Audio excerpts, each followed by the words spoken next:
Hey, grace and peace, everybody. Feel you. Do me a favor as you're coming in, type of one, and let me know if you're hearing this music without an echo. Jesus, I worship and adore you. Just want to tell you, Lord, I love you more than anything. Yeah, I love you, Jesus. I worship and adore you. Just want to tell you, Lord, I love you more than anything.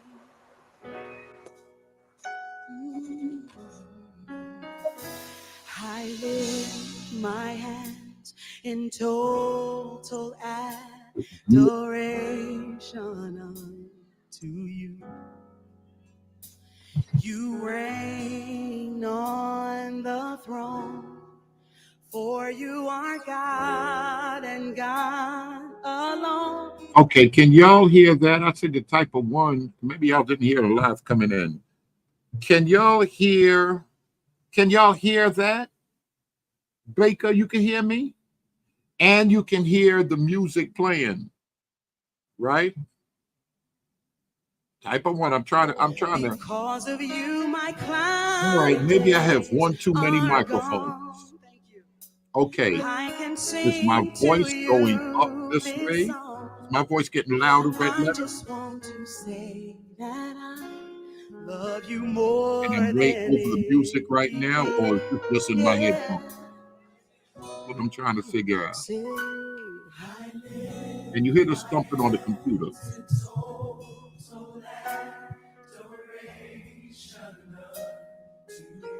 Come on, say it. You reign on the throne. You reign on the...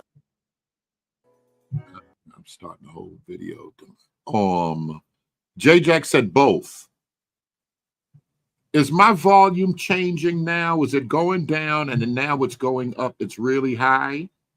I want to know if this on this microphone, if this is the headphones that I'm turning up the volume on and it's not increasing on y'all. That's what I want to know.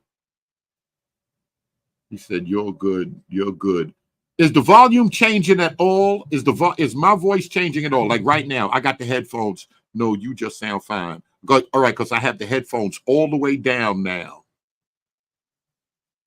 All right, so maybe it's this thing back here. All right, so what about now? What about now? I'm sounding lower, and now I'm sounding, you can hear me higher. And does this, I'm trying to figure out which button is which on this thing. Oh, he said it sounded the same. Okay. All right, it's this way. All right, now it sounds lower. Now it sounds lower. I'm going to just leave this thing right here. Let me check these settings and make sure it's on the right. It's on the same thing. It's on the same thing. All right, I'm going to let it play. I don't sound that much louder than the music then, right? I love you, Jesus. The second one. Okay. Adore you. Turn it higher. Just the back. All right. Just the back button. I'm on that blue. Lord, I love you. I got 3, 4 microphones. I don't know which one is which. All right, so it's good right now. I lift my hands in total. You stop right now. I see everybody coming in. I want to just make sure. Yeah, that's better. Okay. All right, good to see y'all. I'm going to stop this right here. As a matter of fact, I think I can talk right now and I can pull the headphones off. I see what I sound like. I sound like I'm okay. I don't have to on. I don't have to holler or anything. Let me see if I click this. And then I want to make sure I mute myself because, of course, someone is going to call me. I just want to make sure everything is set up. Y'all see, no, I don't want y'all to see that one yet. I'm going to read that. I want to make sure all these screens could be seen because we're going to go to some Kindle. We're going to do some reading. I'm going to show you some slides. Shout out to Ella Green. I just hung up the phone from Ella Green not too long ago.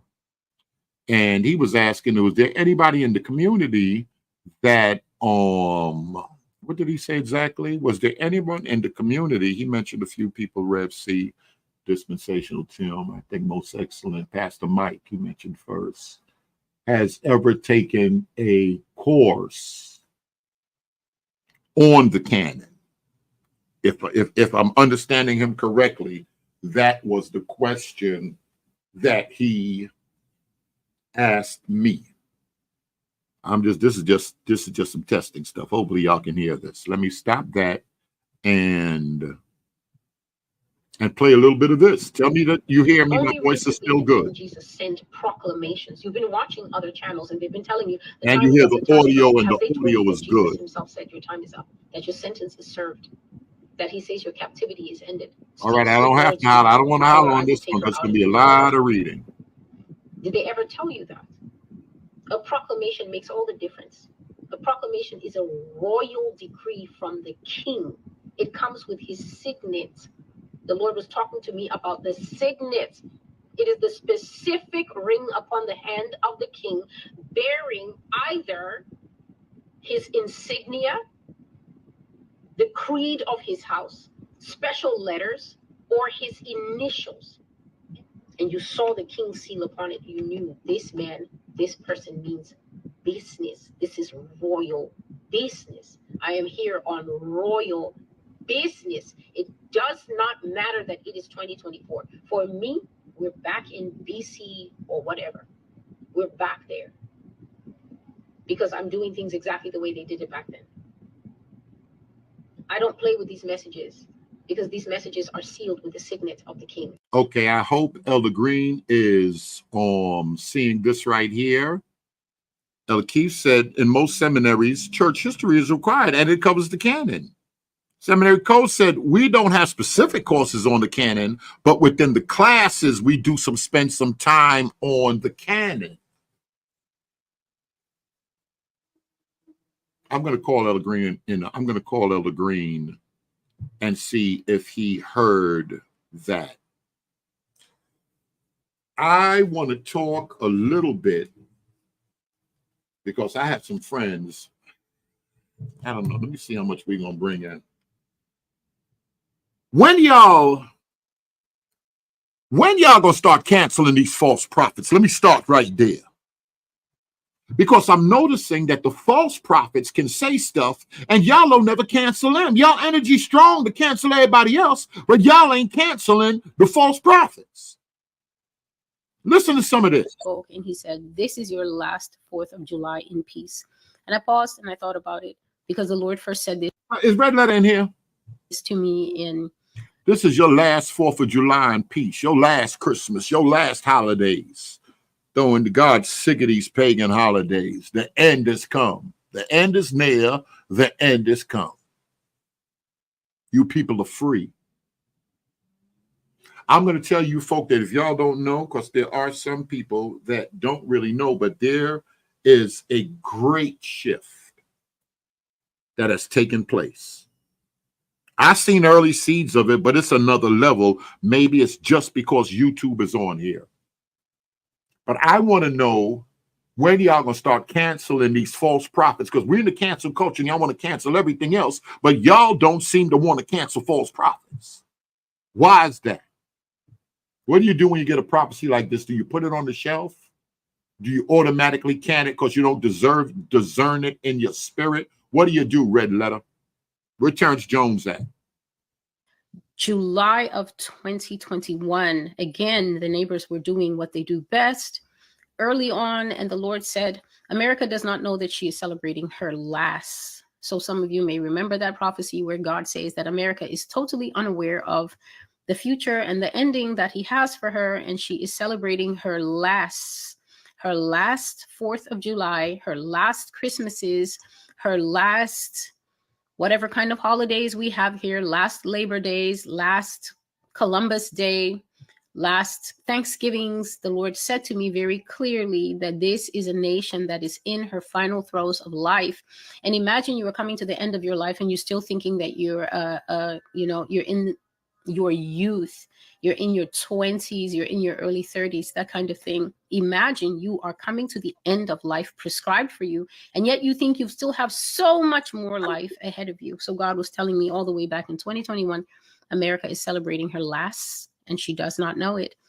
So he told you that in 2021. It's 2024 now. America is celebrating her last 4th of July, her last Christmas, her last holidays. And that was 2021. He said that, and we're in 2024. But last could be, what, 20 years, 50 years? Red Letter said, yes, you just can it as a false prophet, or you put it on the shelf. Because like I said, people quit to cancel everything else, but y'all not canceling these false prophets. 1999, they said America had 300 days left for thermonuclear destruction. Where Leo at? Find that video. And it's 2024, 24 years later, 25 years later. Y'all ain't canceled them folk yet, but y'all busy canceling everything else. When he said this, the last 4th of July in peace, I thought that tracks because I've heard it before. And then he said, please listen, because I'm going to have to go back. I might pause quite a bit to have to go back to other prophecies. He said, tell them that in the beginning of Joe Biden's presidency, there was an insurrection, an overthrow, a warning shot of what America could be like if headship were challenged by force. It was told to them before it happened, and yet when it happened, they were shocked as if they never heard it before. Tell them again that I will shake the White House.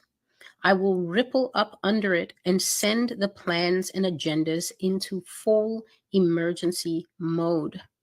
Joe Biden is coming down, and a new king and system will be raised up over the republic. Your flag will come down in the nation, America. It will fall from the flagpole in the future as the Spirit of God abandons you to your enemies. Your gates and walls will be overrun. Your laws will be trampled and amended so many times that they'll become useless and unable to protect you. Dictatorship, regime. You use those words so freely. You will see what it feels like to live in that. You will see what it feels like to live without freedoms, without liberties, without bread even to feed your children. I trampled Israel when they disobeyed me. My people, my crown. And so I will stop there for the present moment. All right, she said she's going to stop right there with the word of the Lord for this present moment.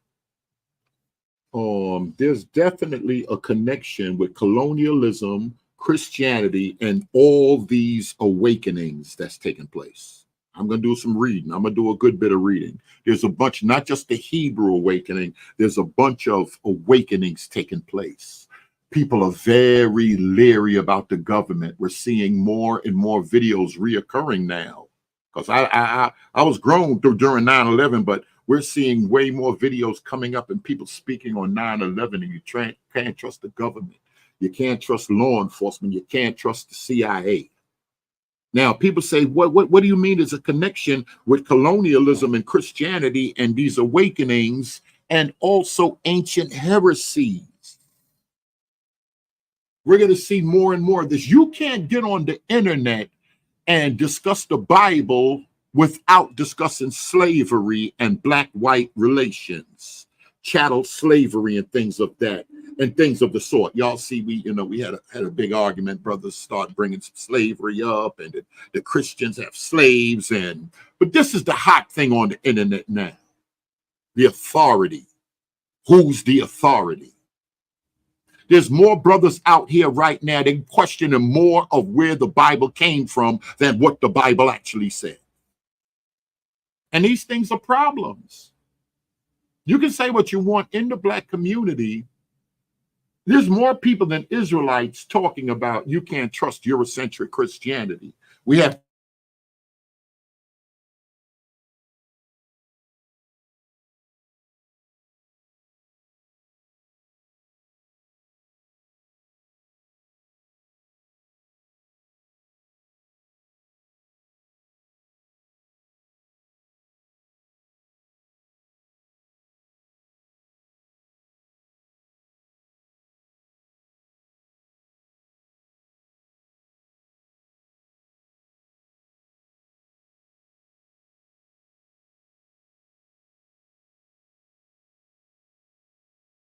Quraysh. They were one of the blackest tribes in Mecca. We undisputedly, he was African. We know Christ was. Okay. Okay, wait a minute. Somebody's saying I dropped. I got to stop all of this. Sound gone. Audio. It says the microphone is on. How's the sound going? Let me see. Can y'all hear me? Matter of fact, yeah, let me pull it.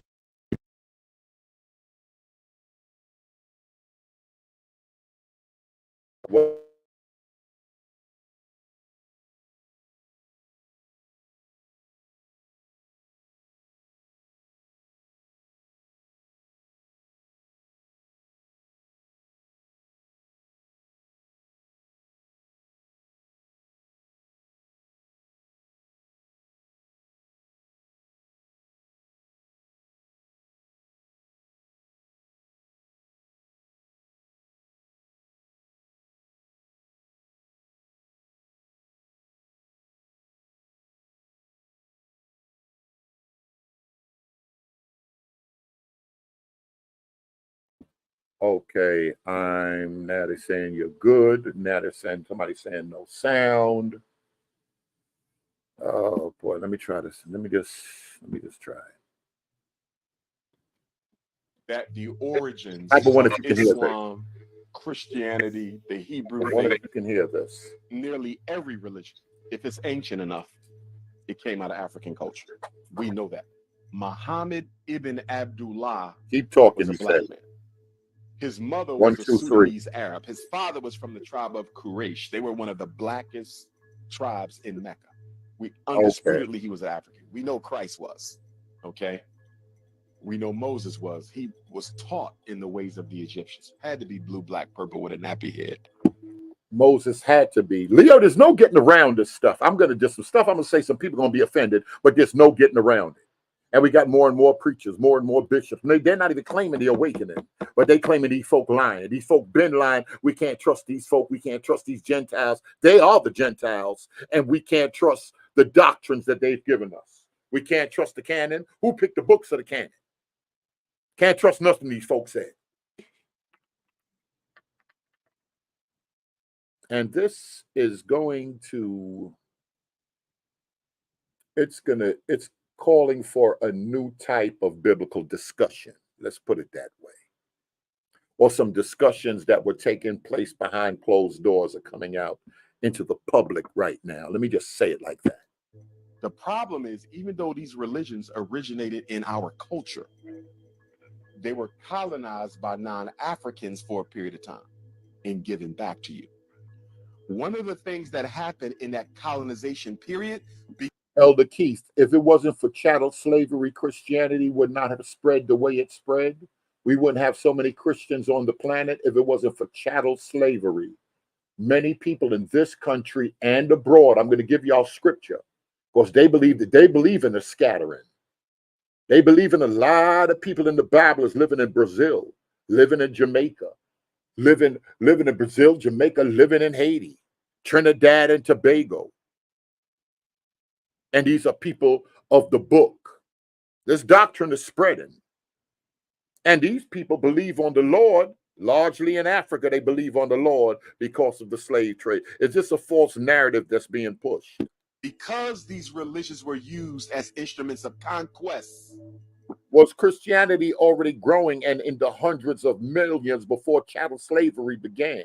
The aspect of tolerance. What role did the Dark Ages play in Christianity in our development of the text?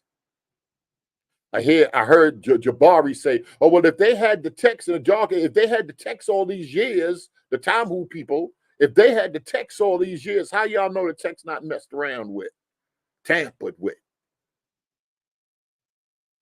Let me bring up some Dan Wallace to show y'all some stuff. In light of all these conspiracy, black, white, this Esau talk. 1 John 5 and 7. Lady at the lady caught in adultery. Do we have it in the oldest manuscripts? We got all type of stuff that's mixed up right now. Tolerance. And you know the wicked Roman Catholic Church is behind it all, them, the Jesuits, and the Freemasons. How can you minister on social media when social media is packed with this talk? You stay out of that corner of social media? Do you have these discussions? Was done away with because they used them as instruments of social control, right? So when the various emperors took over, if you did not believe in Jesus as the Son of God, you lose your life. When the Arabs took over North Africa, if you don't say Muhammad is the last prophet of God, we taking your head off. So there was no room for these religions to coexist with any other spiritual system. So when the religions came back to us during slavery and post-slavery, we picked up that religious narcissism with it. Now listen to Elder Keith. That's not saying you got to know who's talking. You got to be able to discern a thing. Omar has tried to minimize Christianity for his own motives. We got a lot of people, we got to admit, a lot of people out here, and they I'm deconstructing my faith. They deconstructing and reconstructing their faith. Tens of thousands of people are online publicly, openly deconstructing. I got to go through this. I don't believe in the doctrine of hell. I don't believe in the doctrine of original sin. I think these people put this stuff on the slaves. Obey your masters. We hearing all type of stuff. We're hearing all type of stuff. We pick up that lack of tolerance with it. We interpreted the religion from the aspect of imperialism.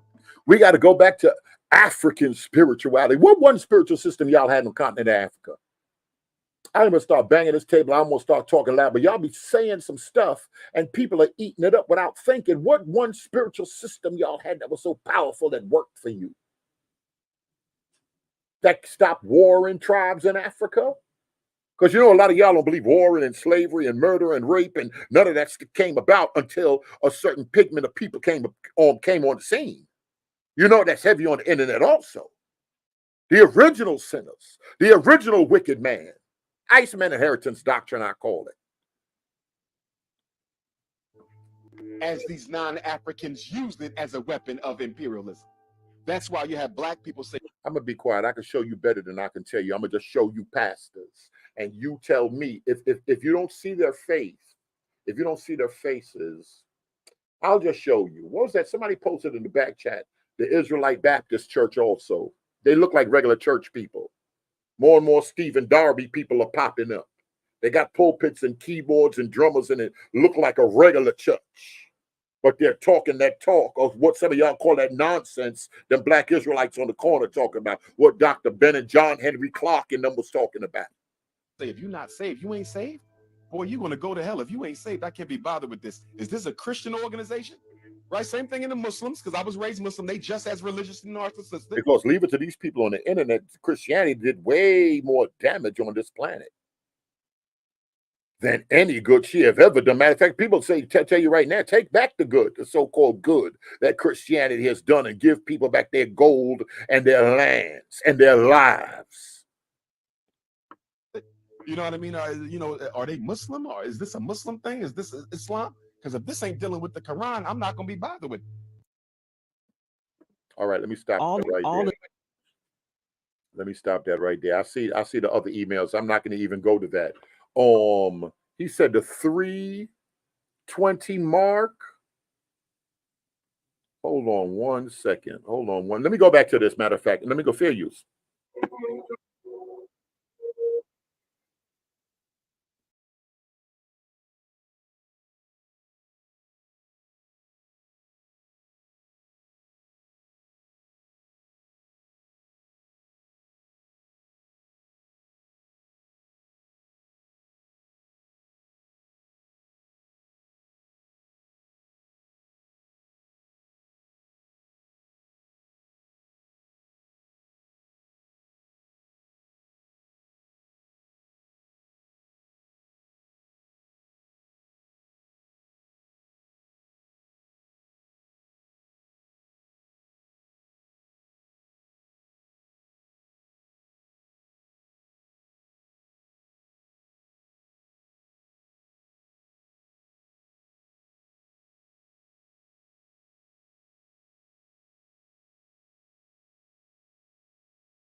Okay, the sound might, I'm not sure if you heard the sound, or I'm going to stop that right there. I'm going to put that out all together. I'm not sure. Yes, I was muted. I was trying to pull some other stuff, but I thought I had some music playing for y'all in the meantime. Listen to this. I think someone hit me with this, and he said start at the 3 hour and the 40-minute mark, and then I'm going to do some reading, and I'm going to show you something else. Type of one. Hopefully y'all can hear this. Y'all can hear me, right? Hopefully y'all can hear this. I don't want to miss anything. Let me make sure I hit share. Nope. See that? I would have went and been gone. Elder Keith, listen to this. Red letter, listen to this. Leo here. Enhancing the religious experience of Ethiopian Christians and contributing to the depth of their faith tradition. But before we know what forbidden knowledge the Ethiopian Bible contains, I want to go the back. Bible has been banned because it contains forbidden knowledge and historical facts that go against the narratives the West gave. It contains knowledge that makes Black people the center of focus. I have 17 videos and about a dozen pastors lined up. Leo, near one of them. Well, I don't know, because people switch it up. They're looking like Fred Price Jr. They're looking like Stephen Darby. They're not claiming Israel. Most of them not claiming to be part of the awakening. Let's put it that way. Listen to this right here now. Has the West hidden the Ethiopian Bible? And is there a connection with the Ethiopian Bible and the Vatican to keep Black people in darkness over here? Because the Vatican knows everything. More and more pastors are even saying that. Bishops with degrees. I don't know what degrees in. I don't know if they credited or not, but bishops, doctors are making these statements. Listen to this. Even showing Jesus and other religious figures as Black. Yes, it's the only surviving Bible that has depictions.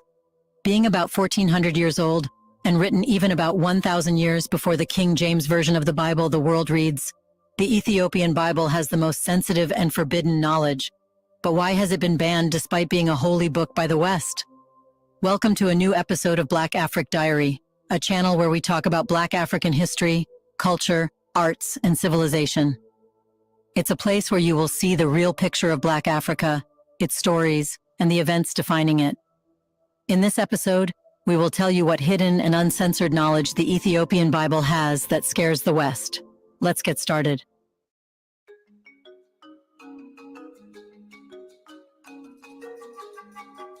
The Ethiopian Bible, also referred to as the Ethiopian Orthodox Tewahedo Church Canon, holds a distinction as the oldest complete Bible in its original form, free of subsequent amendments.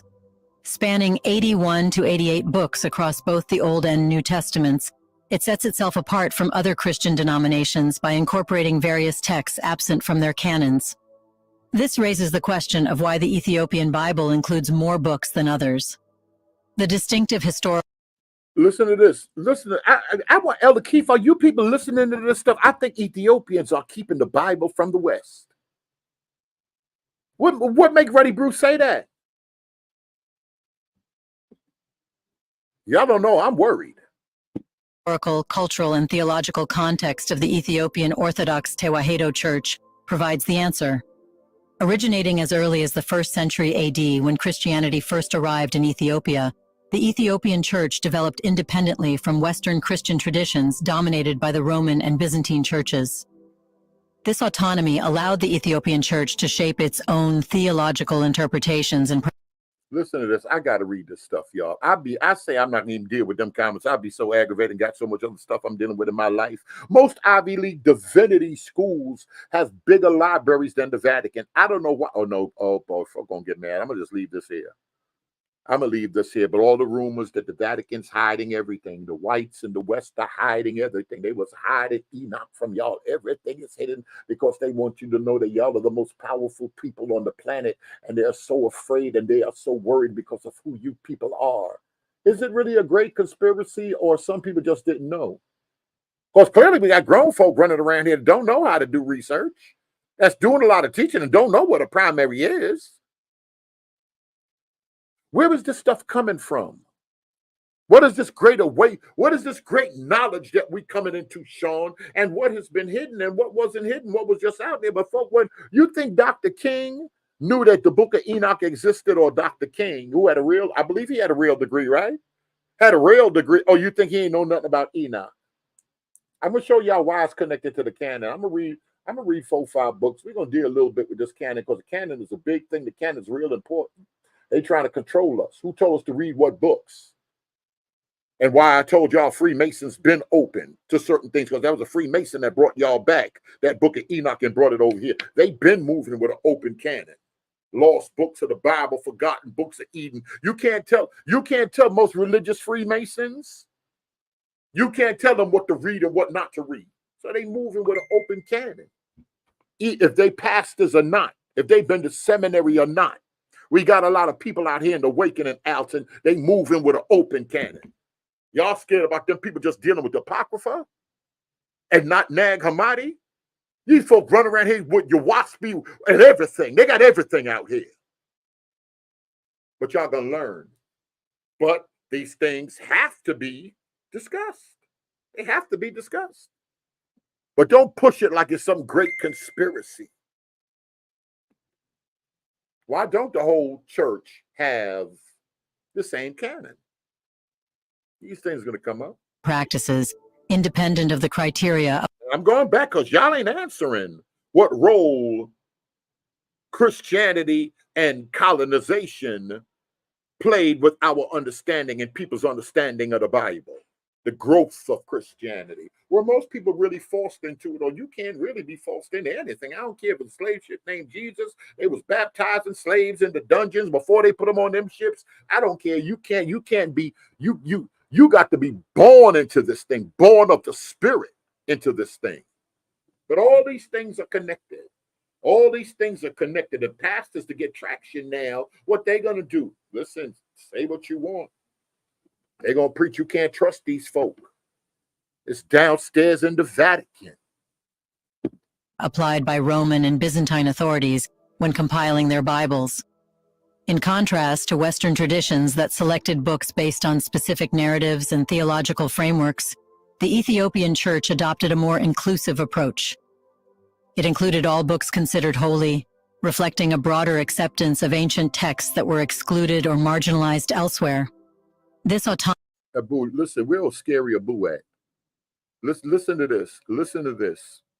Ruddy Brew is saying Lalibela and the churches in Ethiopia, they're mapped out like Jerusalem. So what does that mean? It's the real Jerusalem, or it goes back to the glory of the kings of Ethiopia, that Queen of Sheba did have a connection with Solomon. And then we look at Acts 8, there was an Ethiopian that went to Jerusalem for the worship, and he was going back in a chariot, and he was sitting reading the prophet Isaiah, and the Spirit of the Lord told Philip to go and join yourself to the chariot. Where you want to go? Right there?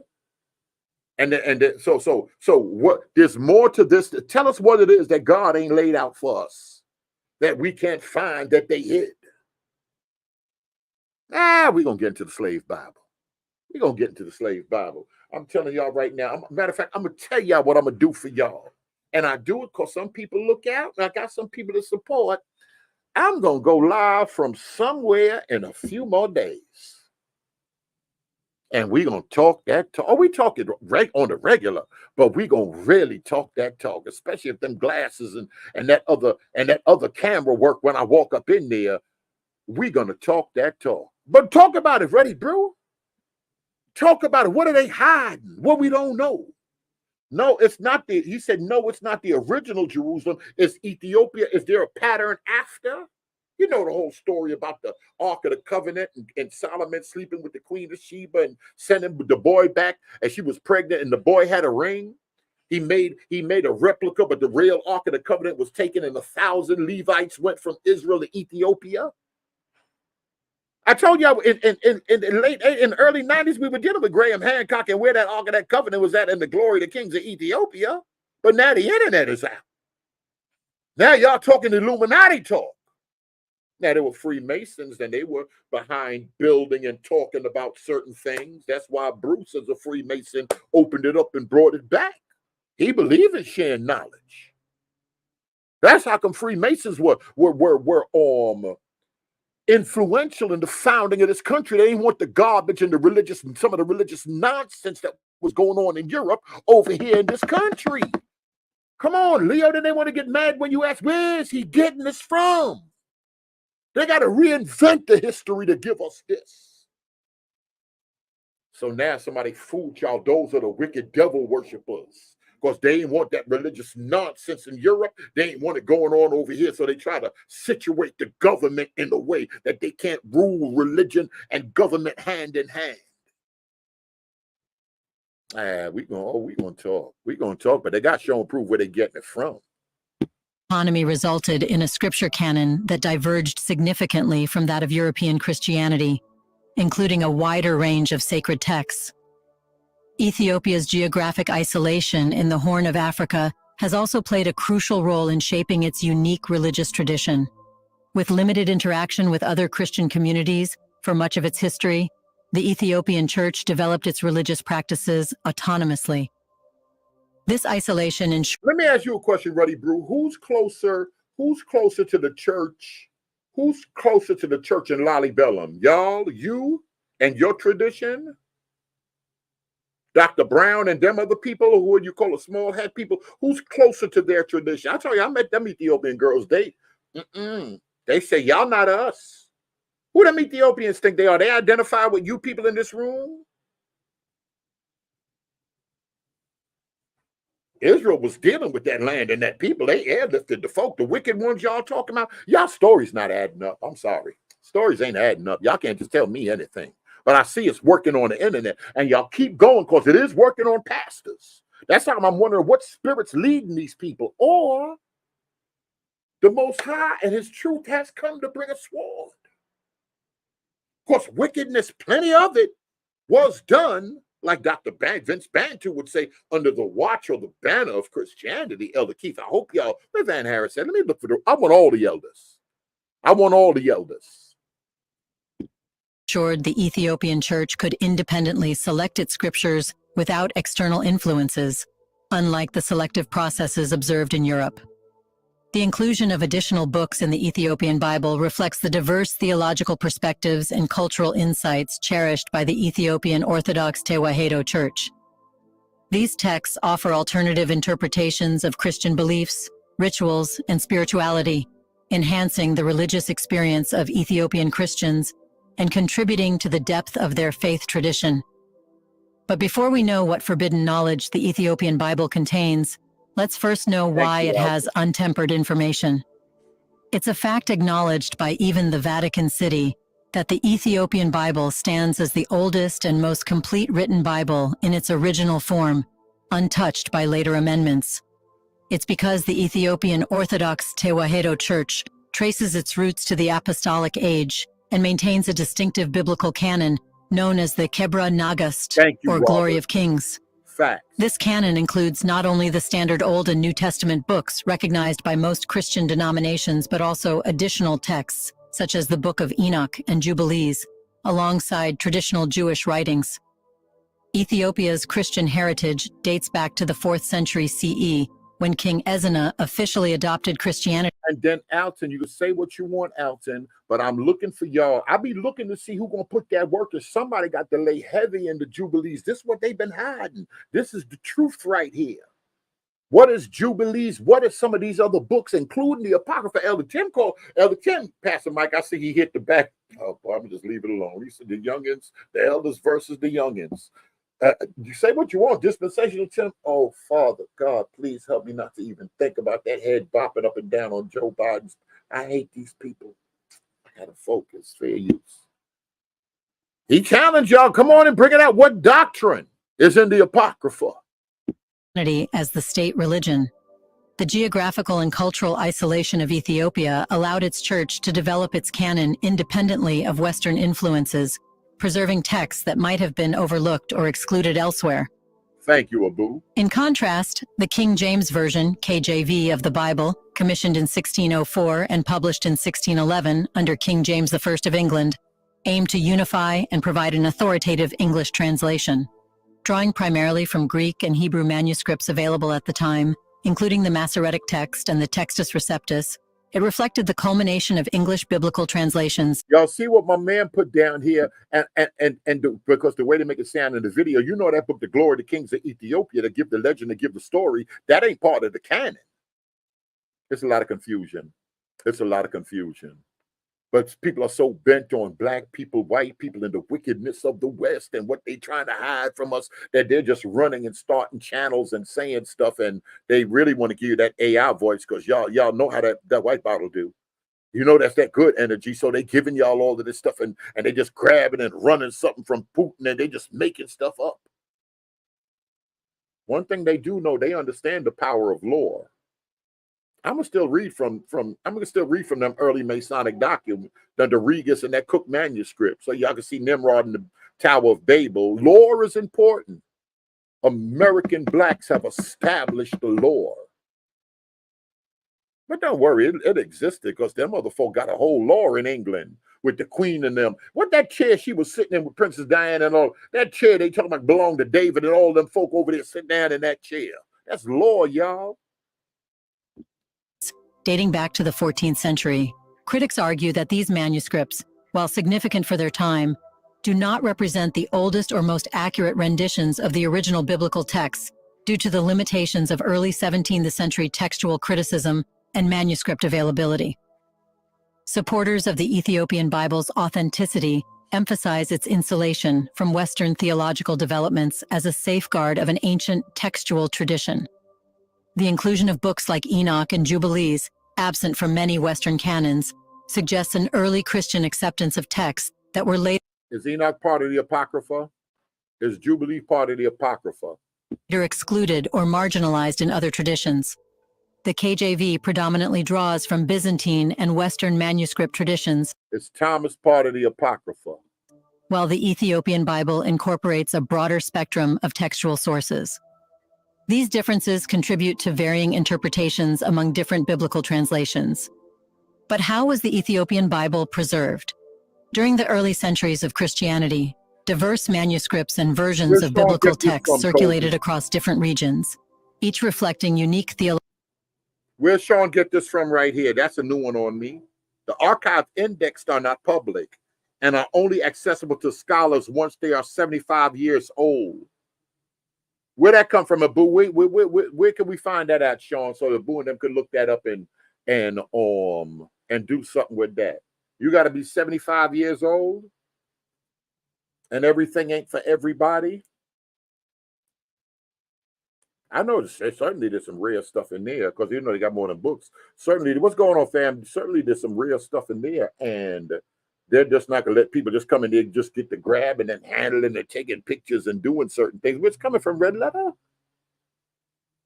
Da Vinci Code Part 2.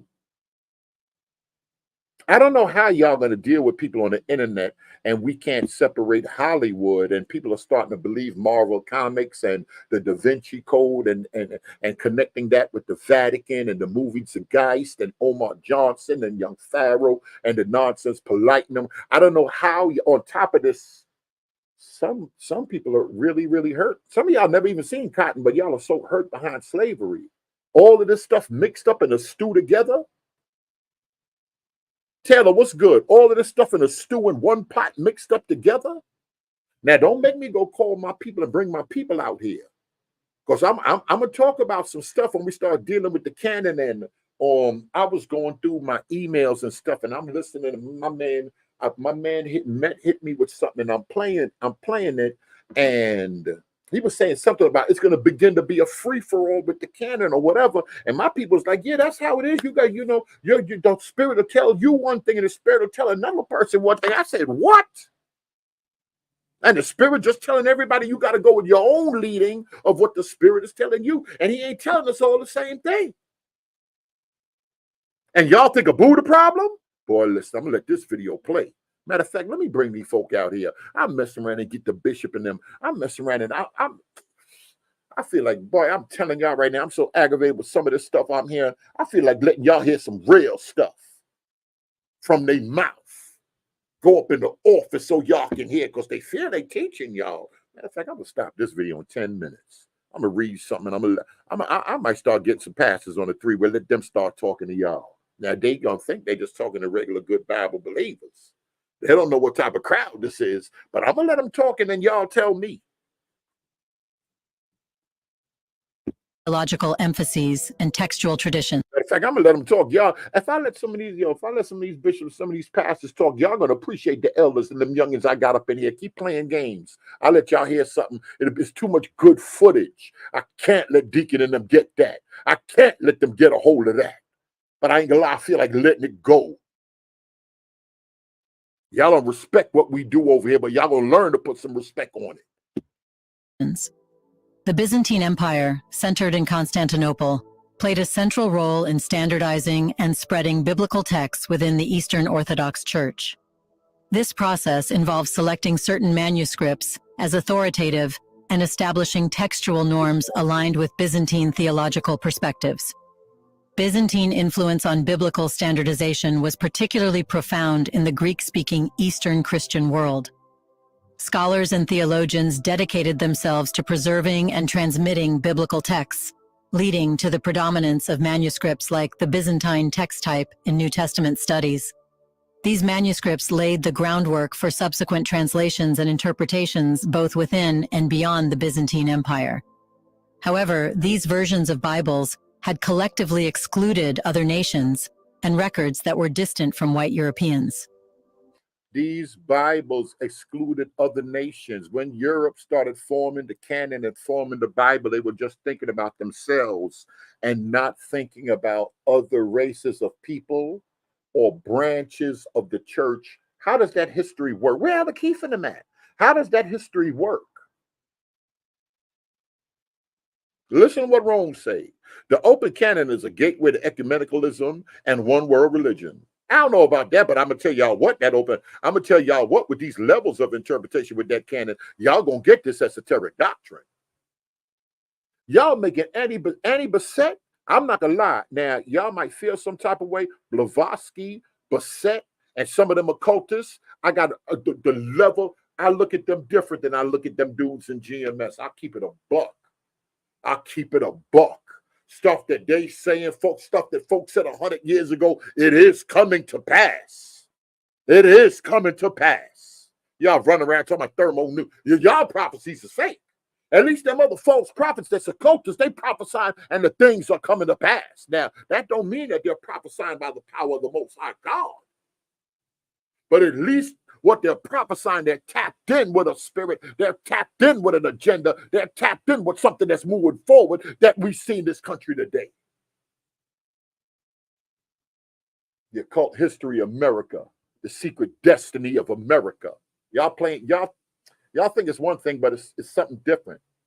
And y'all playing right into it with the nonsense and the ignorance. For example, accounts of Black Africans and Black people were excluded because they did not align with the church. However, in the Ethiopian Bible, Black people are at the center because Africa has remained the focal point of all religions. Is this how doctrine, even with the schisms in the church, it was based on race? Or y'all looking in the wrong place? Even with the schisms in the church, was it, oh no, them Black people over there in Africa, that's how come I know a lot of you folk don't know the history. Even with the thing that led up to the whole Nicene Council, all of that was in North. I'm gonna just leave you people alone. I'm gonna just leave you folk alone. And I noticed something, even with, I'm gonna leave that other part out of it. But I noticed something. The folk, the most pseudo, a lot of times have the most to say. The most pseudo people are the quickest ones to start a channel and turn their cameras on. In contrast, fewer accounts. And then I know people that's trained, that's educated, and got a good working knowledge, and they don't even be confident enough. Sometimes you see them big, I'm talking about, no, I don't want to body shame. But sometimes I look at people, I'm like, wow, that person ain't even got no shit. They're going to put that bikini on and they're proud. Sometimes people get up there and they start talking. I'll be like, man, I ain't got the confidence that person got. Because I'd be sitting there, I feel ashamed for them. But they'll get out with their confidence and their pseudo nonsense and garbage, and folks start clicking. That's right. You sure right. Because the Vatican and the wicked Pope, and y'all don't even understand. My great-great-grandfather, I heard, was a 33rd, and I know, and they'll start just talking all the nonsense they want to talk. Next thing you know, they live with 900 people. I done seen it too much. Accounts focus on Europe and white people. However, the Byzantine Empire changed the Bible and made white Europeans the center. Yet, this was not it. Colonialism became the source of spreading these changed Bibles in the world. Somebody answered it right now. My man said, why are they called pseudo? Some of these guys with these jumping channels, talking this race nonsense. Talking this canon, this doctrine nonsense. Starting in the 15th century, European powers embarked on extensive campaigns to propagate Christianity during the Age of Exploration and subsequent colonization. Central to this mission was the dissemination of standardized Bibles influenced by Western European traditions, including versions such as the Latin Vulgate and later the King James Version in English. European colonizers viewed Christianity as a tool for cultural hegemony, using religious conversion to legitimize and facilitate their colonial ventures. I got to park right there. Because some of you Christians got so much of the spirit that y'all can't see that could possibly be true. A broken clock. I'm going to talk broken clock doctrine right now. Matter of fact, I'm going to stop right there. I'm not going to go to commercial. I'm going to stop right there. Let me just do a little bit of reading for y'all. I think this is going to help.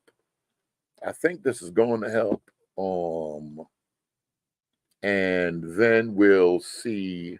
I put this in the back chat yesterday. Oh, this is the gathering. This is the bishop. Double room, single room, $500.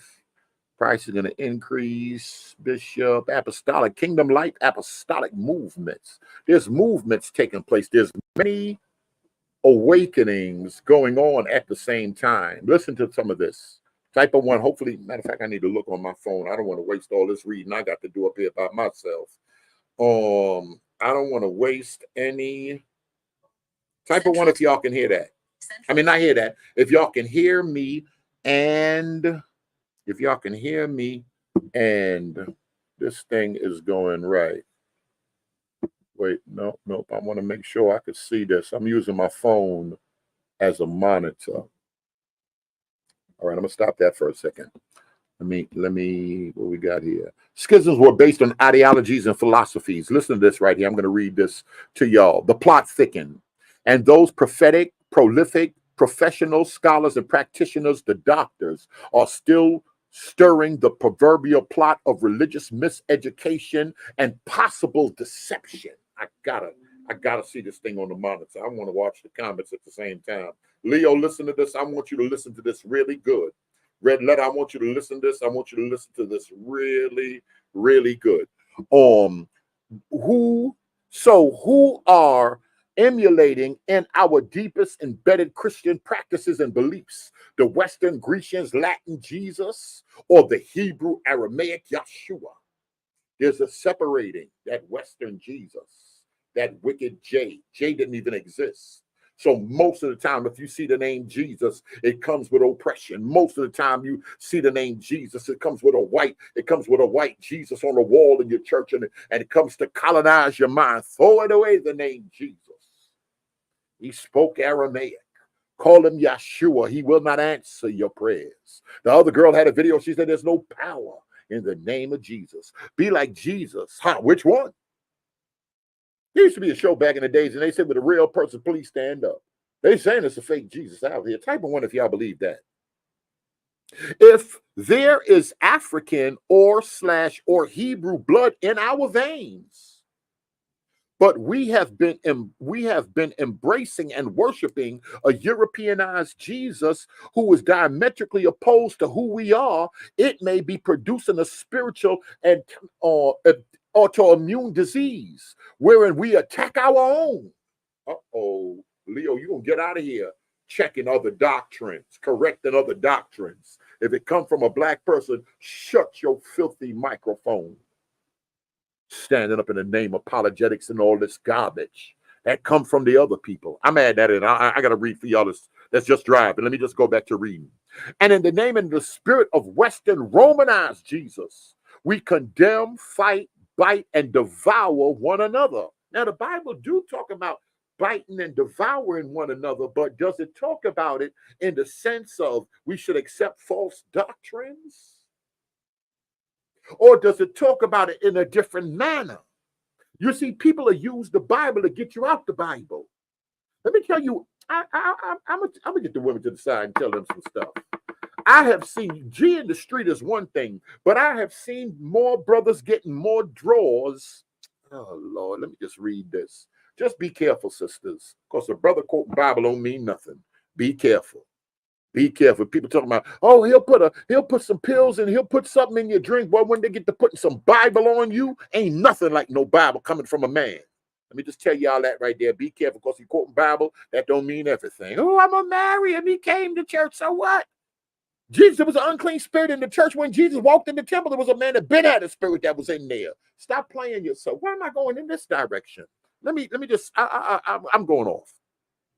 In the name and in the spirit of the Western Romanized Jesus, we condemn, fight, and devour one another and sabotage our own progress. Us as a people, we must stick together.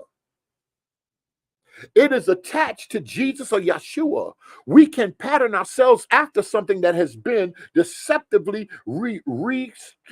Yeah, I know what the word I'm trying to use. For us, as opposed to our divine writings. It's us against them. And still be healthy, happy, and holy. If Yeshua spoke Aramaic and not Greek, we're not trusting those manuscripts. We're not trusting those people. Let's trust the spirit that's on us.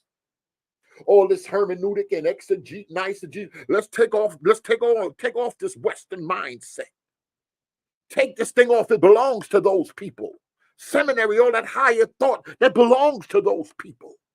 Primary sources, that belongs to those people. We discern what we discern by goosebumps and the spirit that is inside each and every one of us. Not by this nonsense logic and garbage. That's Greek thought.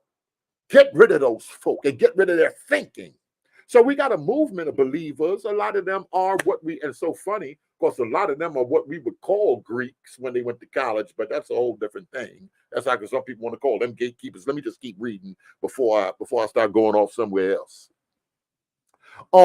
Let's take a look into the language. All right, she said, or not, I'm right here, y'all, or not even Hebrew, but New Testament biblical translations is from Greek alone. Like, where are the Hebrew manuscripts? Why we got all these Greek manuscripts? Greek is a European language. And if all the manuscripts are in Greek, that's an indication right there. Conspiracy has taken place. Get born again, Rome, to come and explain this. Then have we truly embraced, listen to this, then have we truly embraced the prophetic and esoteric teachings of Yeshua. Oh, y'all gonna get that Kabbalah. Y'all gonna get esoteric Christianity. Y'all gonna get this Gnostic doctrine, because this Gnostic doctrine, some believe, came from the Essenes and came from a brown people or black people that were connected with the stars and the ancestors.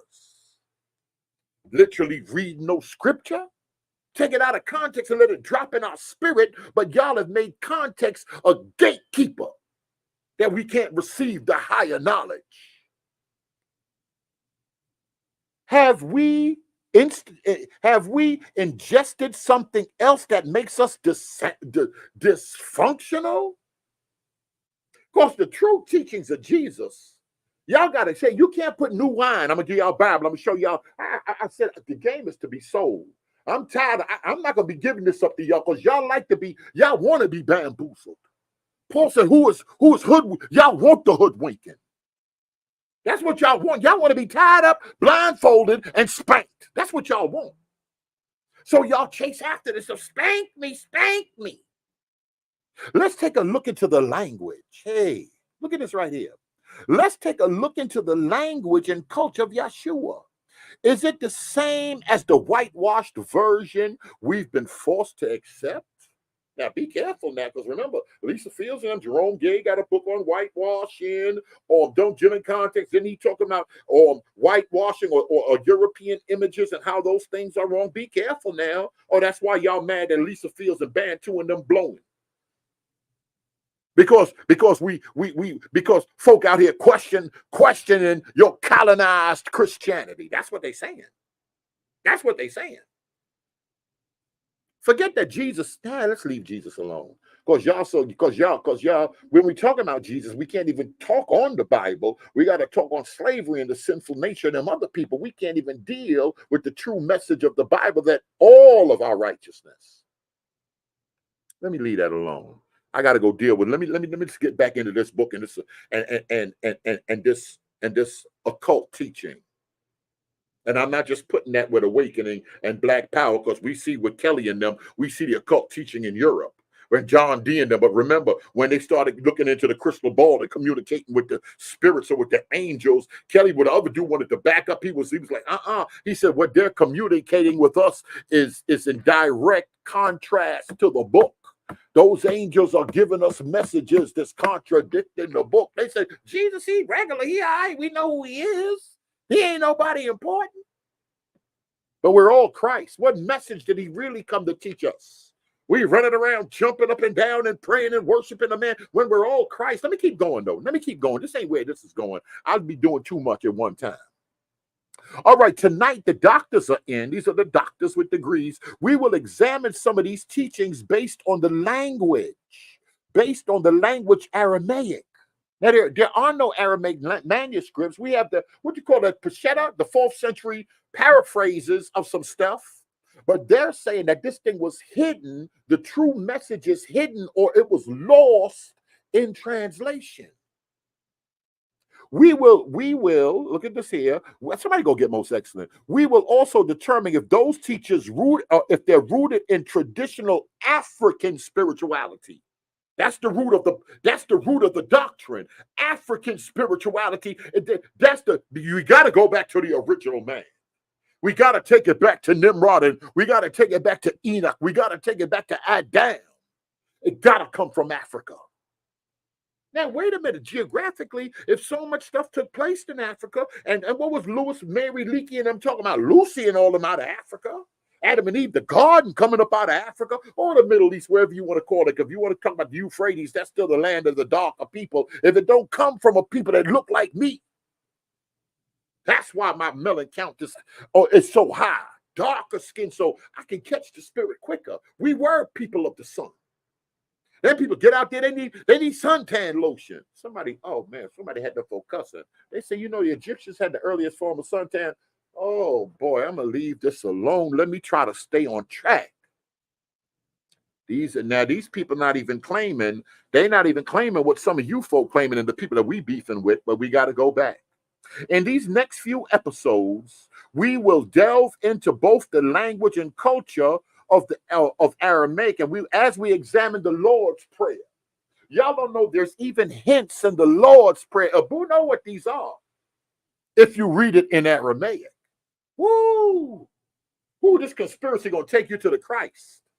It's gonna take you to Christ consciousness. It's gonna drag you back to the Garden of Eden. God knows that the day you eat from that tree, you shall be as God. That's the whole doctrine of the book. I try to help y'all and tell you, I said inverted hermeneutic. The God of the Bible that tried to keep them from that tree was the wicked one, and the good one was the serpent. That's how come Jesus told y'all to be wise as serpents. He knew what the serpent doctrine was. But y'all hate the serpent now, and the serpent is the one you should love and adore. We're going to keep going. You will be surprised the difference and how freeing it is. We got to examine these doctrines. Leo ain't ready for this. Pastor Mike ain't teaching this. Let me stop saying people's names. Be ready for the shock of your life. Oh, y'all love to be shocked. Tie me up, spank me. Y'all love that stuff. Scare me, scare the hell out of me. As these teachings and their meanings may look a whole lot different from what we have traditionally been taught. Get a white man back his religion. Get them white folk back their religion. They're all wicked, and their religion is full of wickedness. Come into the truth and the power of who you are. This thing come from our continent. Say what you want. Europe was in darkness when Africa was jumping. So I'll give you the truth, and I'll give you now y'all don't even want that. Y'all want all the light from Europe.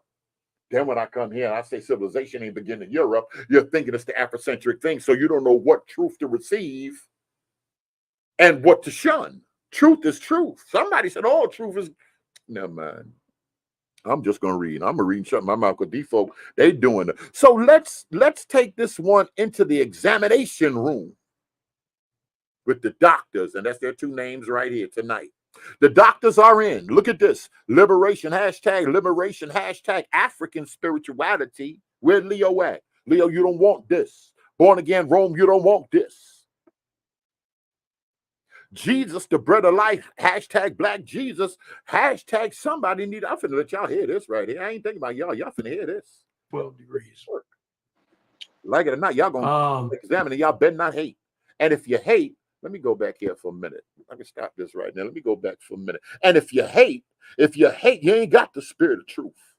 Now remember, you got to discern this in your spirit.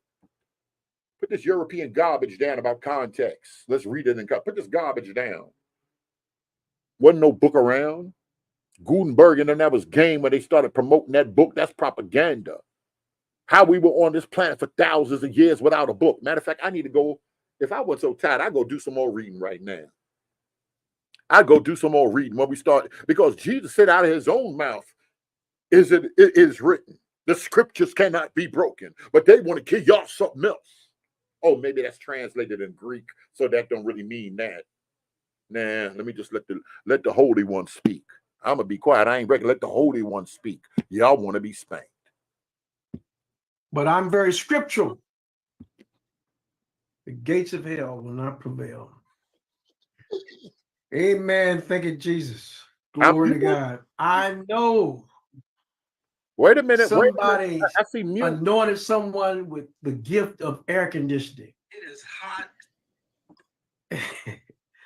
And so we're just blessed to even be alive on this side to even talk about the things we're talking about.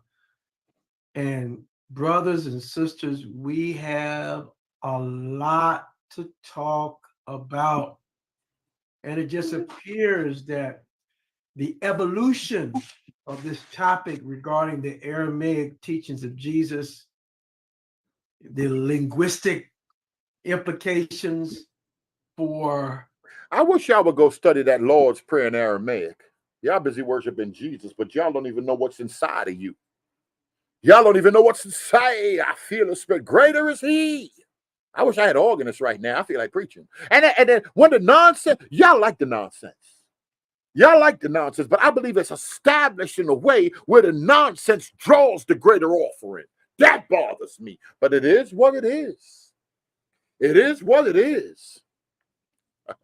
Hey, Leo and all them people. I want to be more like you.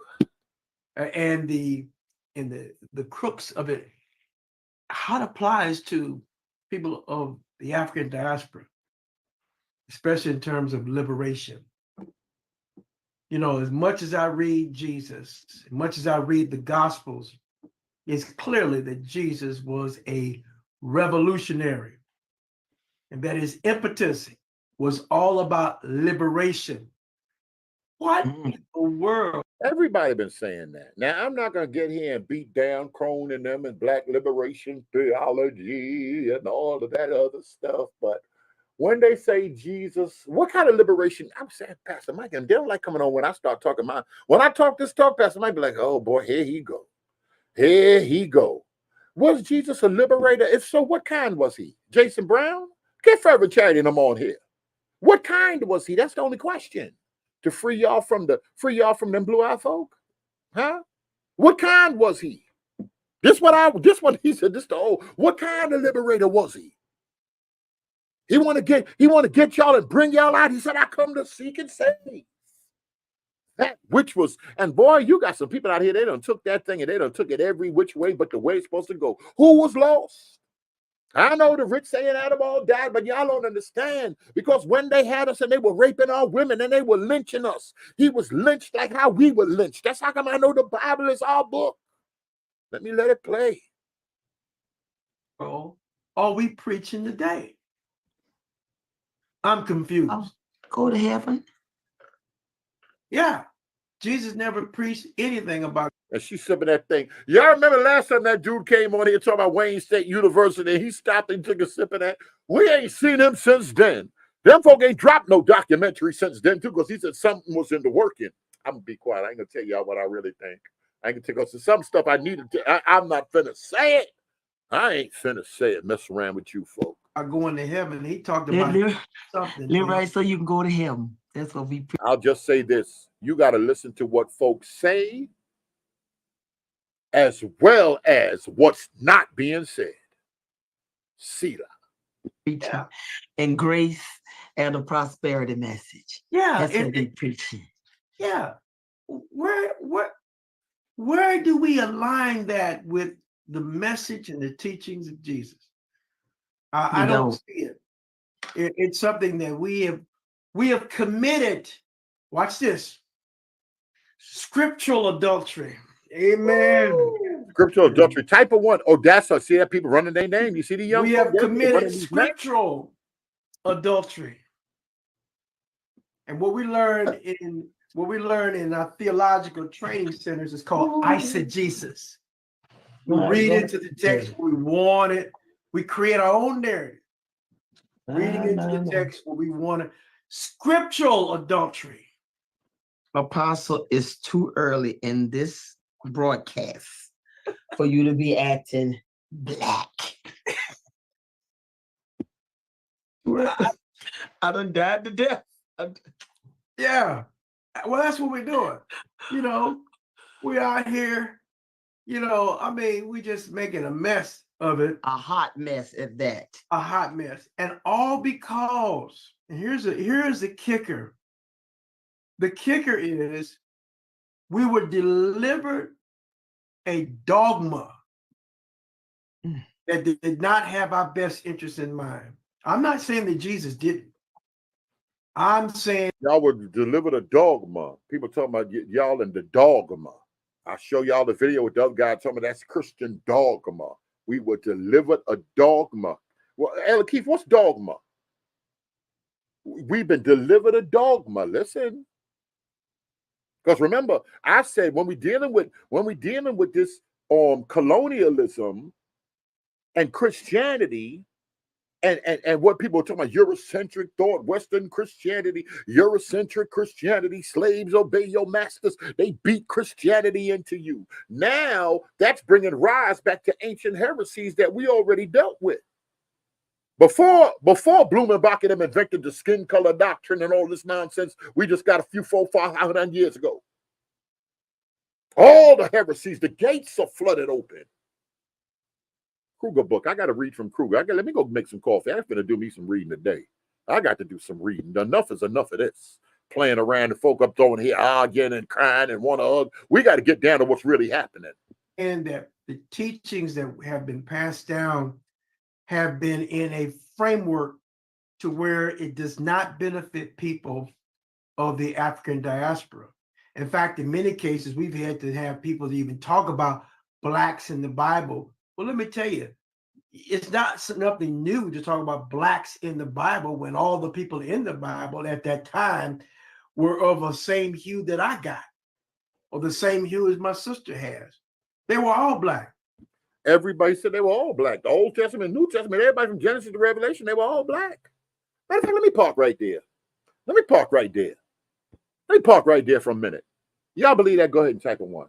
From Genesis to Revelation, everybody in the whole book. I can't come up out of that. Keys, I want to see. Type of one if everybody in the whole Bible were black or brown, skin dark like me, or light like her. Type of two if that's not true.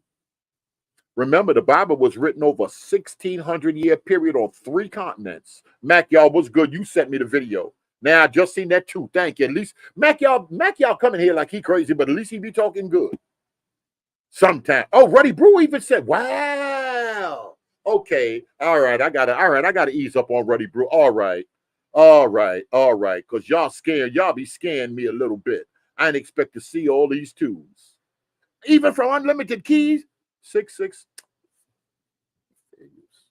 Y'all can make me say that. And, you know, and we try to get all mad, get all bent out of shape and say, what does all that have to do with it? Well, what it has to do with that we've been lied to. Okay. The iconography clearly depicts Jesus I'm gonna try not to even pay these people no mind. You see how they be trying to come throw the whole thing off? Wrong one. See, I'm clicking on this one, got me over here. Christopher Lawful said he missed it. Type of 1, if everybody in the Bible from Genesis to Revelation are black people, Christopher the Lawless, or type of 2 if that's not so. Everybody in the Bible is black. Everybody back then was black. We hear that all over the internet. Is that correct? Yes or no? And I hate to have to do this, but people all over social media is making this a black-white thing. Oh, I'm gonna bring up this nationalism thing. I just ain't want to stir JT Mack and dispensation Tim. I ain't want their heads to start tingling so early. As a European, and whether they did that intentionally or whether they did it innocently, painting Jesus in the image that they, look, I'm being kind, and that look suggests something very stronger than my kindness. But I'm just saying, everybody in the book was of a darker hue. And so I don't know what the big deal is, and why don't we just accept the truth? Well, part of this, the mission of this show is to expose lies.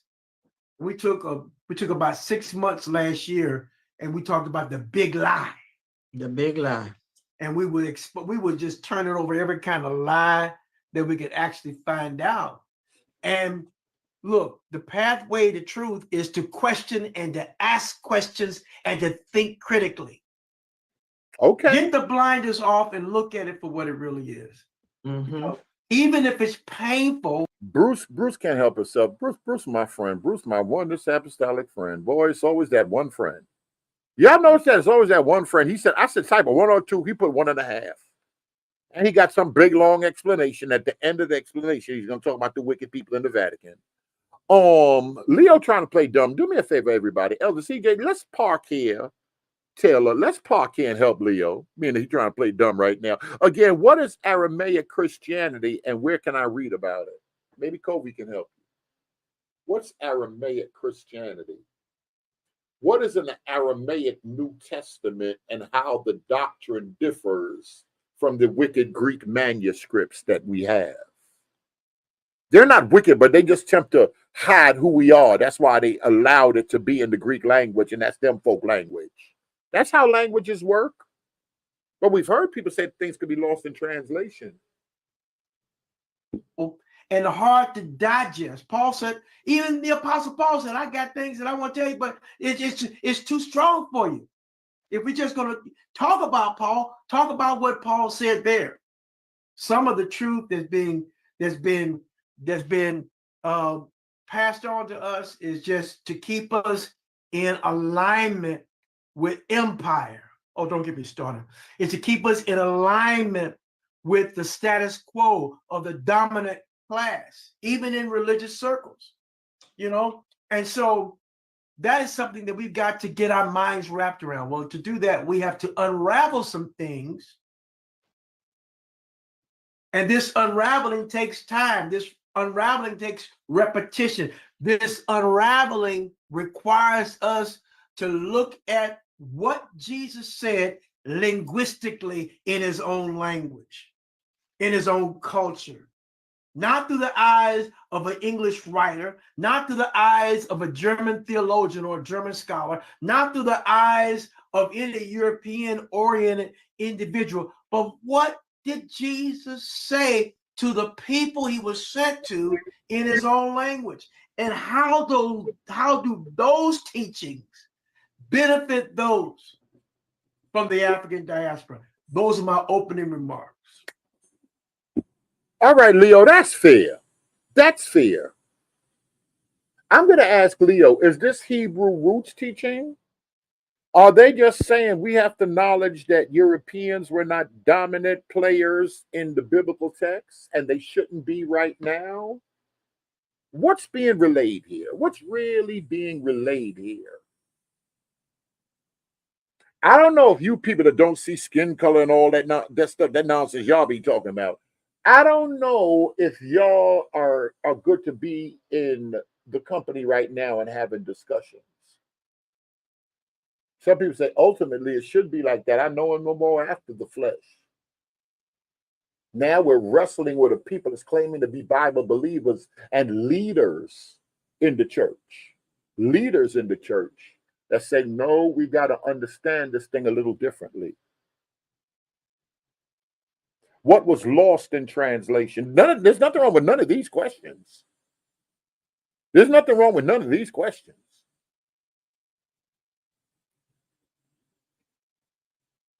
Fair use. What sayest thou? Look at that look. Look at that woman look of on God? her face. What I'm supposed to do after that? Is it Well, on the low? He's still on the low. You have been watching The Doctors Are In. Who Jesus? I'm still stuck on adultery. I'll be right back. Scriptural adultery. I'm still stuck right there. Lord Jesus, have mercy. That was just very powerful, all of it, Dr. Gardner. As we put in our post, we have all this music to be like Jesus, to be like Jesus. How I long to be like him. So meek and lowly, meek, so humble and holy. How I long to be like him. And then we just think to walk like Jesus. We do all of that and we go in. But which Jesus are we emulating? Oh, are you saying that there's another Jesus out there? Something going on. Because we're modeling a construct that is not even biblically sound. And even when we use some of the words of scripture, as you say, we have isolated text and then imposed Western belief and religion on those texts. And rather than to properly exegete, extract them from their external context, we eisegete those scriptures, isolating them, making them mean what our religion says they mean, and literally raping them, your point, raping them of their richness and culture and historicity and beauty, and then imposing the semen of whiteness upon them. And then we ingest the hybrid. So here we are with Africa still in our DNA. For some of us, Israel, Hebrew in our DNA. But yet what we ingest in the psyche, in the soul, in the heart, emanated from something that's diametrically opposed to who we are. Yo, Elder Keith, Elder Keith, explain the postmodern thing. What do you mean by that? What does postmodern mean? Look at this right here.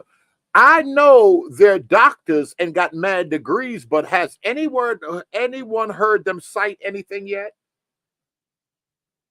Has anyone heard them cite anything yet?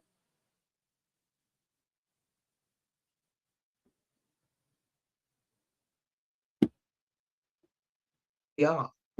We just getting started, y'all. It's finna cook. It's finna let them cook. Like y'all say to these folk up here, let them cook. So could it be that this split of Europeanized religion, an amalgamation of paganistic religion, that the empire makes the official religion for the Roman Empire in the 3rd century, the 2nd century?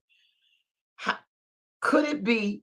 I mean, why would you make a religion of the empire unless you had a motive for that, unless there was a benefit of that particular religion over any other religion.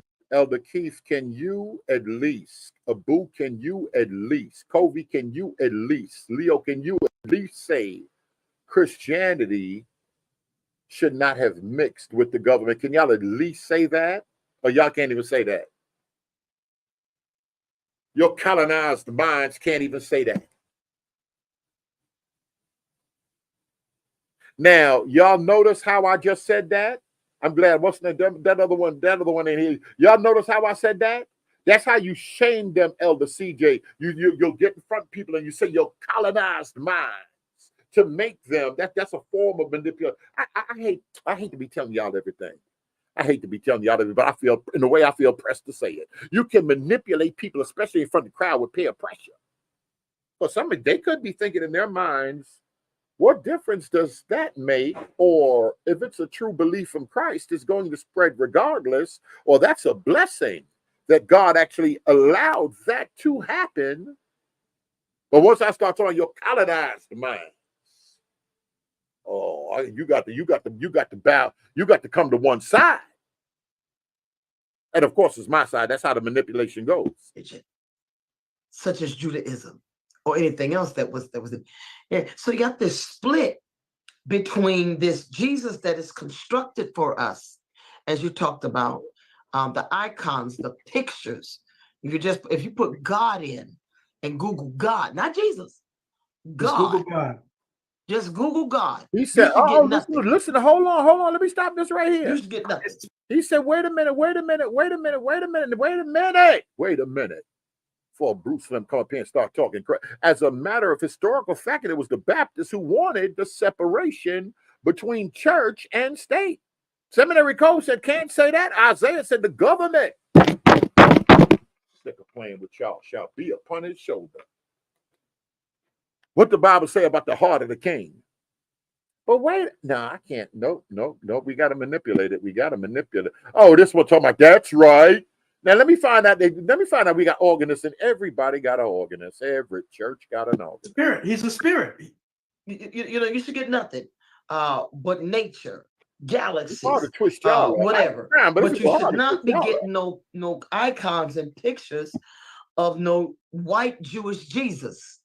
And so this is what we worship. This is what we incorporate into the psyche. A God that looks like our oppressor, a God that came, as I said the other week, vaginally, just like we did. That came through the womb of a woman. Labor pains, ripping, and all, just like we did. And so when we kind of do that, it is so opposite and so antithetical and diametrically opposed to what's in our DNA, so that now we are forced to live a double existence in one body. Lord Jesus. Oh, I wish Dr. Brown was here, because he would say, my sister talks about the path. Wait a minute. No, we got to hear this out. It wasn't natural. When was it ever natural? Was it natural when Joseph was sold into slavery and went to Potiphar's house? Then his wife wanted him to run up in her, and then was that natural? And then he started interpreting dreams, but he had to bid. How many years Joseph was locked up before he came up out of that thing? It wasn't 2-3 summers, 1850. How many years was it Joseph was locked up? But his gift made room for him. God was with him. Later on, he said, what y'all meant for evil, what his brothers and them tried to, because it looked evil. But God's hand is behind all the evil, even with the young kids. And then Moses' sister putting them in the basket, and then Pharaoh's daughter found him. God will order some steps. God will make some stuff happen. What about Nehemiah, Sister Sherry? Good to see you. I want to talk about Nehemiah. And then, was that natural? Daniel and them being taken captive, and Shadrach, Meshach, and Abednego, they being among the occultists, and they said, we got a separate diet. Just give us some time. And God bringing them up above all the other cultists and sorcerers, because they was in a cipher with the sorcerers in Babylon. And God giving them prominence with the king. and favor and turning that thing around. God order and turning that thing around. I wish we could talk some about that. I don't care how it looked with Constantine and he was wicked and said, y'all too focused on the life of Constantine or not the power of God. I'd be scared with you people, but I'm going to just let it go. I sit back and I listen. But I'd be like, who they think is in control? God or Europeans? Y'all scare me a lot, but I don't say nothing. I sit back and I let y'all talk. I'm here. Theology. And it for us, though it has been our savior, it has also been our oppressor and our killer. And so when we go back and we look at the historical Yeshua, you know, and we look at it in Aramaic, which is a bit of a mother tongue to Hebrew. Hebrew, Aramaic, Arabic are all considered Semitic languages. Semitic languages, there was no Middle East. It was Africa. There were other people made that up. The Israel that we have now is a reconstruction on even a different landmass. Listen to the doctrines that's being taught, y'all. Listen to the doc, even a different landmass. It wasn't called the Middle East. Fervent Charity had that. Matter of fact, I think I got Elder Green. I think I got Apostles on African Heritage Study Bible. Talking about the land being named Middle East and the African Heritage Study Bible came out in 1990. So this ain't new revelation. Because I hope y'all don't think this new revelation Teo and them done brought to y'all on the planet. Because I can show you books. This thing already existed. A lot of this stuff was already out there. All right. Yep, she said no Middle East. All right, fair use. No, come on, grace and peace, bro. Come on to the microphone. Let me see if my thing ready. Can you hear me? Can y'all hear me? Type of 1. I hope all of this stuff haven't been muted. All right, fair use. Maybe you have the microphone problems. In 1948, the language is a reconstruction of an Ashkenazim Jew, a European Jew. All of they preaching the doctrine without saying the stuff. Can they speak Aramaic, read or write Aramaic? No, but I can show you some Hebrew. I can show you some Hebrew roots websites where they got that from, some New Age websites where the original Aramaic of the Lord's Prayer talking about us being Christ, being God's God-body doctrine, New Age doctrine. You can talk to the ancestors, deal with your higher self, heal people. Christ said you're going to do greater works. But you got to find out that you got to tap into that Christ in you. No, let's let them talk first. I'm not gonna start giving y'all some of that other internet doctrine.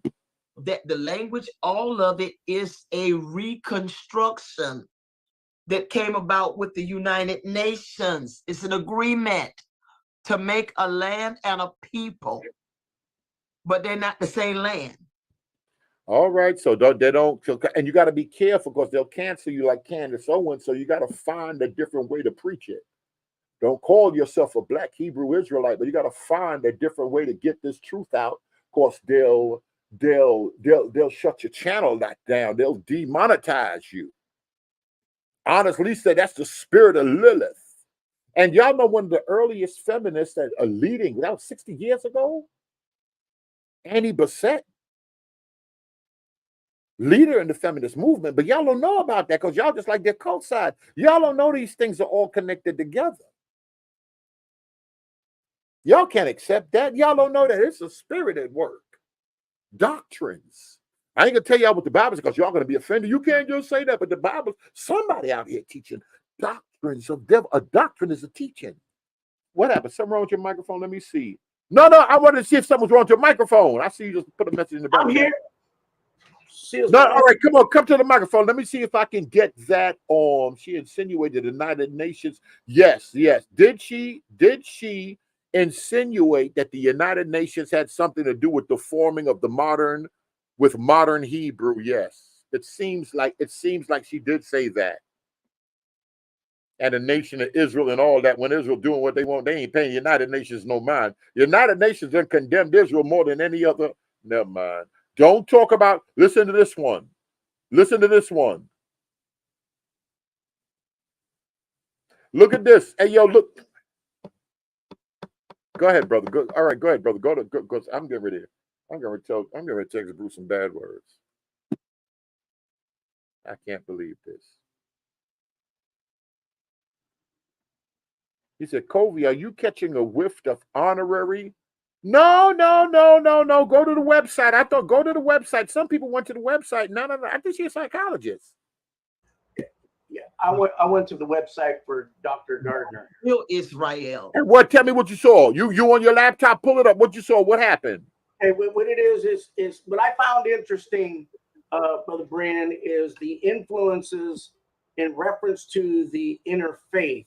So it seems that they have many on their council that have nothing to do with biblical Christianity. They got Latter-day Saints, they got Hinduism, they got humanists, they got wait a minute, wait a minute. Not no LDS. Stop. Wait a minute. What website you went to? I went to Dr. Gardner's Arizona Interfaith Movement. I checked on his. Leo, you in the house, Leo?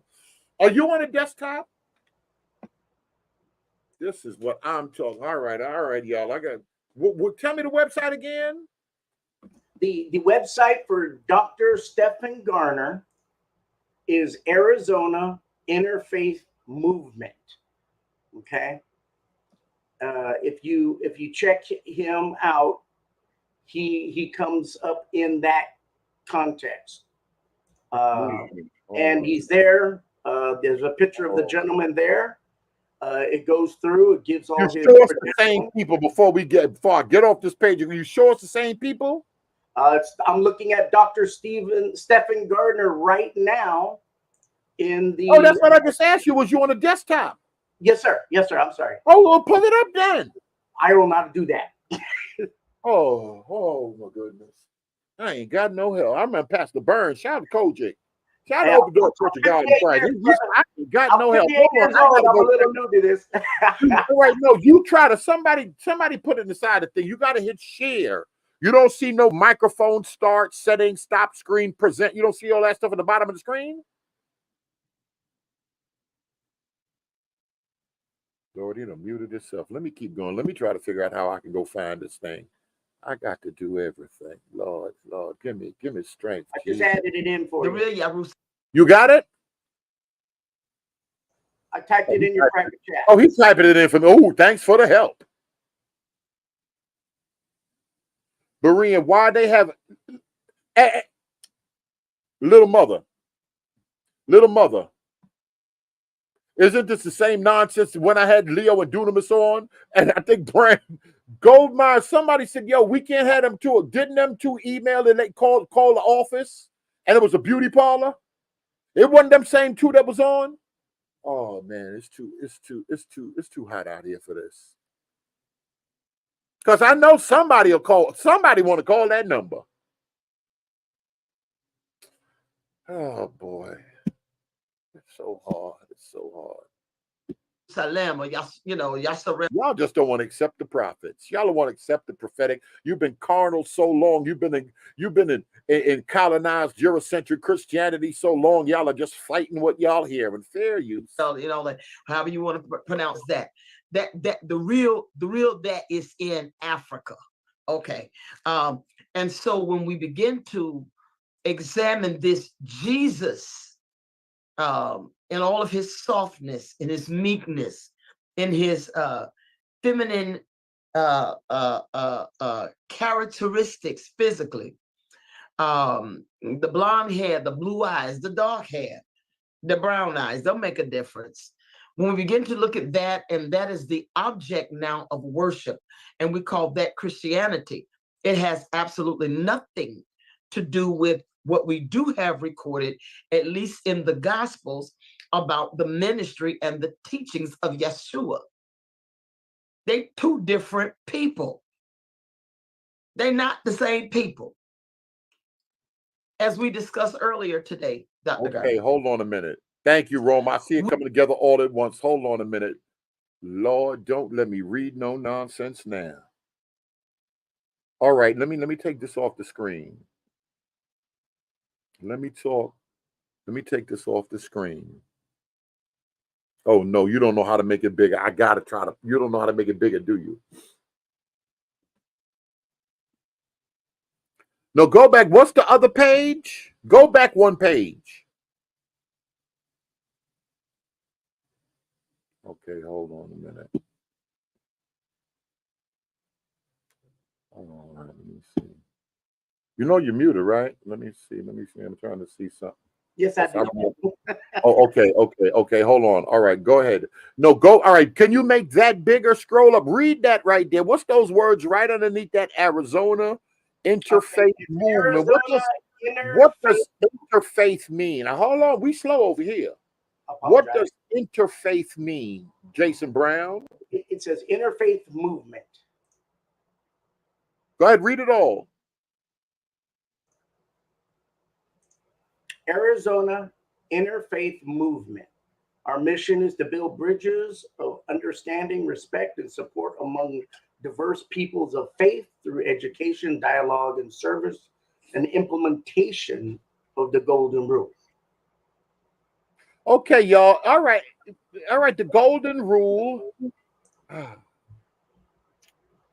Dunamis said hit CLR plus, and what that's going to do? Make the words bigger.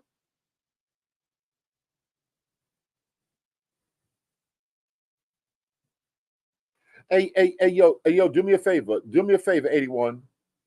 Hey, yo, do me a favor, 81.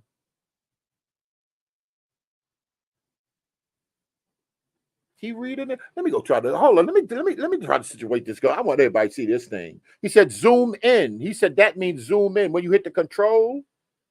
Yep, that sounds like ecumenicalism. Well, what does ecumenicalism mean? Give me another word for ecumenicalism. Because y'all busy looking at the Vatican and it'd be right the people underneath your nose that look just like you, not like the Pope. Never mind. I shouldn't have said that.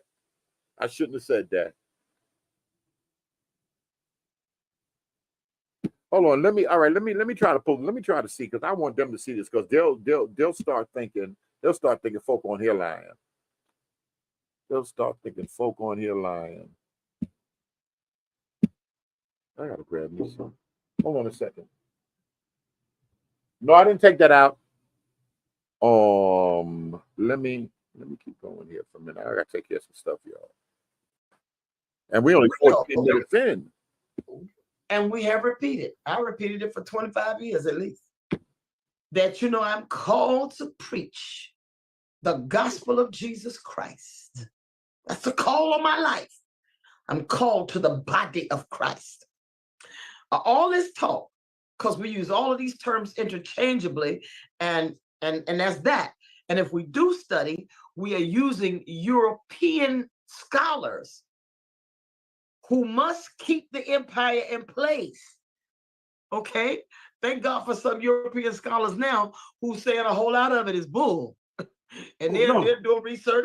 They're going to the other extreme, but they're doing research, on the opposite end of this. We're using European scholars, but thank God we found somebody. That Dr. Benjamin was happy when they found who wrote the book, Who is the King of Glory? Godfrey Higgins and them. Was it Higgins?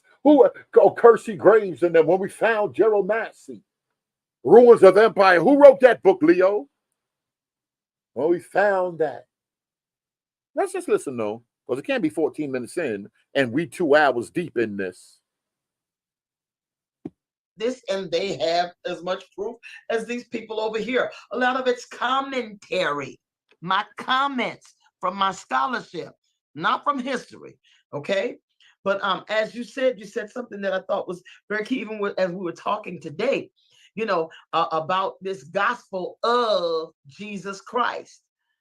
And this is what I said, when I told my apostle, I've been called to preach the gospel of Jesus Christ. And she said, I already know who he was when you walked in the door.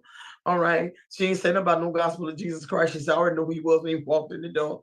And so this is what I was taught, that the gospel of Jesus Christ is the death, burial, and resurrection of Jesus. Elder Keith, you better. That is the gospel of Jesus Christ.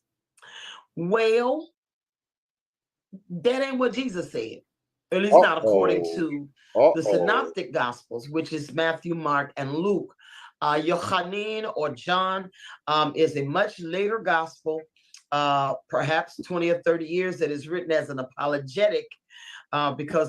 Sound like somebody been influenced from Barton, some of them. John was written 30 years later as an apologetic. Alton, they don't like your chip, but one thing, your chip come with discernment. Alton chip come with some discernment. Y'all may not like it. But let's listen. Because y'all still, I'm going to have to shock y'all. Nope, I'm not going to do it. I want to do it anyway. God is going to take care of everything. I'm going to go ahead and do it. The Jesus movement was all over the place with all these different beliefs, and a lot of it was waning because they were waiting for Jesus to come back. And here we are 30 and 40 and 50 years, and the people dying, and Paul told the people they weren't going to die until the Lord came back. Then somebody had to go write another Thessalonians letter, a second Thessalonians to explain. So the Lord didn't come back in the first generation when they thought he was coming back. After say, he said, let it cook. So they had to go write a polemic, or they tried to go defend it because it was something that was failing.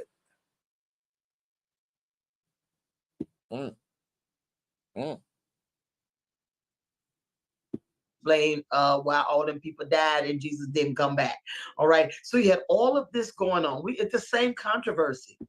But the gospel of Jesus Christ, at least according to Luke, who is writing the history, he's not a disciple or an apostle, but Luke is writing this history, and in Luke 4:18, Jesus tells you what gospel he preaching.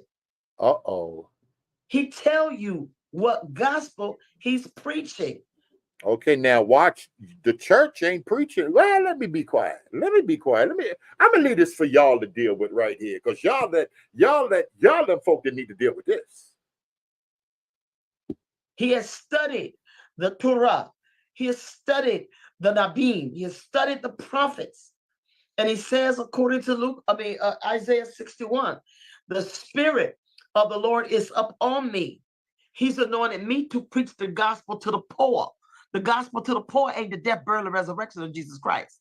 No. He has sent me to bind up the brokenhearted, those who are mourning, those who have lost, those who have been oppressed by the system. That ain't the death, burial, and resurrection of Jesus Christ. He has sent me to preach liberation, not salvation to get to heaven.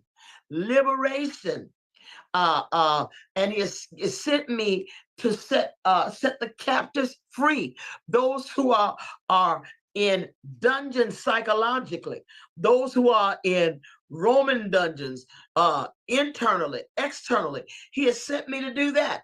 That's the message that he preached, and to preach the acceptable year of the Lord. Now, I don't know why they left out to preach the year of the Lord's vengeance, because they don't need you to see a Yeshua who preached vengeance on injustice from the empire. They don't need you to see that. So they left that part of Isaiah 61 out, completely out of the Luke Acts narrative. So Jesus says, this gospel of the kingdom shall be preached to every ethnos, every ethnicity, every nation. Then shall the end of an age come, not the end of the world, okay? Or the end of the world, the end of the system, the end of that age come, not the end of the celestial ball, okay? So he tells us what the gospel is. He never said the gospel is about my death. He never said I came to die. No, he did say I come to give my life a ransom for many. He didn't say the whole world. And then if we understand that in its agricultural, in its priestly, and in its historical context. Oh, y'all gonna start getting the occult roots of Calvinism and everything. Y'all gonna learn. Y'all gonna get the astrotheology. Y'all gonna get the stars. Y'all gonna get the full moon. That's what you like, right, Bruce? The moon doctrine. Y'all gonna get the moon. The sun, moon, and stars. Context, it is very different. So when we begin to look, y'all going to get the age of Aquarius, but they not dumb. They seen how y'all get caught in comparison, so they got to approach y'all from a different angle with it. But y'all gonna still get that work. Y'all may not want it, but y'all gonna still get that work. Why? The doctrine is too prevalent among the bishops of America. Them and the cultists been hand in hand. Now they're studying the occult tradition, the occult doctrine. Astrotheology was the original theology. At language. And we look at Aramaic, which many scholars say is the mother language, that it predates Hebrew and Arabic. Other people say that Aramaic was adopted during the Babylonian captivity. But at any rate, when we look at how long that happened before Jesus' time, most all of those people who were around Jerusalem, Judea, and those parts spoke Aramaic. So there's a culture to it. There's a color to it. There's a rhythm to it. There's an Now, remember, all the talking, Leo is still looking. He's still bent. He ain't ignorant folk, though, but it is what it is. He's still bent on the, what's the name of the word I'm looking for? Aramaic. He's still looking on that Aramaic Christianity. What kind of doctrine, what Christianity is it, what doctrine, what creeds, where does it come from? Give us some of the history. That's what he's looking for. He's still stuck on that. Yeah, those folks go in one ear and out another because they're promoting the color thing, and that's the most important thing. That's the foremost thing. That you black folk especially, that's the foremost thing. Say Leo ain't getting caught on that. He still want to get back to the other stuff. An art to it that we have completely missed. And in so doing, we have taken, not that we keep calling it the original Greek. Jesus ain't spoken no Greek. Stop that. That's a lie. We are not interpreting anything or translating from the original Greek. Why would black folks be writing in white language? Make it make sense. And so we do not, again, as we said on the other week, have original order. That be making me feel like crying, y'all. Y'all people in here typing, black people in here typing, y'all write books in the English language, but y'all don't think 2,000 years ago that black people could have been writing and speaking a European language when we're doing it now. They could just contradict and say stuff right in your face. And the darkness be so, and the darkness, Alton, why am I involved in stuff I don't even need to be involved in? If I'm going back and forth and I'm struggling, I didn't even have nobody to like how y'all can throw things around and y'all can deal with each other, share information and Google. I didn't have this thing 28 years ago to deal with this stuff. She said, she make it sound, let me just leave y'all alone. Go ahead, brother. You want to say something before I even go back to the video? I don't even know what to, y'all gonna eat it up, yum, yum, yum. Let me just leave y'all alone. Graphs or the original documents. Nobody has produced one original document in the whole Bible, in the extra biblical text, in the Apocrypha, and all of that. We don't have none of that. So this stuff was translated, and I'm trying to figure out where it's translated from since we ain't got no other documents. Maybe it burned up in that fire at Antioch. Maybe that was intentional because everything burned. Hey, yo, Leo, y'all can't let this go. I'm not gonna let y'all let it go. I can't let y'all let this go. She got burnt up in the fire at Antioch. He said, oh, I gotta stop blocking these people. I'll just sit, eat it now and taste it later. Now, that's not apologetic by helping y'all. Just saying there's no original manuscripts, because Sinetta and them say that. Sinetta and them say that. But we got so many manuscripts, more than any work coming out of antiquity. Caesar Gallus War, Life on Alexander. We got more Homer, Iliad. We got more manuscripts dealing with that New Testament than anything on this planet coming out of antiquity. But she ain't gonna tell you that part right there. Why? Because it's to introduce a doctrine.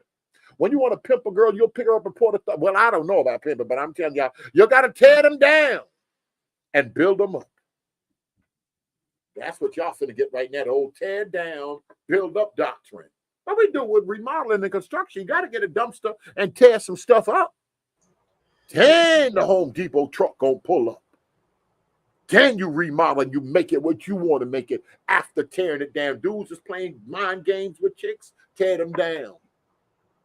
Even dudes that get jealous with girls. They'll start doing it, get jealous of the girl. Ain't nobody else gonna want you. Look at them stretch marks. You got 3 kids, ain't nobody gonna want you. Unless somebody in the job already looking it up. Never mind, I ain't gonna say that. Dudes for type one, they start feeling some type of way. They're gonna start saying certain things to you. Because they want to tear down who you are. You got to be careful who you start letting speaking. I can't even go ahead, brother. I ain't even start giving them all that. But let's just start getting into too much stuff. Go ahead. Brother Brian, just a question. As I'm listening to this and checking, the issue that I have in reference to my understanding, and I'm limited. I don't know everything. I'm a student. I'm growing every day. I'm learning more. I'm 58 years old, and half the story ain't been told. But I do know that in the context of witness to that of the person of Jesus Christ, we have the eyewitness accounts, we have other eyewitnesses, we have historical documentation, geographical location, historical artifacts, and things that have been authenticated and brought in. Yes, there are heretical, there are manipulations, there are pseudo, there are a lot of things even as we're dealing today. But the person of Christ, I believe, whether you look at the EO or going forward, the person of Christ is still foundational in all aspects of the old and new, whether it's the EO or a Western gospel that's been presented. Now, this Bishop S here quoted Isaiah, but she didn't quote Jesus in Luke chapter 4, verse 18. And Jesus said that prophecy was fulfilled that day in those people's ears when he said it in chapter 4, starting at verse 18. I'm sorry. Go ahead, Alton. Alton might have to, I just heard the last part. Yeah, Alton might have to jump on and take care of that. Hold on, let me mute my thing. What's going on here? Keep going. Give me 3 minutes. No, and so hearing this gentleman and this woman, and then checking their background, I see that they have a lot of influences that are completely pagan and outside of the truth of Christ. Wait a minute now, wait a minute. You said pagan now. Hold on a minute, because y'all start using these words and outside of what are you talking about? Well, what are you talking? You're looking at something like, where are you getting this from? Like Leo just said. I'm getting from the website that I posted. And if you go to their team, you click on the website and you go to team. And everybody can see what you're doing right now. You hear me? Okay. Yeah, I'm doing this right now. You heard what I just said to you, right? No, sir. Everybody can see you're scrolling right now. Go back slow. Everybody can see and hear what you're saying. Hey, okay. Sister Davis, I got to call Sister Davis. How you feeling, sis? We got to hear your voice. We want to make sure that's you. And the Vatican didn't come and grab you up. Okay. So as I'm scrolling, apologize for going so fast. I went to find out about, now I'm not worried about the pictures, so please forgive me for that. I looked at the staff, and then I focused on the Interfaith Council. And there are things that are in here. Now, maybe they just want to get everybody's perspective. Like I said, I could be wrong in my understanding. I'm open to correction. But there are things here that I would not be attached with.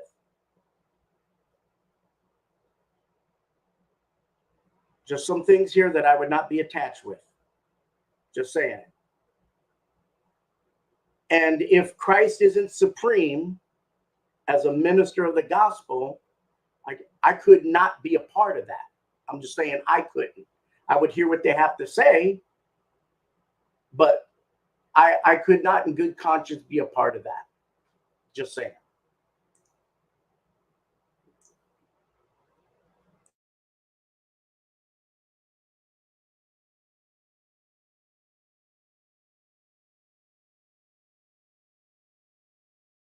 I'm sorry. Did you? I had to step away. All right, fair use. Let me let this go. They love calling me in. And I can't even check that other stuff right now. Leo, this is not regular. This is not regular.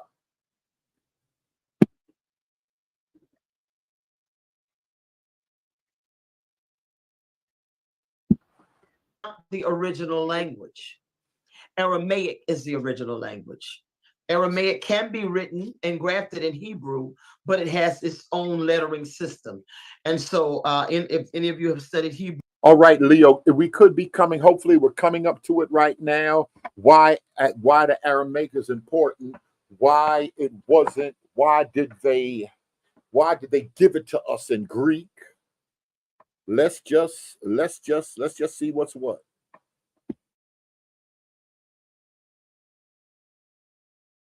We were talking about how rusty ours was, but if you know, you will hear even in the Aramaic, you'll begin to see some slight nuances and some similarities with the Hebrew language. So it is more likely that Aramaic was first and then Hebrew. All right. So if Jesus spoke this, but we're translated from Greek to English to German to all those things that you said, then that ain't the right, something ain't right. So we need to go back and look at some of the Aramaic language. And I think our focus tonight, our thrust tonight. Okay, which one of them y'all said had a degree in the Aramaic and deals with it?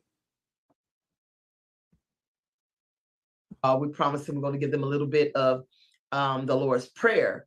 It was a PhD who does a lot with the Aramaic language, Rico Errico, who said this about the Lord's Prayer, that if we did not have the rest of the Bible, the rest of the New Testament, we could look at 2 or 3 different things, and that would be the gospel that Jesus taught.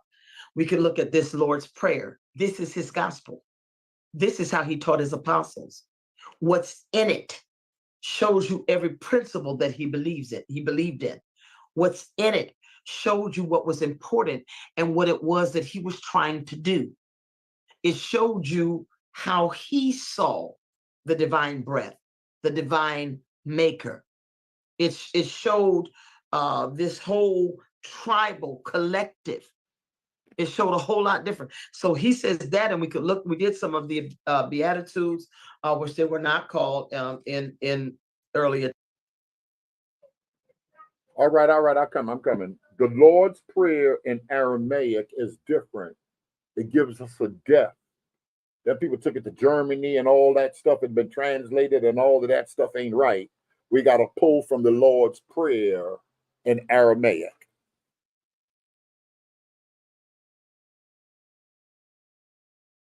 The text. That's something else. Sermon on the Mount. This won't even a sermon, but no sermon. But anyway, I think so. So he talks about that. I thought we played that at Lord's Prayer with somebody from. It's connected back to the New Age. Leo, I know Leo on top of that. Yeah, Aquarian Gospel. It goes back to them Annie Besant and that whole esoteric stream, Gnostic stream from the 70s coming down. And he talks about Jesus demonstrating the kingdom by preaching, by prophesying, by praying, and by practice, how he practiced with people. That's his ministry. Okay. That's his ministry. Okay. So that really changes how we are, and it changes how we are supposed to look at the gospel of Jesus Christ. Mm-hmm. And the thing about it is, hearing it through conditioned ears. Let me say this. We all grew up with conditioned ears. Or we were brought into this path to be called, quote unquote, Christianity, with conditioned ears. That there are certain things that are just key to that conditioning. And one of it is the death, burial, and resurrection. And in certain churches, you have not preached until you end your sermon with a death, burial, and resurrection. I know. That's right. They call it charismatic fulfillment, charisma. Take us to the cross and celebrate. Bring us to the cross. Right. How you going to, take us back to that bloody onslaught of injustice and let's celebrate. Yeah. And it's like we've become conditioned by that to the point that we don't even realize what we're saying when we say that. Take us to the lynching post so we can celebrate. Wait a minute. That sounded like what our slave, that sounded like those who beat us and enslaved us and whipped us and lynched us. That sounded like what they did. They celebrated. There's got to be something better that liberates our people besides the rhetoric that we've been handed down to. We've been given a set of blinders to only look at one thing, and it's got to be this way. That's right. That's right. And Isn't that something, though, Apostle? You're saying something here, because if we can get you to celebrate blood, gore, agony, pain, and then cry and say, he did it for me, we are really conditioning you. I wonder what's that doing to the finished work of the cross, the lamb that was slain. I'm going to take y'all the Lord's Prayer. It's all over TikTok, that Lord's Prayer, as an introduction to the esoteric. But you got to get this roundabout. For y'all to think it's deep, y'all got to get this roundabout stuff. That cross and him bleeding and shedding blood, this and Adam all died garbage. That's what they're telling you. It's garbage.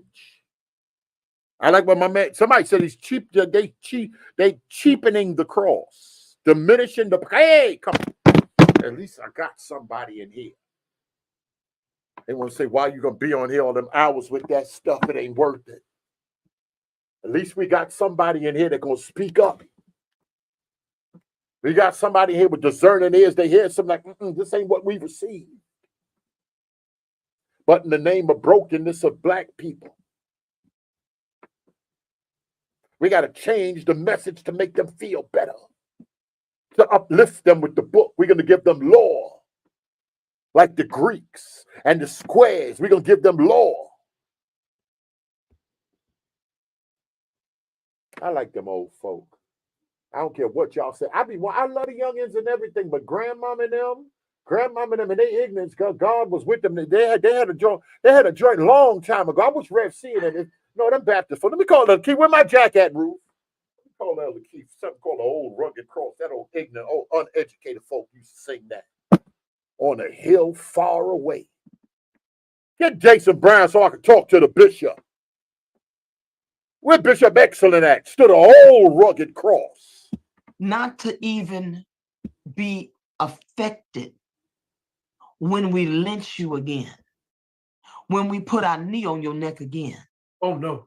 When we put poison in your food and call it healthy and take your money again. When we rape your women in the back of police cars again. When we put bullets in you again. When we lynch you again. When you shoot your own people. We are so conditioned to glorify violence. Yeah. Bishop, and I just saw it right when you said it. We're normalizing the trauma.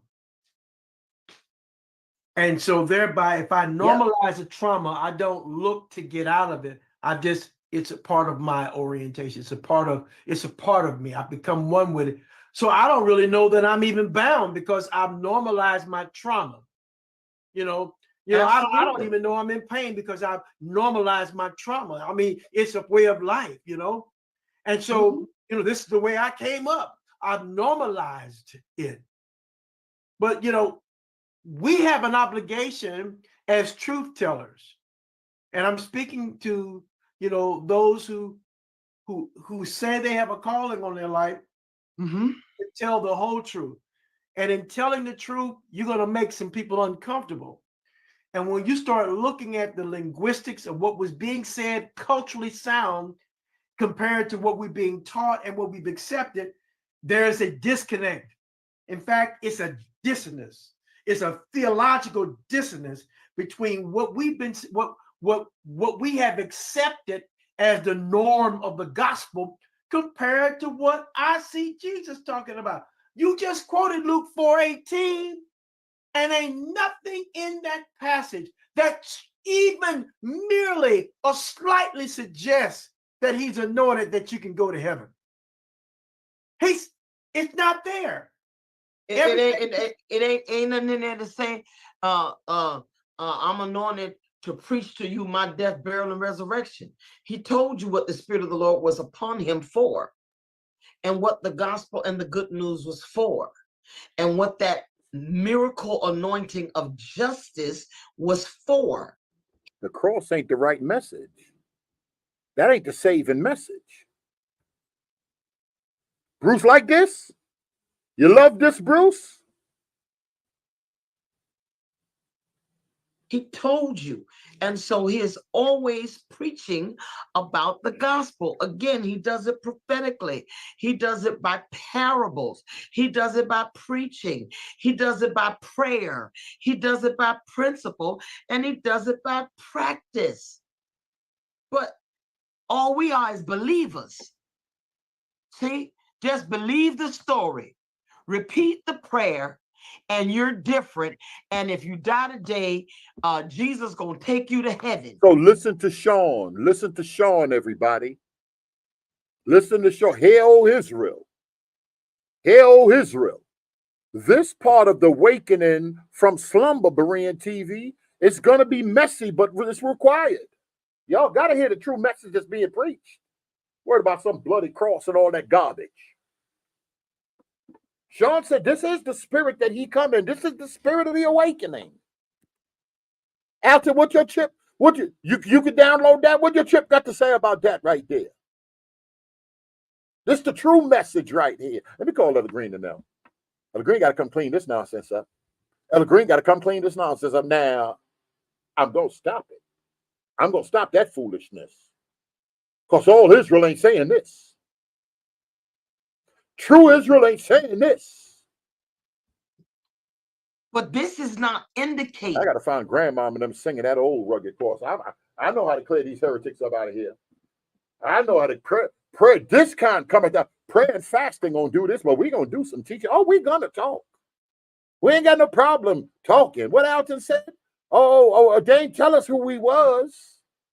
So yeah, they got to preach the cross. We done heard too much of the cross. Y'all want to move on to the deeper things. How can black people read and write and speak Greek? That's the deeper things. When we right in here speaking a European language right now, but it's the deeper things. Tell blind people anything. And you can read that book all you want to and still be spiritually blinded. Some folk woke, they don't know they're in a coma. So I'm coming out the matrix. Let me leave these people alone. I'm going to eat. I too much time of my personal time is spent doing this right here. I'm going to stop obsessing, messing around with y'all because y'all going to believe what y'all want to believe. When we look, y'all love y'all yum, yum, yum. Look at this, even in the Greek, truth be told, it ain't indicated. But when we look at this in Jesus' language and culture, it ain't going to look nothing like this. And so the reason we have a do-nothing religion is because our gospel is the gospel of Jesus Christ, of the death, burial, and resurrection of Jesus Christ. You can't practice death, burial, and resurrection. You can't do death, burial, and resurrection. You can't prophesy death, burial, and resurrection. And so we're stuck there. As I said Sunday, we're no longer saints. We're no longer children of the Most High. All we are is believers. And all believers got to do to be righteous and just is believe. But that is not, even if we take all of this stuff out of John, because most of the stuff that we use to deify Jesus as God, almost all of it, the majority of it, at least 75% of it, comes from this apologetic from the Gospel of John that is out of sync in many places with the other three synoptic Gospels. And so the Gospel of Jesus Christ should be the gospel that we talked about our not remembering our Greek, but we talked about the genitive case, and the genitive case is possession. So if we put this kind of in a little Greek order, it wouldn't be the gospel of Jesus Christ. It would be Jesus Christ's gospel. And Jesus Christ's gospel is the gospel that his predecessor preached. That is the gospel of the kingdom. This is why he did all of these parables to explain in the natural the patterns of God for the kingdom of God. That's good. And so we don't have a gospel of the kingdom because we don't understand the concept of a kingdom, because we were born into a republic and we have so-called democracy. We don't have a concept in heaven, earth, or hell about a kingdom. Yet we keep talking about the kingdom. We don't understand it. We don't understand it. We don't understand it. Wow. That much of even what we know about the Bible came from a kingdom called an empire. And so we don't understand that. And so we got to go back now and look not just at the teachings of Paul, because most of what we are fighting over is the teachings of Paul, who never laid eyes on Jesus, but could only attest to a vision. He could only attest to, I got this by revelation. This is my gospel.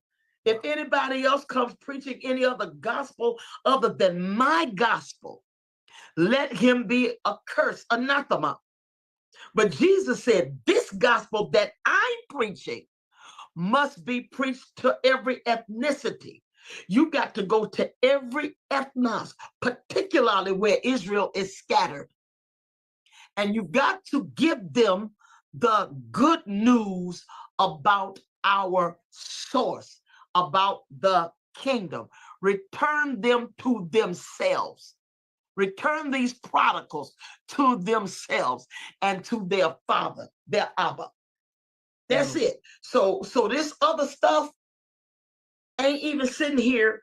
Most of this stuff, and even the stuff that's sitting here in the Gospels, we have imposed Christian beliefs onto the gospel to make it say what we need it to say, because this is how we've crafted this. This is what we voted on at the Council of Rome, not the Council of Nicaea, the Council of Rome. This is what we did.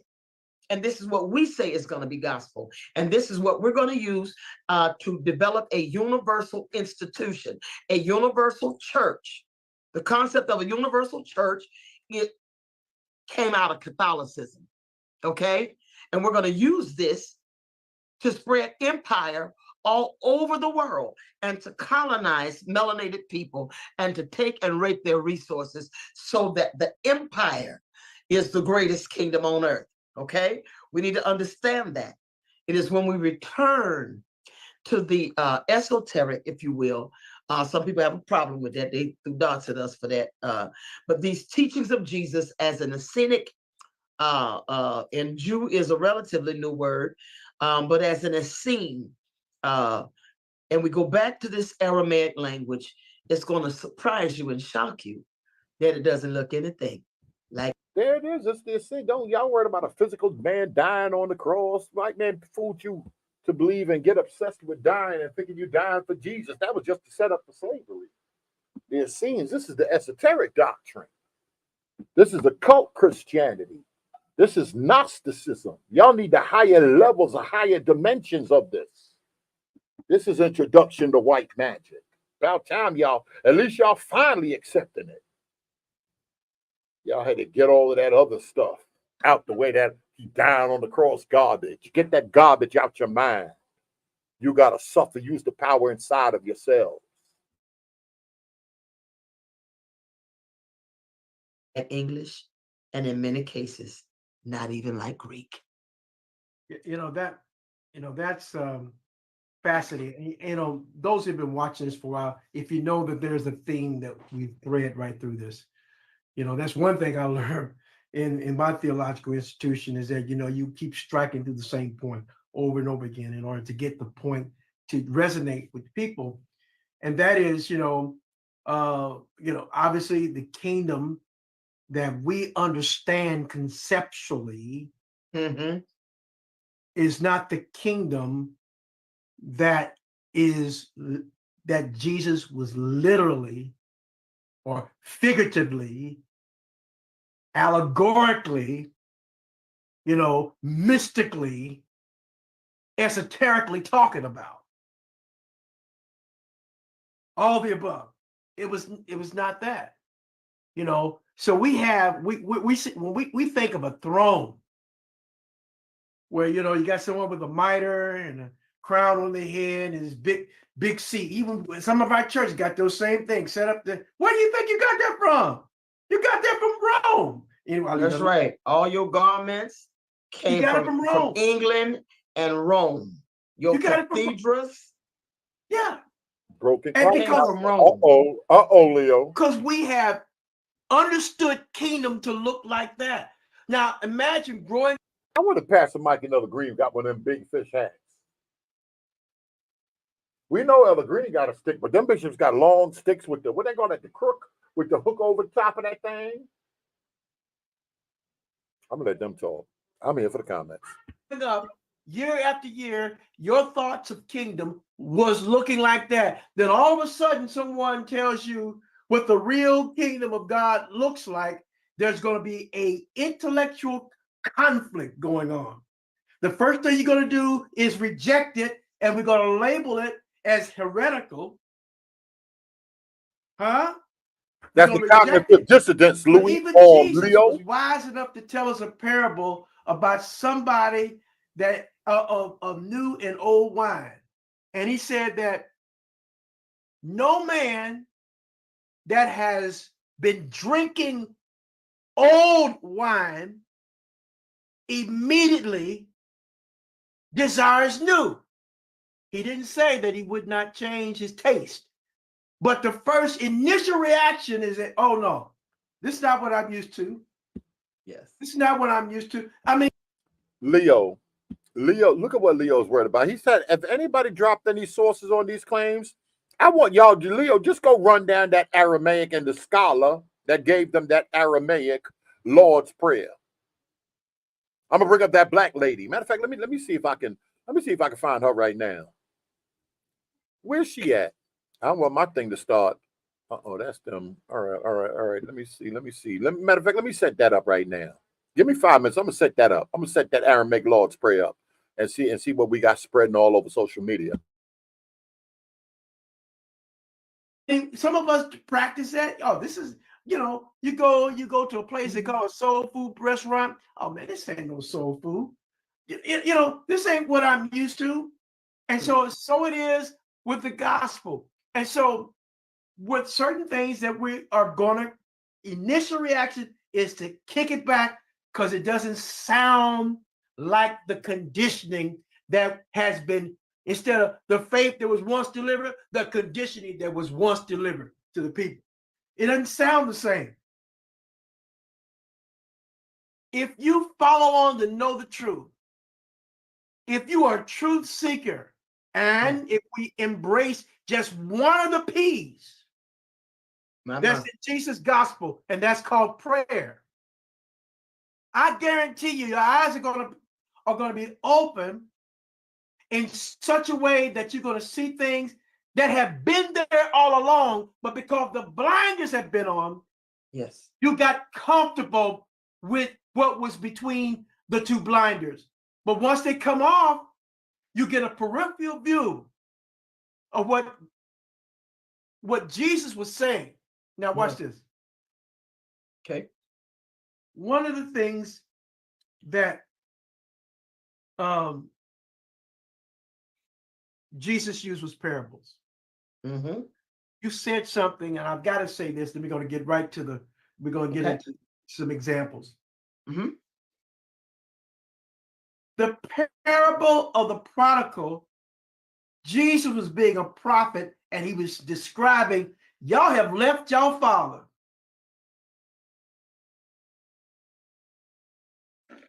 Am I right or wrong? No, He was really, you took your inheritance and left your father. you left your father. You left the source. Yeah, you left it.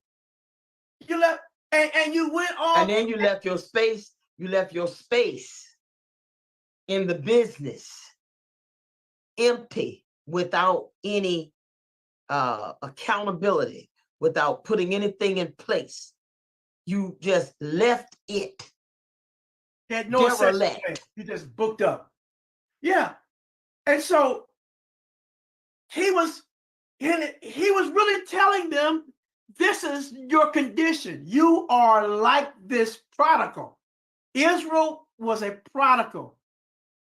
And that's why you're in the condition that you're, oh Lord, don't get me started. You know, why you're in the condition that you're in right now, because you have been behaving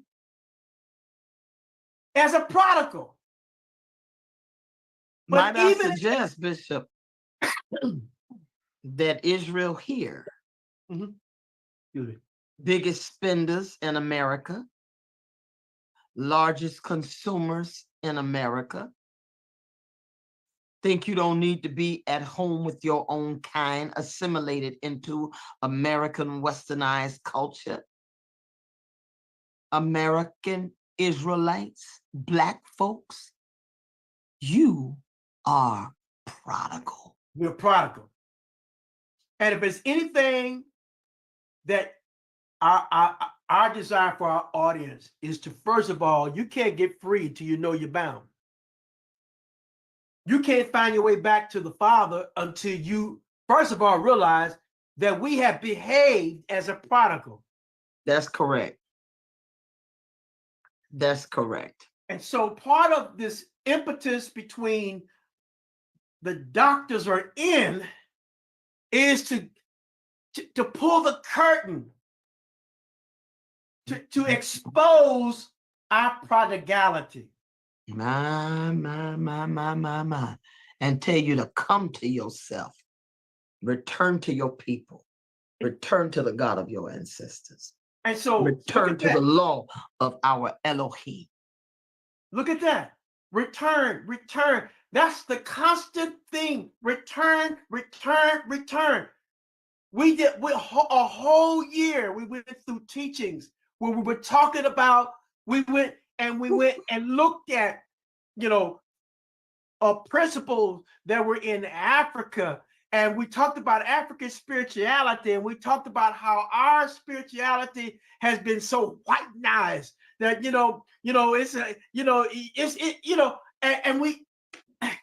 I'm just saying. Look at you, gonna drink it. You're gonna leave me out of lip. I need some tea. I'm just saying that part of our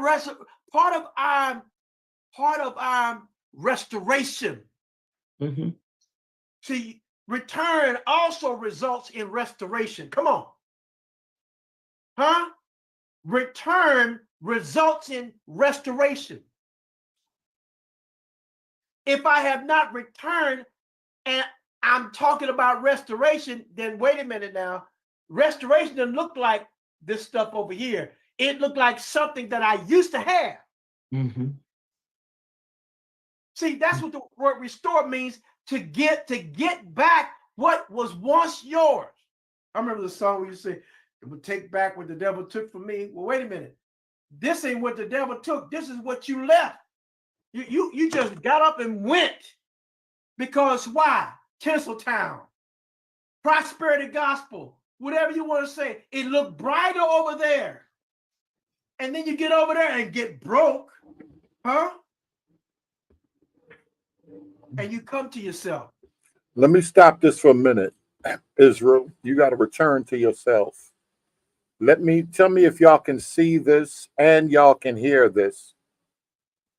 This is one of them. What it says about my audio lost connection. All right, let me hit it again to see what happened. I want to make sure y'all can hear. Type of one if y'all can hear me. All over the internet, the Lord's Prayer. This is a different translation, but it comes all from the Aramaic. He said, I'm about to blow your mind. Let me see if y'all can see that.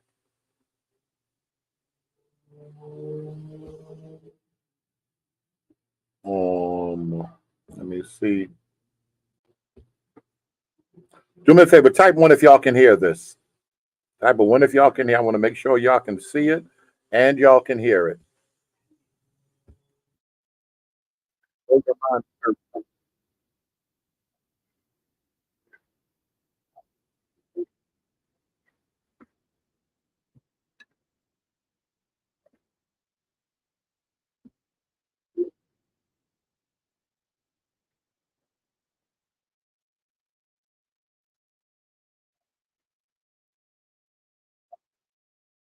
Listen, Lord.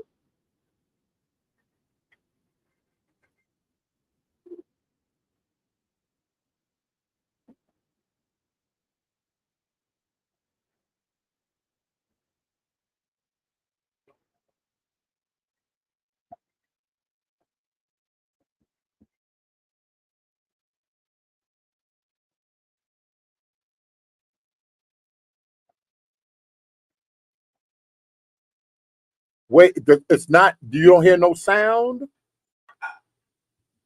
Okay, we heard you, no sound. Let me go out and attempt to come back in here.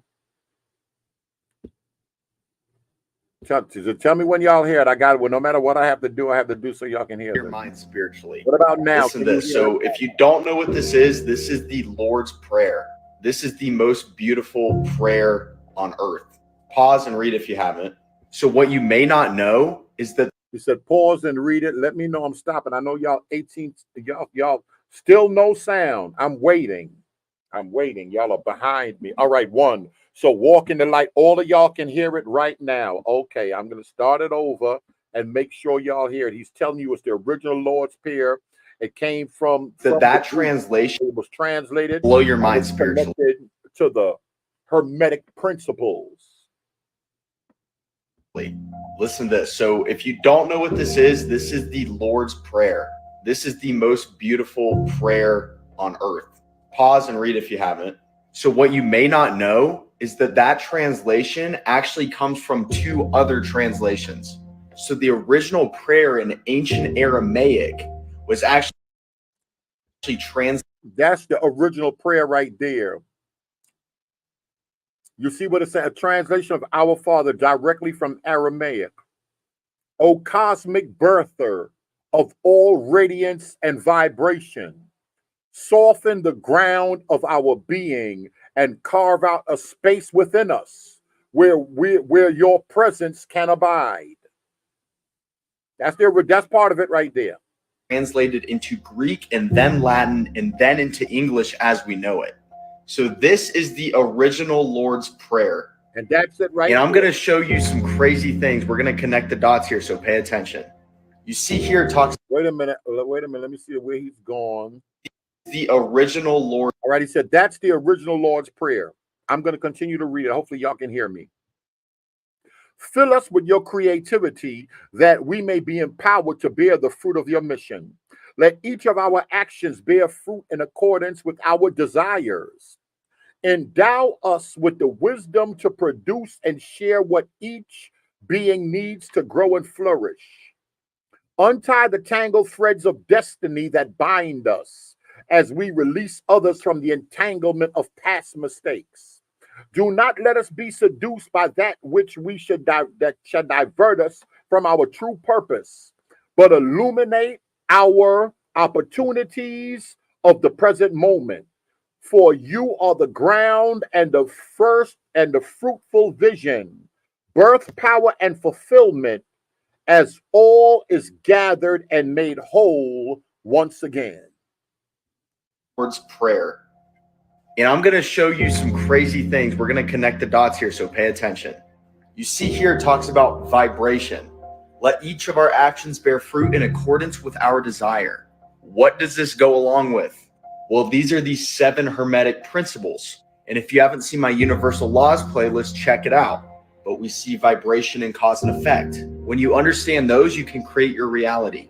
The translation's not what matters. The message is. All right, y'all heard that. I'm gonna stop that right there.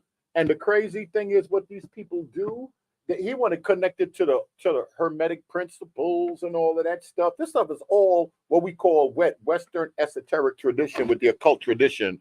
But Westerners, being that they had so much respect and reverence for ancient Kemet, they said it goes all the way back to Egypt. This is ancient spirituality they're claiming, but it might not be so ancient. It might have came from John Dee and them. It might have came from the 16th century. It might have came from occultists in Europe. So you see how they're trying to free you and tell you you need to be freed and go back to Africa. Then they're giving you European occult mysticism from the Druids and them. Same ones with Halloween and the stick hollow and the stick and all that nonsense y'all like talking about is pagan. Them Celtic priests. What you call it, Stonehenge and all that stuff. Y'all love yum, yum, yum. Open your mouth. Y'all want to be tied up and y'all want to be beat.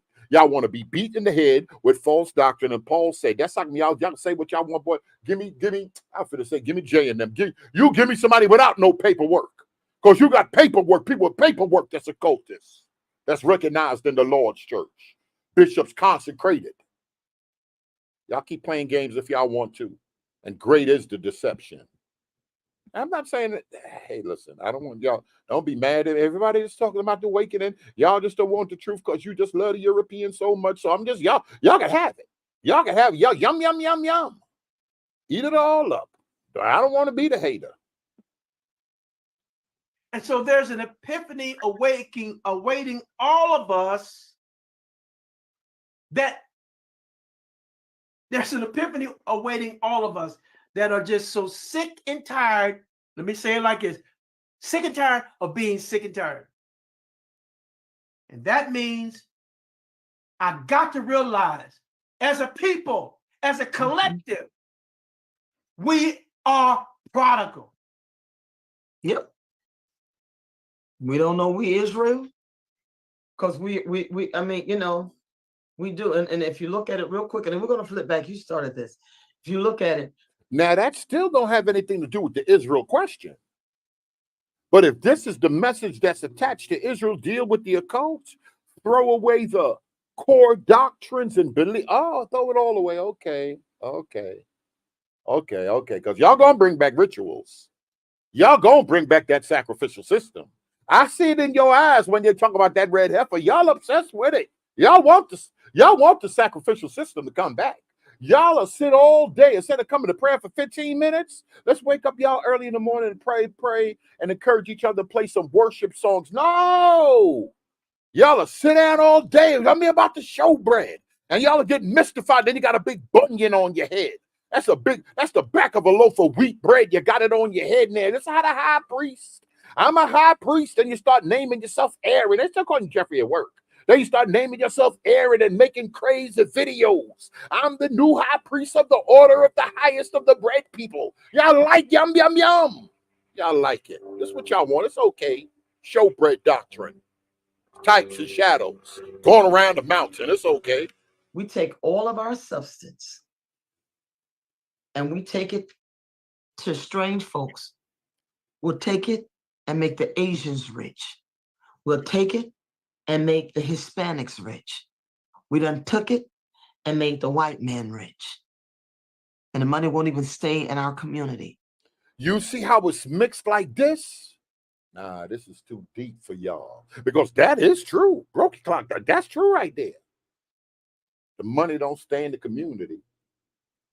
So you can't change that around without accepting the occult tradition. Oh, trust you me, I'll run circles around these two, dealing with that occult, dealing with them rituals. I'll run circles around these two. I know I got more cult books than them. I'm talking about still now present in this phone. I might have threw that other Ben stuff away, that nonsense away. Oh, I got that nonsense. That other nonsense, I got that. Maybe the Lord led me not to get rid of it. Other dude said, I had that Blavatsky book, and just for my thing, he said, I threw it in the fireplace and burnt it. I said, oh, Lord, maybe something wrong with me. No, I'm going to hold on to that stuff. I got the stuff. So as soon as my ears perk, as soon as I hear it, I know what it is. But it's new to y'all, so it's yum, yum, yum, yum. Y'all will eat it up. Open yourselves up. Go ahead. Go ahead. This is the truth, right? They ain't tell you who you were, right? Go ahead. Serpent doctrine, good doctrine. That's what y'all like, right? He's the true liberator. Y'all want it. Because all it's going to do is run you around a circle. It's an inverted hermeneutic. I told y'all that years ago. The serpent was the good one, and the other God was the jealous God that wanted to protect them in the garden. Y'all going to get it sooner or later. Hope it's sooner than later. Now, y'all taking this in the name of this is what Christ came and taught y'all, huh? Oh, that's what y'all want to tell me now. But who else to teach the doctrine but the priest? I wish I could take y'all to Ezekiel 8. They was facing the east and the rising of the sun, but they were still ordained priests in Israel that had paperwork. But God showed his prophet Ezekiel. He was sitting in a house in captivity. A lot of folk running around here, they called by God, but they stuff ain't too perfect, but they still called by God. Ezekiel, when he was in with the elders of Israel in the house, in bondage in a house. Where Bruce at? And he said the spirit of the hand of the Lord came on him, and the spirit of the Lord took him away by the lock of his hair and took him to the temple, took him to the church folk, and he saw leaders in there preparing another doctrine, doing a secret ritual. I don't want to even bring up that nonsense with what they doing in Africa, because y'all think Foodie on just them rappers in Florida laying on graves, laying on graves that go back before Catherine Kuhlman. They doing that all in Africa to fill up a tent meeting, lay on the grave. Soak up the anointing. Give y'all any scripture. Well, when Elijah died, they threw a man, killed the man, and threw him in there. And as soon as his bones touched the bones of Elijah, he woke up. Give y'all that nonsense. They tell y'all some bones are coming together. I'm the bones. I'm coming together. This nonsense. Tell y'all anything doctrine. Yum, yum. Open up. Come on, get some more of it. This is good for you. You love it. You don't want the truth. You don't want to worship. Worship? What's that? You had to talk about laws and the mountains and how long the robes were and what the thunder was like around the mountain. Y'all are worried about the wrong stuff in the book. What it looked like, and y'all worried about the wrong stuff in the book. But this is what worrying about the wrong stuff gets you. You're missing the whole main message of the book. So give you anything then. 6 hours. Not 4 and 5 and 6 days. Won't stay in our community 6 hours. That's a fact. We're that prodigal. And we spend and we spend and we spend and we spend and we look wonderful and we have this and we have that. I was laughing. Red letter, matter of fact, I'm going to shut this live down. Boy, I'm so disgusted. And folk just telling y'all stuff. Holding big conferences. Me and Elder, them, we beef. I said, well, let me call homegirl or whatever. We got to get, how we going to feed the people? How many people, what date we going to say? We were being worried about money and all this other stuff. And y'all, yum. Y'all will go to them conferences. Y'all will spend that money. We can't even have a meet and greet mess around with y'all. And we have this. We got to start telling you folk lies. You folk want lies. To look like we have arrived. Yeah. And so you got what you wanted, Israel, Black America. But we lost what we had. We lost what we had. And so this is why we're returning to these teachings of Jesus. This is why we're returning. You know? And look at what happened to the prodigal. He became broken by his revelation, his realization. Came to himself. Oh man, I done really messed up. That's the attitude we gotta have. Oh man, we are far from it. And you know why I think logic is important, like my man say? Because it's so funny that them other folk, what y'all call them small head people, they ain't even got Jesus, but they money stay in their community. But y'all connect staying money with the community, with Jesus and all that. And y'all can't separate them things, but they can separate them things. But you got the magicians like this, and you got to accept this doctrine for y'all money to stay in the community. You got Hindus who money stay in their community. What this got to do with that? See, y'all trying to put a round ball in a square hole. And because folk got titles, they can tell y'all anything. Nah. I pray God the spirit of wisdom and understanding we done really messed up. Look, Lord, we have really left you. Yahweh, Allah, whatever name you want to give our source, he came to that realization, you know, it was better. Yes. And here's the thing that I just saw. It was better. Hear this, black folk. It was better. In other words, when it was in its purest form. Before colonization, it was better in my father's house. I don't think y'all hear what I'm saying. Before, I need the God before the colonizers. I need to acquaint myself with the God that my people, my ancestors knew before the colonizer came on the soil to rape and pillage and murder, so on and so forth. I need to know that God, because that's the God of justice. That's the God of right standing. That's the God that made a promise to my people. That's the God that I want to know. I don't want to know the God of the colonizer.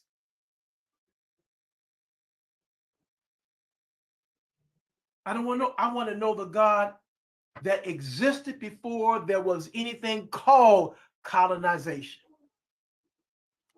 That's the God that I want to know. I'm craving for the purity of what was given to our people. Give me 1 second. So y'all want the God before the colonizers. This math ain't mathing. This math ain't mathing. Y'all can't be this slow. Before they came to this land, the purity, what was given to our people before the colonizers came and took their land. I want to know that spirituality, because it's that spirituality that's going to liberate. That's the one that's going to set the captives free. That's the one that Jesus said, you'll know the truth, and the truth shall make you free. Mama. I want a truth that's going to, once I embrace it, it does its part. All I got to do is embrace it, and it'll do its part. It'll make me free. Huh? My. That's where we at today. Join us in this quest. We're going to look at a few verses. I'm trying. Every time I try to reel it in, Bishop, something pull me back out.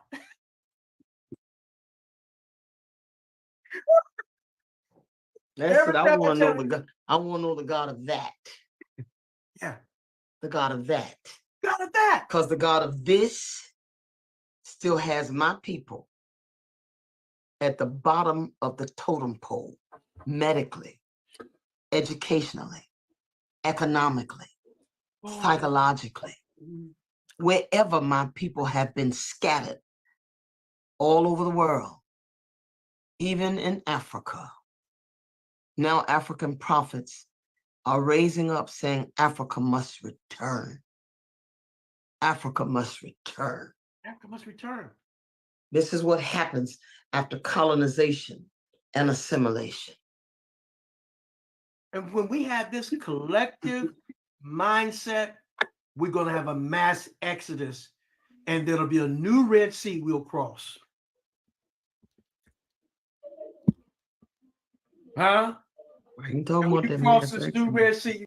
What's the wrong? But most excellent. What's wrong with that? What's wrong with giving the colonizers back their religion? Because that's y'all trying to fight that. I'm gonna tell y'all what some of the preachers saying. They saying we God's people, yeah, we Christians. Sound like what Sakari saying, yeah, we God's people, we Christians. But we don't want this Christianity. They secretly saying.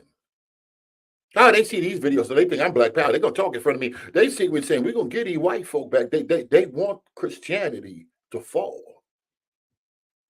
I ain't never seen so many ordained licensed ministers of the gospel. They want Christianity to fall. Just that white man garbage. Just that white man garbage. And the thing that hurt me they'll line up with educated LGBT black preachers. They wanted to fall for a different reason. They done been molested in the black church. Some of them, they wanted to fall for a different reason. Elder, he said, say it ain't so. I'm going to just be quiet. I tell you, I came back to the city. I feel like crying. My life is over. I don't know nothing else, but I'm like, man, I don't know nothing but ministry. But Lord God, all these folk I tell you, I don't know nothing but street people and everybody else is pastors and ministers and Bible teachers and everything else. I don't know more regular people, no ushers and I just know street fools, and I don't know preachers in church, and I know a whole bunch of them. They ain't talking right. A lot of them ain't talking right. I think I'm stick with Elder Mike and them. Like, my God, at least I know a few people. Majority of folk just talking about how to get that bread up, how to get that weight up, and how these white folk wicked. That's the only thing I got to keep it a book that I can say is hypocritical. Just as much as Israelites are saying public, these folk is wicked, these folk this, these folk that. There's plenty of preachers talking behind closed doors. Man, these white folk wicked. They've been wicked. Hurts me, but it is what it is. It is what it is. I'm like, yo, I got to get on the ball myself. How they wicked and I can't even see it. These dudes got buildings. They legit. They've been legit for years. But I don't see what they see. Now, y'all ain't finna give me. Now, I tried to download that chip. Because I'm like, oh, y'all trying to give me too much error. But I don't see what they see. Nah. They see some other stuff. These folk need to get destroyed. They ain't about nothing. But they won't come out publicly and say it. They ain't as ignorant as Deacon and them. They might as well. They said God. They might as well say God is. I'm like, yo, on the low, I got more respect for. Let me be quiet. Let me just let this video play. Let this video. Matter of fact, I'm gonna shut this over. You got to change your diet. Come on, talk to me.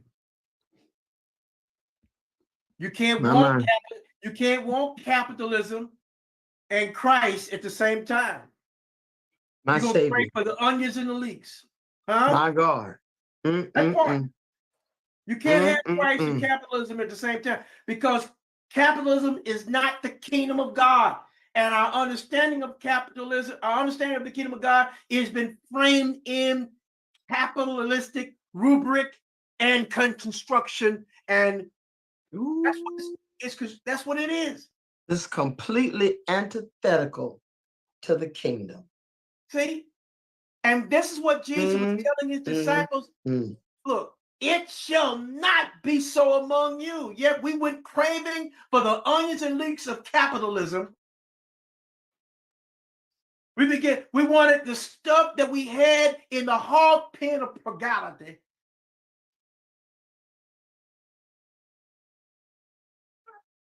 That's what we wanted. And he said, look, I'm telling you, leaders. He was telling Jews leaders, it shall not be so among you. That's the way of the Gentiles. Oh, wait a minute now. Who were the Gentiles? It was that group of people that populated the isles of the Gentiles.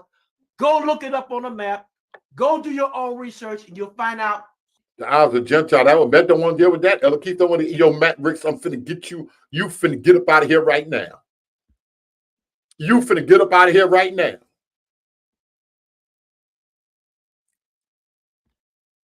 I mean, so you got to navigate the society. Where the isle of the Gentiles were, those were the Gentiles. He said, it shall not be so among you. Keep my message pure. Keep my movement pure. In order to keep it pure, you cannot go a-whoring after other gods. The God of this world. The God of America. In God we trust. No, it's talking about the money, the capitalistic God that they trust in America. Because if they trust the God that delivered his people in the past, they would repent. And we're going to have some reparations and everything else. America has never truly repented of the trauma it's caused to people from the African diaspora for 400 years. They never truly repented. In fact, they want to wash it over. They ain't repenting for coming over here and taking these people's lands and raping them and killing them and taking their resources. We got to park right here. Elder Keith, listen to my man right here. I don't agree with Western style capitalism, but there is no alternative until Messiah or you move to China. Elder Keith, you agree with that? Is that true? How other nations... So if you're of the... I don't even know what... Some questions need to be asked right now, but I don't even know how to frame the questions. Most excellent. So this is just a problem that because Bible believing Koreans, even some Bible believing Africans, may not be having this problem in America. Of course, Bible believing Europeans in America, y'all think they're all doing good. Messianic Jews in America. Somebody got to explain somebody got to explain some of this. One of y'all got to explain some of this right here. I'm going to let it keep going. We got to let some of this soak in. Because they are talking about real issues that people are dealing with. Do you preach heretical doctrine? Do you give them lore? How bad was Cone with black liberation theology? How sinful was that to take the gospel and do something to resurrect the people with? Elder Keith, I'm asking you that. Most excellent, I'm asking you that. Rev C, I'm asking you that. How bad was black liberation theology? Because this is just be a new form of that. What it is. Let these folk pay reparations. Folk done wickedness. And make them repent at the same time. Let them know we ain't going for it. And God is on our side. I don't know. Somebody going to email me and say this is a crock of nonsense. We just talking. Had never been. In fact, that they sanitize that aspect of the story, and they only allow certain things to be delivered in the school system. Hence, certain things can't even taught in Florida now. They don't want. What the other brother see? Another brother, yo, these dudes are stupid. He said, we go to Baltimore, we go some of the biggest cities, all of the mayors and them Democrats and they black folk, and y'all talking about white folk holding y'all. Never mind, let me just let this video play. I don't know what's going on. I'm just here for the comments. Well, it makes people too uncomfortable to know the truth. But look, sometimes in order to get free, I got to feel the pain of that truth. Because it's not just about the people that have been traumatized that are bound. Mm-hmm. It's the descendants of the binders. They're just as bound as the descendants of those who are bound. That were bound. So now that we're on our rant, I'm gonna blame Dr. Brown for he ain't here, so I can throw, But the truth is, let the truth be told. He might have got us stirred on our phone call. Somebody did. Yeah. He done got them stirred and he ain't even there. Listen to what Met say, everybody. Liberation theology is doing wonders for the people in this video and for the alphabet community. Liberation theology. Yeah, I can't lie. I'm gonna just leave it alone. But the people that's always preaching they're gonna do pretty good. Them folk wicked, we the people. The light was doing pretty good till that flesh got them, just like Malachi, Z. York, and everybody else. That flesh got to them. Farrakhan ain't hungry, y'all. I know y'all don't believe it. Nathaniel ain't hungry, y'all. I know y'all don't want to believe it. But Nathaniel ain't worried about how his phone bill gonna get paid next month. Can't tell y'all that though. Fair use. Yeah, he did. He just hit and run. We're in a prodigal moment. And until we realize together as a people that we are that prodigal, we're not going to have an epiphany as a collective. We may have some stragglers that find a way, but God's trying to rescue the whole bunch. Yes. Because because a few basketball players and Oprah them millionaires, that's how God's doing it, right? He got to save all you black people in America. All y'all got to come up. I wonder if that's how it really works. Even with, I'm gonna just leave it alone. As long as we got a boogeyman, them white folk wicked. As long as we got a boogeyman, we good. Rescued. Guess what? People that don't look like me get rescued too. We are the answer to America's problem. Let me get some Thomas. Let me get some Thomas. Let me get some Larry Elder. Let me get some of them. Let me get some of them other folk. Let me get some Candace and all them other ignorant folk on here for a minute. Leave it right there. Absolutely. Dr. Brown said that to us today. He said that to us today. And it's going to have to come primarily as we educate our own or through our institution of the church. And so part of that return is to return as close as we can, at least to the language and the culture of Yeshua. It was not Greek, right? Let's dig into this. Again, it was Dr. Rico Enrico. Mm-hmm. Did you pull up? Y'all busy worried about their degree, but there at least the sources here, Leo, Dr. Enrico. What was his last name? Let me see what his last name was. Who said that this prayer, it wasn't called the Lord's Prayer, but this prayer, this teaching, they said, Lord, teach us to pray. So apparently these devout religious people prayed as it was their religious custom. We pray according to our custom. We say we don't, but we pray according to our custom. And you can tell denominationally, because denominationally, most of us sound alike, like our denomination, all right? They prayed as according to their custom, but it was something that they noticed that their teacher, their prophet, was doing that transformed his energy, his space, his thinking, that they weren't doing. Now remember, these not heathens. These folk been praying ever since before their bar mitzvah, probably. But they're saying, Lord, teach us, train us, teach your apostles how to pray. All right.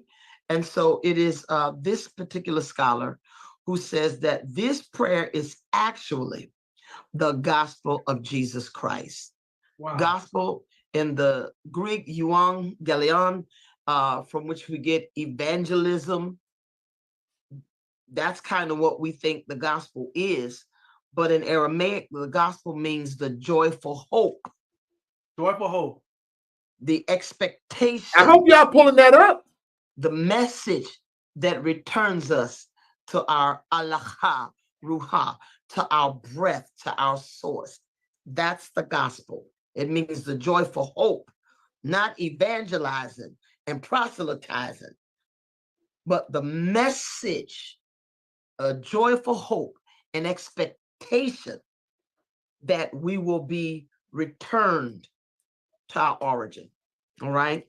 And so he says, again, that Jesus did this gospel of the kingdom preaching prophetically by preaching, by parables, by principles, and by practice. All right.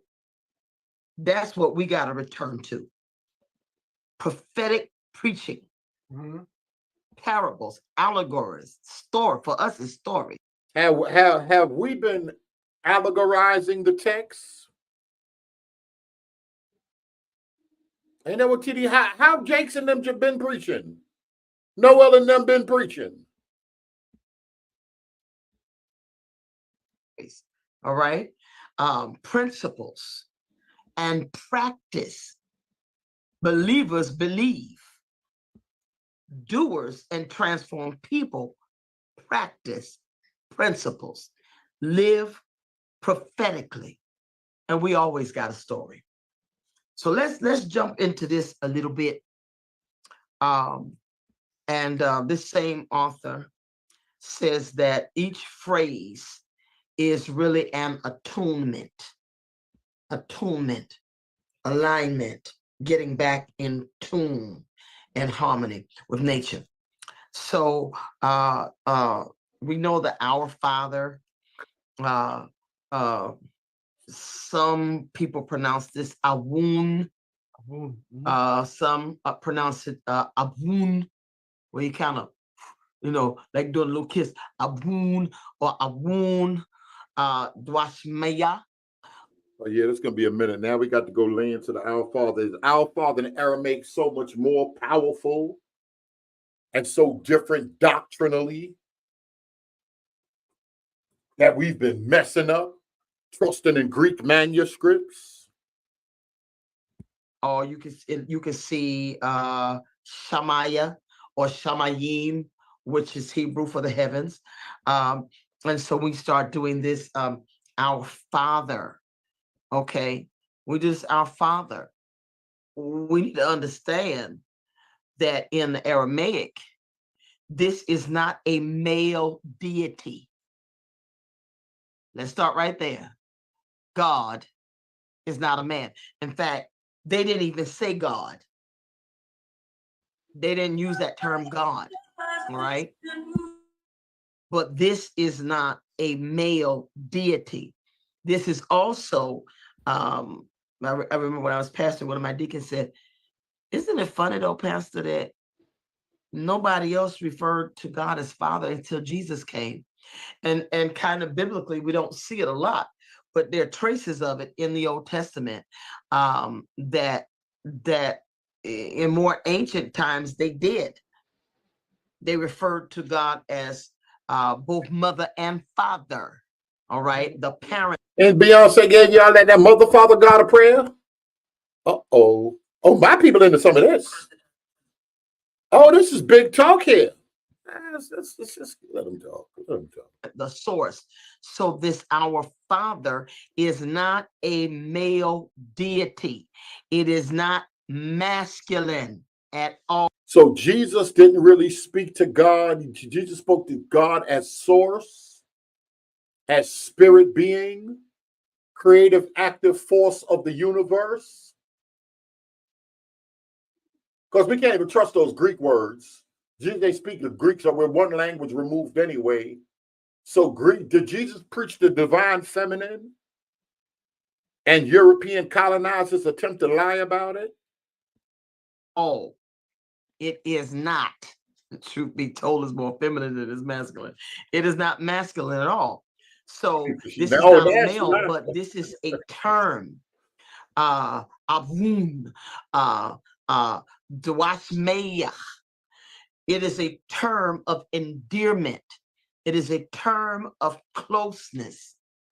There are people who in this Aramaic culture, you would use the same word here for father. Is a mother could be saying this to her daughter with the same terminology. Right. This abun, the wasmayach, it's got look on the end, look on the end. But again, it is not maleness. It's a term of endearment. It's a term of closeness. It's a term of intimacy. It is a term that we could say, our beloved. All right. So men could use it to women. Women could use it to men. Men could say this to their sons. Sons could say this same terminology to their mother. It's not one of maleness, but it is one of closeness. And so here is the first thing that Yeshua begins to teach. You need to become one with your source. You need to become close. This is not a transcendent God who is up in the heavens. All right. So in our Old Testament, we have all of these different theologies because you have different peoples. You have the priestly people. You have the Yahwehs. You have the Elohists. You have all these different people from different areas, different regions, different everything. This is a compilation of books. This is not one story all the way through. Okay. We don't try to make it a story when it won't no story. Okay. But it's a compilation of books. And so sometimes you'll see something in Psalm, our God is in the heavens and he has done whatsoever he pleased. And so we have this transcendent God who is up here somewhere, you know, and his throne is up there, and he's sitting up on the throne like this, like Abraham Lincoln. Everybody is an occultist attempt to do this. Nation of Islam, 5%ers, y'all believe in a mystery God, Reverend Ike that came with the name it and the claim it, and you're a God. They always say that y'all believe in some mystery God far away. Reverend Ike said, I don't preach a God far away. When John said, greater is he that is in me. They'll take portion. I'm gonna just leave y'all alone. I'm gonna leave y'all alone. Matter of fact, now let me stop this first and see if I can share some of this. I'm gonna leave y'all alone. I'm shutting these lives. I gotta accept this stuff for what it is. This is just doing this just to be doing it. Let me show y'all, and y'all gonna hear more of it.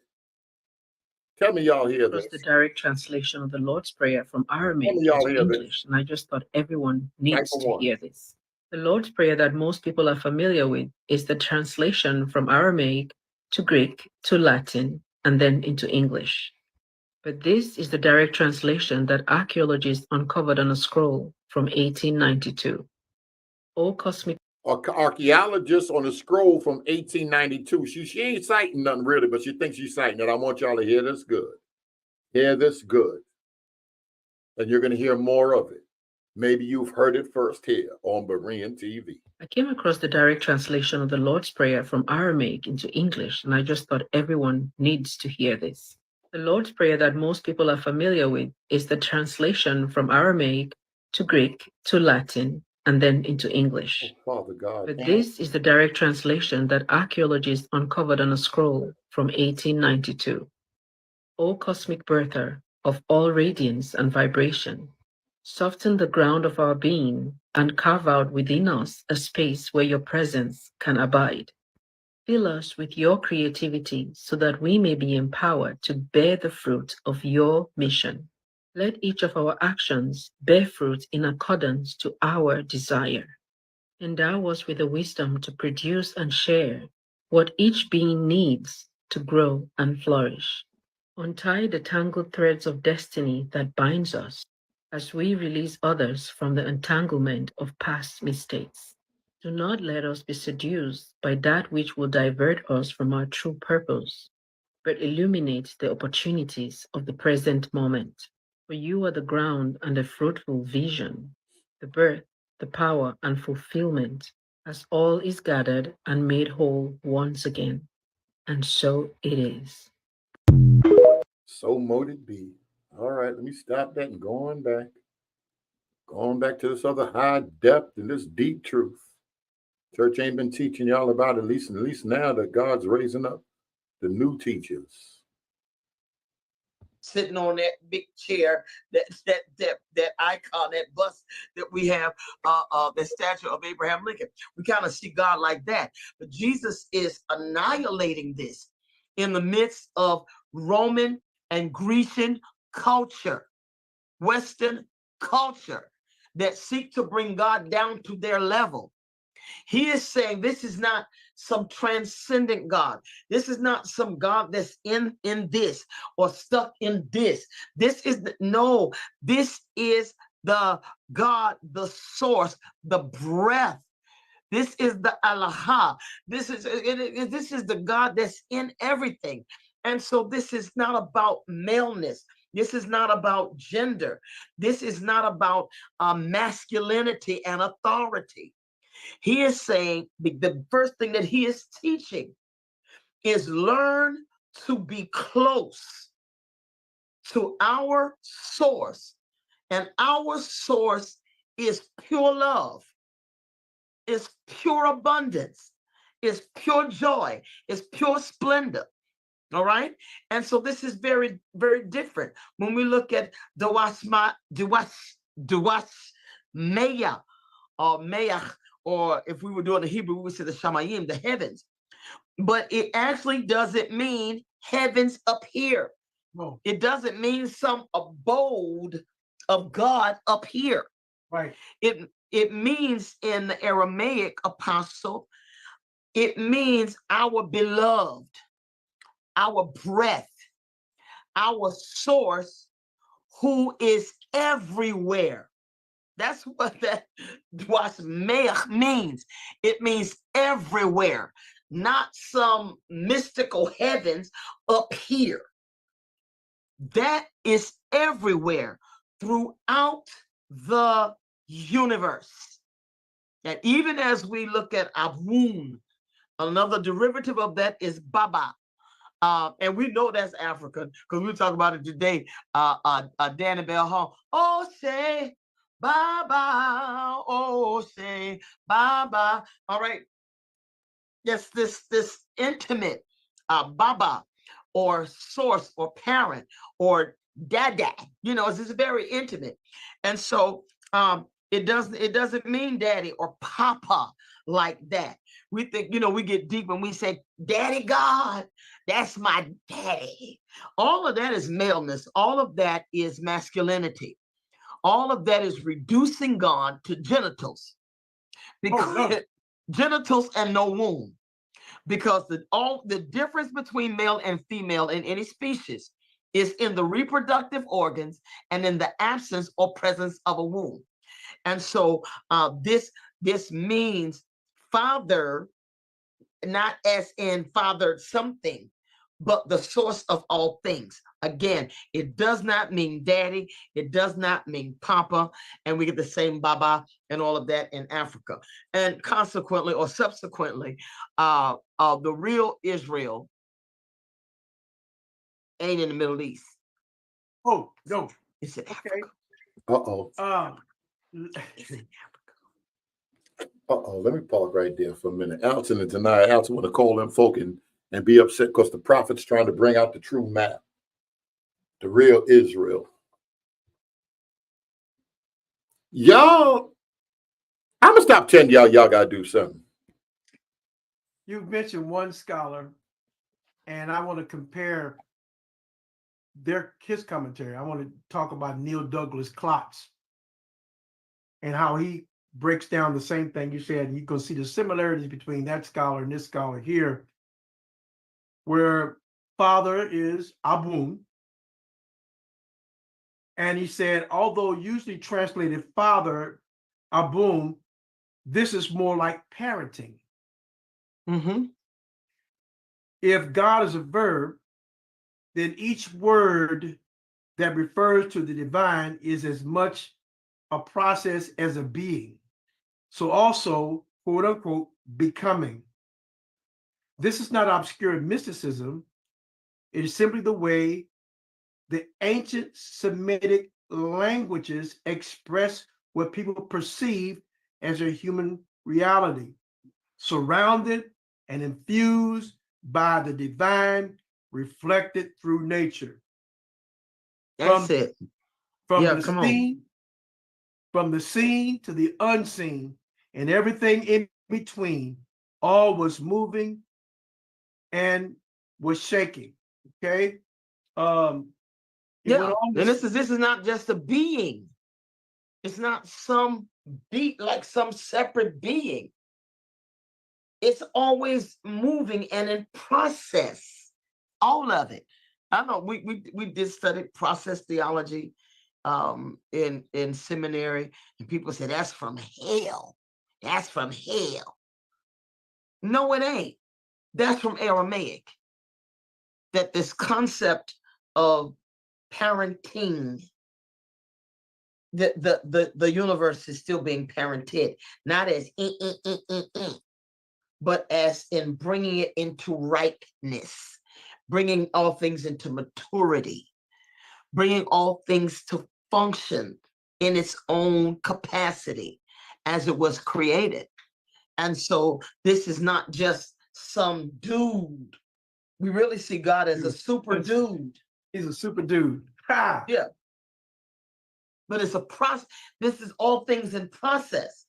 And God is saying, I'm late on this. Sunday night. God is seen in nature. God is seen in creation. God is seen in the galaxies. God is seen in every kingdom, the animal kingdom, the plant kingdom, the insect kingdom, the aquatic kingdom, the intergalactic kingdom. Everything, the kingdoms of this world is become the kingdoms of our God and of his anointed ones. And so this is very, very different than us seeing God as an entity, as a super dude that we beg for favors and get this super dude to give us what we want if we fast and pray and believe and confess. No, God is seen in all of creation. Let everything that has the same ruha as the Allah, everything that has breath breathed into it, let it by functioning, let it by maturing and ripening, praise the breath from whence it came. And so this is not some dude sitting on the throne doing this and doing this and doing this. And no, that ain't the way Jesus saw that. That's not the way people of his day saw that. You may see some different things from different writers from different times, some thousands of years before. But Jesus presents, Yeshua presents the Allah very differently. He teaching coming out the gate. Jesus is teaching so different from the apostles, because it seemed like the apostle preached, he died, he rose again. That's what part scared me, but y'all can't put it together. And Sean said, Berean TV, which, not and most excellent. Sean said, Berean TV, the statement on the screen, that's your statement, most excellent. Is that factual? Which part is false? They lied to us. Y'all been conditioned by Europeans. Step 3, they hid the truth. Step 4, ta-da, you have a following. Yum, yum, yum. Sean eating that up. He don't even. Duasmea. Abun or Abun, okay? Duasmea. I'm going to show y'all later on with it. How these teachings are connected to Blavatsky and the Hindu Jesus, and because it's all taking you somewhere. But I got to give y'all a shortcut, because y'all like shortcuts, right? Or y'all want to waste time like I was chasing all these books down for years and years, chasing all this nonsense down. Matter of fact, I need to just, because I don't want y'all to waste the years that I wasted. But y'all go ahead, y'all go ahead and uncover what you think you're gonna uncover. This ain't about a super dude that's sitting here doing this and doing that. He's in all of creations. The heavens declare the glory of God. When I consider the moon and the stars, which thou hast ordained, you see the language so rich in the Psalms and in other places where God is made evident. Even Paul talks about it. He gets this one right, or whoever wrote it. That the things which are not seen are evident in the things which Somebody get COVID. She said whoever wrote it are seen. Oh man, y'all got my stomach hurt. The kingdom is without observation.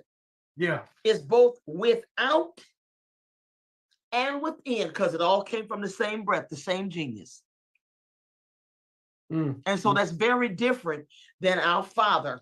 Then we just be so deep, Daddy God, that's my daddy. My daddy's baby, all this old crazy stuff that we just, but people are trying to hit that place of intimacy. So they got that piece of it right, but this is not maleness. And this is not somebody sitting on the throne directing traffic. As we wrap this up today, and we just only dealt with the Father. I mean, this thing that Jesus taught here is going to take us a little while to get through it. Yeah. But this thing, another comment that Neil Douglas Klotz, the Aramaic scholar, makes about this, he says, if we look at the story of Genesis 1, 26 and 27, the first human being, a single being, is created male and female. Absolutely. So two varieties interlinked in one, as we find it in several other species, including many plants. For those living on the edge of survival, the modern category we now call gender did not exist.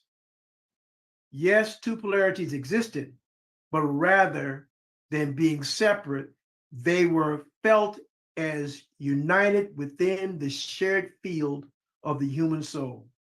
A person could express either polarity to some degree, and one's outer appearance was less important than what one's soul expressed in the moment. Wow. Just wanted to share that. So now how y'all gonna make, if from these borrowed stories out of Kemet and other African traditions that we say God gave Moses? Yeah, Moses took him right on out of Africa when he came. There it is. The Bible's plagiarized from Egyptian. The Bible is really ancient Egyptian religion. That's what turned out Ray Hagan and all the other ex-pastors, right? Sure did. Okay. But if indeed we are made in the image and the likeness of God, and the first Homo sapien, not the first human, the first Homo sapien was both and neither, then we are all both and neither. Uh-oh. Elder Keith, you need to find the divine feminine within yourself. I think that this what we was chopping up yesterday. Some of the stuff people feel been answered. Berean, that's why we depend on you say we, the Eastern Orthodox Church. We depend on magisterium authorities. Y'all can keep this. I'm here for the comments. Because if we in the image of God, then both and are in God and neither. Wow. There is neither male nor female. Neither. Okay? Neither. Both and neither. It's a God concept. But unfortunately, particularly in these Abrahamic religions, Judaism, Christianity, Islam, they are patriarchal and present God as a superhuman with male genitalia, the whole 9 yards, because God is a man. Wow. But Jesus' teaching is completely different. And their understanding of the divine, they didn't call him no God. You know, now they use the term Hashem, but the understanding completely different. He says they've been using Hashem. How old is that? But go ahead, let me say understanding. Jesus didn't teach what y'all think he taught. If you don't get this first part right, you ain't gonna never learn how to pray. See? Absolutely. Our source, our parenting.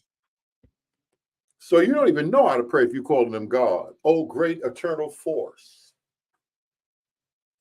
Vibration, energy of the universe.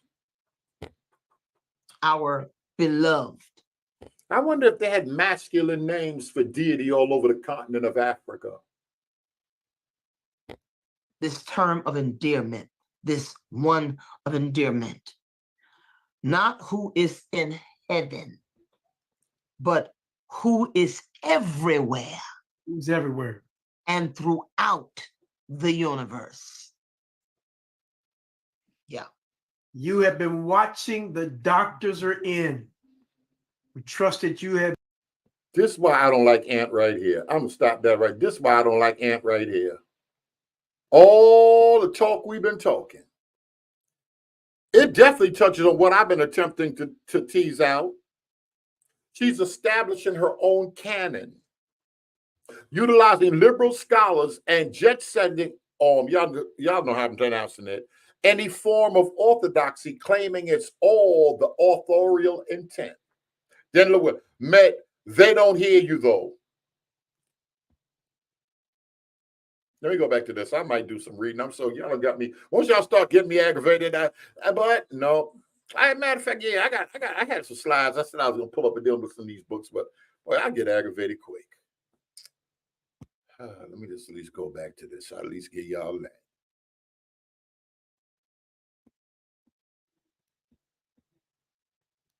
The widespread distribution of standardized Bibles aimed to enforce Western cultural norms and religious practices upon indigenous populations in colonized territories. This often entailed suppressing or marginalizing local interpretations of Christianity and non-canonical texts that diverged from Western theological perspectives. The global expansion of standardized Bibles under European colonization significantly impacted the diversity of biblical texts and interpretations worldwide. Indigenous Christian traditions and local variations, enriched by unique cultural elements and textual traditions, faced pressures to conform to Western norms. This process frequently led to the sidelining or outright suppression of earlier versions of biblical texts and manuscripts that did not align with the standardized versions promoted by European missionaries and colonial authorities. In contrast to many regions affected by European colonization, Ethiopia maintained its independence during the 19th century scramble for Africa. The Ethiopian Orthodox Tewahedo Church, one of the oldest Christian churches globally, traces its origins to the 4th century CE and has preserved a distinctive biblical canon known as the Ethiopian Bible, or the Kebra Nagast, or the Glory of King. The Ethiopian Bible includes not only the standard Old and New Testament books recognized by most Christian denominations, but also incorporates additional texts such as the Book of Enoch, Jubilees, and other traditional Jewish writings. This canonization process developed independently from Western influences due to Ethiopia's geographical isolation and cultural distinctiveness. The preservation of the Ethiopian Bible underscores Ethiopia's rich Christian heritage and its resilience against attempts to impose foreign theological frameworks. The inclusion of non-canonical texts in the Ethiopian Bible highlights an early acceptance among Ethiopian Christians of ancient texts that were excluded or marginalized in other Christian traditions shaped by Western European interpretations. Matt, would you like to say something on that right now? I'm trying to line up these slides. It's too much to read, but I guess I can read 15, it does 8, 9, 10 pages. You heard what was just said, y'all? Were certain books with Western European tradition marginalized certain books?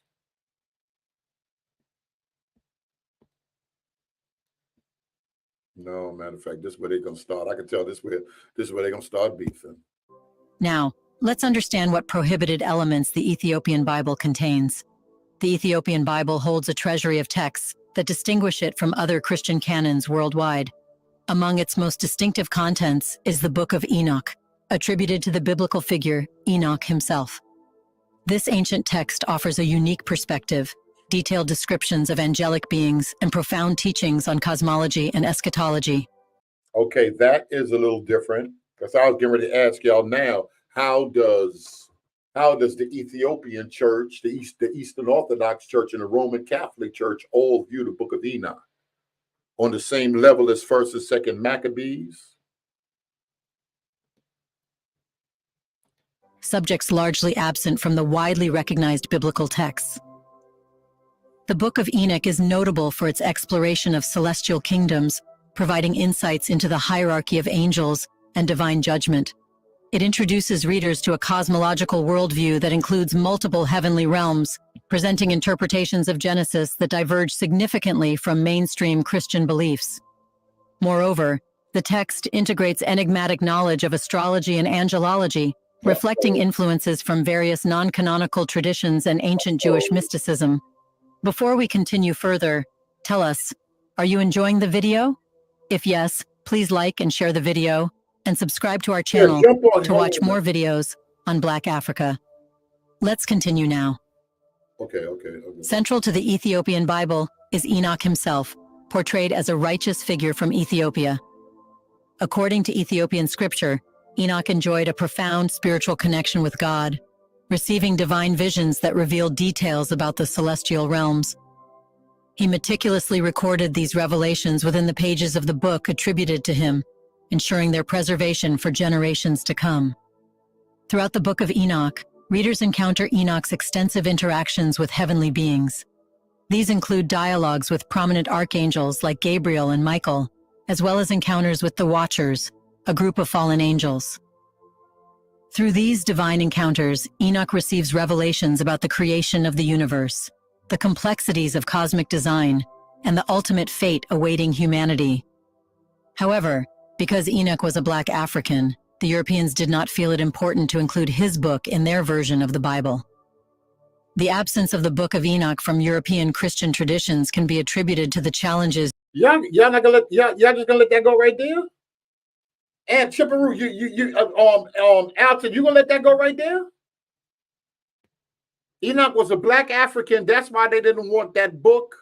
That's why they didn't put the book in the Bible. Y'all gonna let that go? I didn't say nothing bad, right? When they start hitting my phone, I'm like, Lord, what's the problem now? I got to go back to having two telephones. This is a mess. European theologians faced in reconciling its contents with their established doctrines. No, I'm not going to. Type of one, Sean, you bear witness with that, right? They didn't want y'all to know about Enoch, or Enoch was a Black African. Oh, he probably said a Black Israelite. That's why type one, that's why they didn't let the book of Enoch, he said, Alton said he gonna let it ride. That right, Sean? That's why they want to let the book of Enoch in the Bible, because they knew he was a Black man. So they kept it out the Bible. Boy, y'all. And then the AI get on top of it. You get that white bottle voice, boy, y'all good. The text's central theme revolves around the Nephilim. I got to do what L. Ron Hubbard did. I got to start a religion. It's time to start a religion on you people. Believed to be the offspring of unions between angels and humans. Enoch's warnings about the grave consequences of intermingling celestial and earthly realms culminate in the narrative of the Great Flood. You see that? You see what Sean said, most excellent? Sean said, yep, that's correct. That's correct. That's why they left Enoch out the Bible, because they knew he was Black. A divine judgment intended to cleanse the world of widespread corruption and wickedness. Enoch's prophetic visions extend beyond historical narratives, including foretellings of future events and the establishment of God's sovereignty on earth. As portrayed in the scriptures, Enoch emerges as a bold and insightful prophet who fearlessly predicts impending punishments for the unrighteous while urging humanity to repent and embrace lives of righteousness. In addition to the Book of Enoch, another significant text within the Ethiopian Bible is the Book of Jubilees. This work retells biblical narratives from the creation of the world through the giving of the law at Mount Sinai. Alongside familiar stories from the Hebrew Bible, the Book of Jubilees introduces supplementary laws, customs, and interpretations that provide a distinctive perspective on foundational biblical events. These texts within the Ethiopian Bible not only enrich its literary and theological content, but also offer alternative viewpoints on essential beliefs and spiritual teachings. They contribute profoundly to the diverse religious heritage of Ethiopian Orthodox Christians, reinforcing their distinct identity within the broader landscape of global Christianity. Through these ancient texts, Ethiopian Orthodox believers continue to find spiritual guidance, deeper insights into their faith, and a profound connection to their religious traditions spanning millennia. Then, there are the Book of Tobit and the Book of Judith, which stand out for their rich storytelling and moral lessons. The Book of Tobit follows the journey of Tobit and his son Tobias as they face various challenges, receiving assistance from angelic beings along the way. This narrative beautifully illustrates themes of faith, providence, and the protective power of divine intervention. Similarly, the Book of Judith recounts the heroic tale of Judith, a woman who saves her people through cunning deception and the assassination of the Assyrian general Holofernes. Judith's story highlights themes of courage, wisdom, and the power of faith in overcoming seemingly insurmountable odds. Both of these books provide inspiring examples of how steadfast faith and divine guidance can lead to miraculous outcomes, reinforcing the spiritual and moral teachings of the Ethiopian Orthodox Church. In addition to these narratives, the Ethiopian Bible includes early Christian writings such as 1 and 2 Clement, attributed to Clement of Rome. These texts delve into sensitive topics such as church hierarchy, apostolic authority, and ecclesiastical discipline. Despite their valuable insights into early Christian theology and practice, these writings are notably absent from most mainstream Christian Bibles. This reflects the differing traditions and priorities in the formation of biblical canons between the Ethiopian Orthodox Church and other Christian denominations. These additional texts enrich the Ethiopian Orthodox tradition with diverse theological perspectives, literary styles, and cultural insights. They play a central role in the religious life of Ethiopian Christians, offering a broader engagement with biblical texts that reflect the depth and diversity of the Christian faith within their community. The inclusion of such a wide range of writings underscores the Ethiopian Church's commitment to preserving a rich and multifaceted religious heritage. Wait a minute. Why y'all want anything to do with Ethiopia with them candles and that smoke and that I cannot, never mind. Y'all accept what y'all want, doctrine. The Ethiopian Bible also provides Them pictures light skinned too, but never mind. enriched accounts of stories found in European Bibles, often with additional details that expand upon familiar narratives. For instance, it includes the legendary Wait a minute. Who did? Never mind. tale of the Queen of Sheba's visit to King Solomon. According to Ethiopian tradition, Wait a minute. their union resulted in the birth of Menelik, who later became the first emperor of Ethiopia. This story not only enhances the historical Okay, let me see. These pictures look like. Never mind. and cultural connection between Ethiopia Can't get everything right. and ancient Israel, but also underscores the Ethiopian belief in their unique and divinely ordained heritage. What's more, a significant belief within the Ethiopian Orthodox tradition centers around the prophecy of the Ark of the Covenant. According to this tradition, the Ark, which housed the tablets of the Ten Commandments, was brought to Ethiopia by Menelik. It is believed to currently reside in the Church of St. Mary of Zion in Aksum, Ethiopia. This belief fulfills biblical prophecies regarding the preservation and significance of the Ark, reinforcing the Ethiopian Church's connection to ancient biblical history. The Ethiopian Bible also includes elaborate prophecies concerning the end times and the anticipated return of Jesus Christ. These prophecies detail various signs and events that will precede the second coming, such as wars, famines, earthquakes, and the emergence of false prophets. The European Bible ain't got that in there? Additionally, the Ethiopian Bible addresses the prophecy of the Antichrist, portraying him Why these don't look like? Never mind. as a leader who opposes Christ and deceives humanity during the end times. His influence is expected to lead many astray from the truth of God, promoting falsehood and discord among nations and individuals alike. But all these people in here don't look like. This prophecy serves as a warning to believers That's Goat's Hill or Wool Hill they got on their head. to remain vigilant and steadfast in their faith, resisting the temptations and deceptions of the Antichrist. Furthermore, the Ethiopian Bible contains prophecies offering insights into the rise and fall of nations and civilizations throughout history. These prophecies highlight the significance of moral righteousness and spiritual integrity in determining the destinies of nations and individuals. They emphasize timeless principles of divine justice and human accountability, reminding believers of the enduring importance of ethical and spiritual conduct. But why has the West deemed the Ethiopian Bible as controversial? Well, that's because the Ethiopian Bible challenges the modern Bible okay, I got and the you. Eurocentric interpretation of the Bible.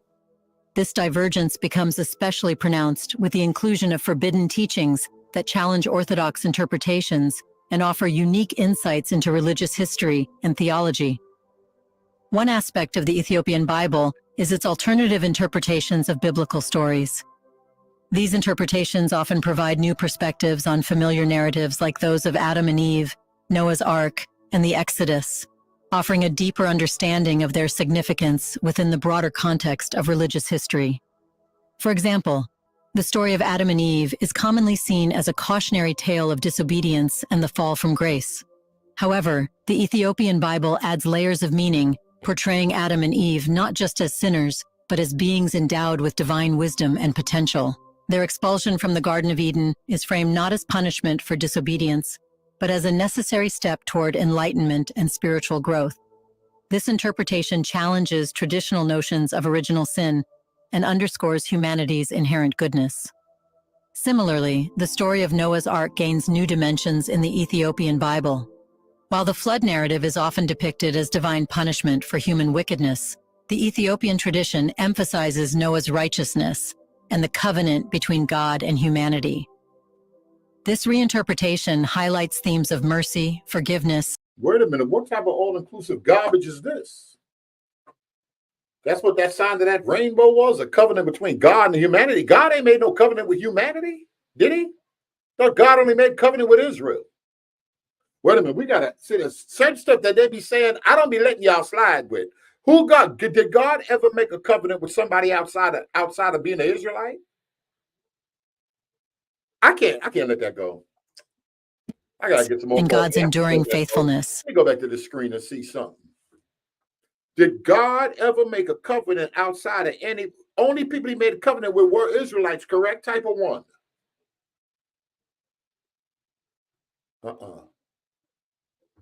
Somebody go find Brady Brew and them. Somebody go find Bruce and them. Now, don't give me no garbage. And then talking about, well, they were the patriarchs, they were the forerunner. Them other folk, if y'all want to mention them, they're the forerunners of the whole human race. Who are you going to, after the flood and everybody dead, who are you going to mention? He made a covenant with Noah? I hope he ain't did that, did he? Because that's how all the rest of the world got populated. Oh, you local flood people, I forgot. It's hard talking to y'all.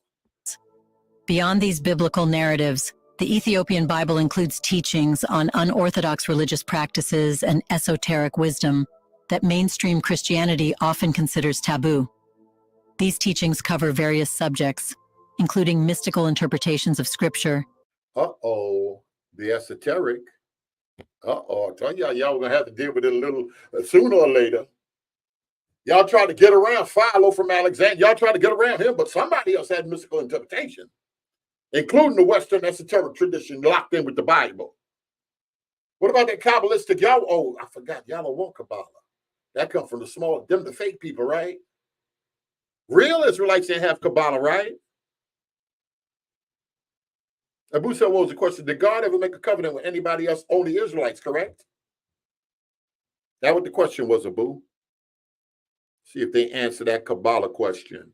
Did the mystical interpretation exist with any original Israelites, or that was the fake people, according to Revelation 2:9 and 3:9? Be careful, because a lot of y'all argue that Solomon was real.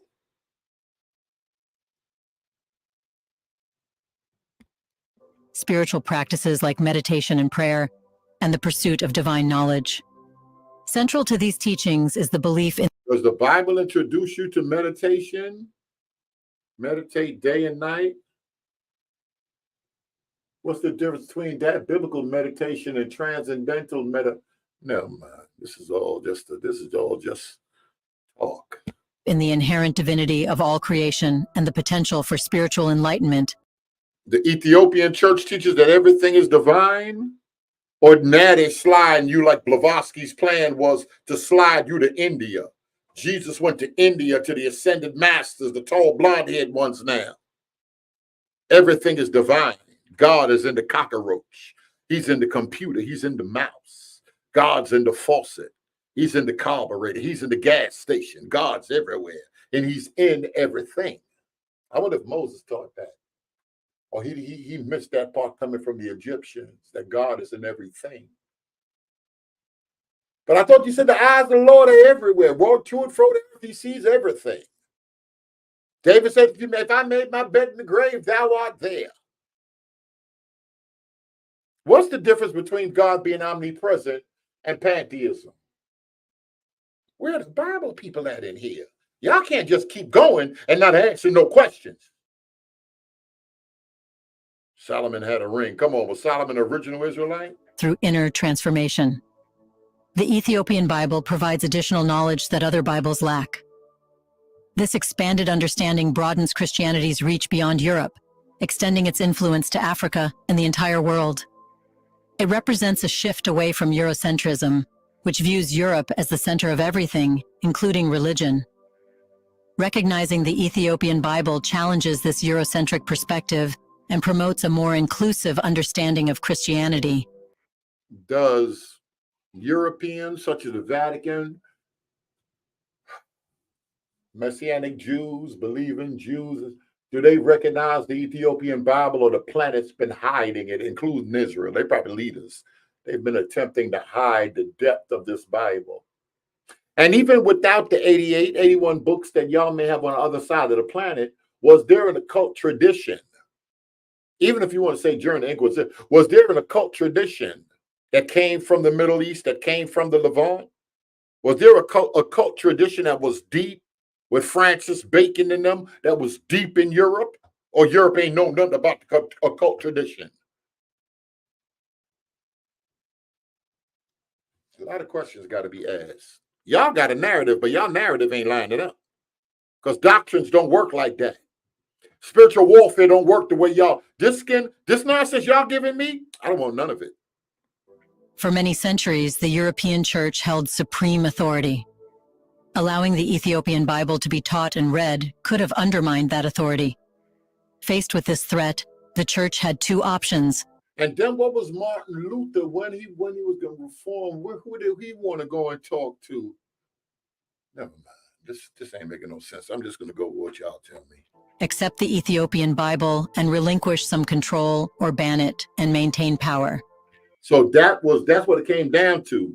They had the exception of they had to accept the Ethiopian Bible, or they had to ban it so they continue to have power.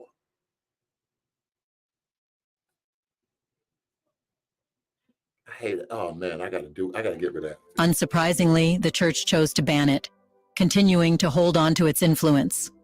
Political factors also played a significant role in the rejection of the Ethiopian Bible. So there was a council of all these light-skinned folk, and they got together, and I wonder if this was the Vatican, and they planned to ban. Boy, one thing I could say that I love is that my people, he said, yum, yum, my people have learned to use propaganda. They've learned that.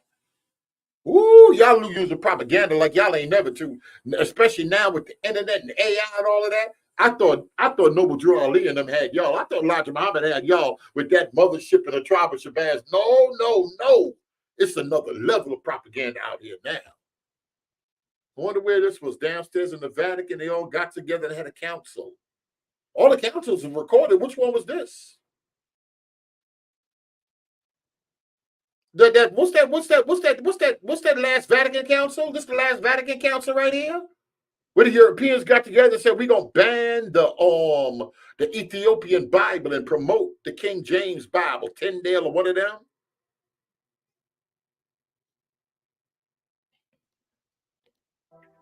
In the early days of Christianity, political power often took precedence over spiritual growth. This led to the omission of parts of the Bible that didn't fit the preferred narrative. For example, during Emperor Constantine's reign, the Bishop of Rome instructed priests to destroy all accounts that were carefully excluded from the Bible, viewing them as a threat to the Church's uniformity and authority. Da Vinci Code. Destroy all other books and just add these books in. Leo been telling y'all, Leo been asking y'all 2.5 hours ago, where's this stuff coming from? Sean eating it up, yum, yum, yum. And Leo sitting here like, are y'all going for this? Just let them cite the source. Kobe said, I know they doctors, but I ain't heard the site yet. That was on the other one. Now we got this plan. Hey, this will get the views. This will get them to thinking. Despite these efforts, many of these texts were hidden near the Dead Sea and were only rediscovered in the 1940s, highlighting the lengths the Church went to control religious texts. However, so the community in Qumran, the Church was after them to murder them, so they went to live out there, and they took their books out there, and then years later in 1947, we found them. That's how that's how whoever them people were out there in Qumran, the Dead Sea Scrolls, that's how they were out there, because the Christian Church wanted to kill them, so they went on the run. That's right, Sean. Type of 1. That's how that happened. The Ethiopian Bible remains, to this day, the most original and well-protected form of the Bible in the world. Okay. Apart from historical accounts and forbidden knowledge, the Ethiopian Bible also contains historical depictions that were painted in the early 6th century. Its notable feature is the portrayal of all figures, religious, prophets, and biblical characters, with dark skin.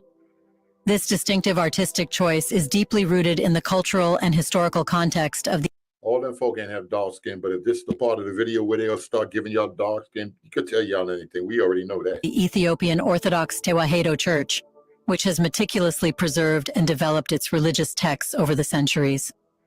While in many parts of the world, biblical figures have traditionally been depicted as Caucasian or light-skinned in religious art, the Ethiopian tradition offers a contrasting viewpoint. Artists and scribes of the Ethiopian Bible were profoundly influenced by their own cultural milieu, which included an understanding of the original ethnicities and appearances of biblical figures. The depictions in the Ethiopian Bible can be trusted because it was written after 600 years of Jesus, compared to the later paintings that were painted in the late 16th and 17th centuries. This is proven by the Russian icons, which are paintings that were painted in the 12th, 13th, and 14th centuries. Exploring the representation of religious figures in Russian icons reveals a striking aspect. Jesus, the Virgin Mary, and other prophets are often depicted with dark or black skin tones. Even the angels are depicted with dark skin tones. A notable departure from later European artistic norms is the portrayal of Jesus Christ with darker skin tones in Russian icons from this period. This contrasts sharply with the Caucasian or light-skinned depictions prevalent in Western European art. Instead, the Russian icons of the time suggest a cultural affinity with the Eastern Mediterranean origins of Christianity and a continuity with Byzantine artistic traditions. It's because it was precisely after this point that the Byzantine Empire started whitewashing religion, and Russia was invaded by Mongols. This disconnected the Byzantine Church from Russia, allowing Russia to preserve the original paintings. You see, it's about the same with Ethiopia, which could not be colonized, and therefore the Bible and paintings there are also in their original form. What do you think? Should Christians around the world read the Ethiopian Bible and see what it contains? Isn't it true that to understand the untempered and unfabricated reality, the Ethiopian Bible should be read alongside the widely read King James Version of the Bible? In the comment section right below, share your thoughts on whether you would like to read the Ethiopian Bible. Do you want to watch more videos like this one? If yes, subscribe to our channel and press the bell icon next to it. We bring videos on Black Africa, its history, rich arts and culture. Do me a favor, if that was excellent, type of 1. If that was excellent, type of 1. And very informative, type of 1. If it falls more towards the line of propaganda, type of 2. Let me see what else is on here. All right, let me see. Is it? No. Let me see if this will work right. What is this guy talking about? Who's this here? Oh, nope, the video may not. What does this thing say? Oh, you vote. What Jimmy Green talking about? Let me see. I haven't seen this guy in a while. Early Christianity. Was present in all of these regions. And not only was it present, but it was actually the dominant religion. It was actually the majority religion in all of these regions. So again, that goes back to what I was saying, is that you can't, if people are interested in studying Africa, you can't study African ancient history without studying Christianity, and vice versa. You can't study Christianity without studying Africa, because many of the most influential theologians were from Africa. You know, like in Egypt, you had Origen and Clement of Alexandria, Athanasius, who was really... Oh, I got to stop right there for a minute. Rastafari said, are Ethiopians black in their own understanding of themselves? So y'all in 1990, I was reading that Dr. Ben, We the Black Jews. I see 2 Ethiopian girls. I'm beating them in the head. They said, y'all not us. We not the same. They looked me dead in my eye and lie. Oh, I felt some type of way. But no, they didn't think I was them, and the people in Brooklyn, the people that I was around, like, nah, you know, we here visiting. Y'all not us. We different people. That's so crazy. Church said no. Abu said they're incredibly diverse. Maybe the ones I met wasn't black. Maybe some other ones that are bear witness with me, but them ones, they're like, we not the same.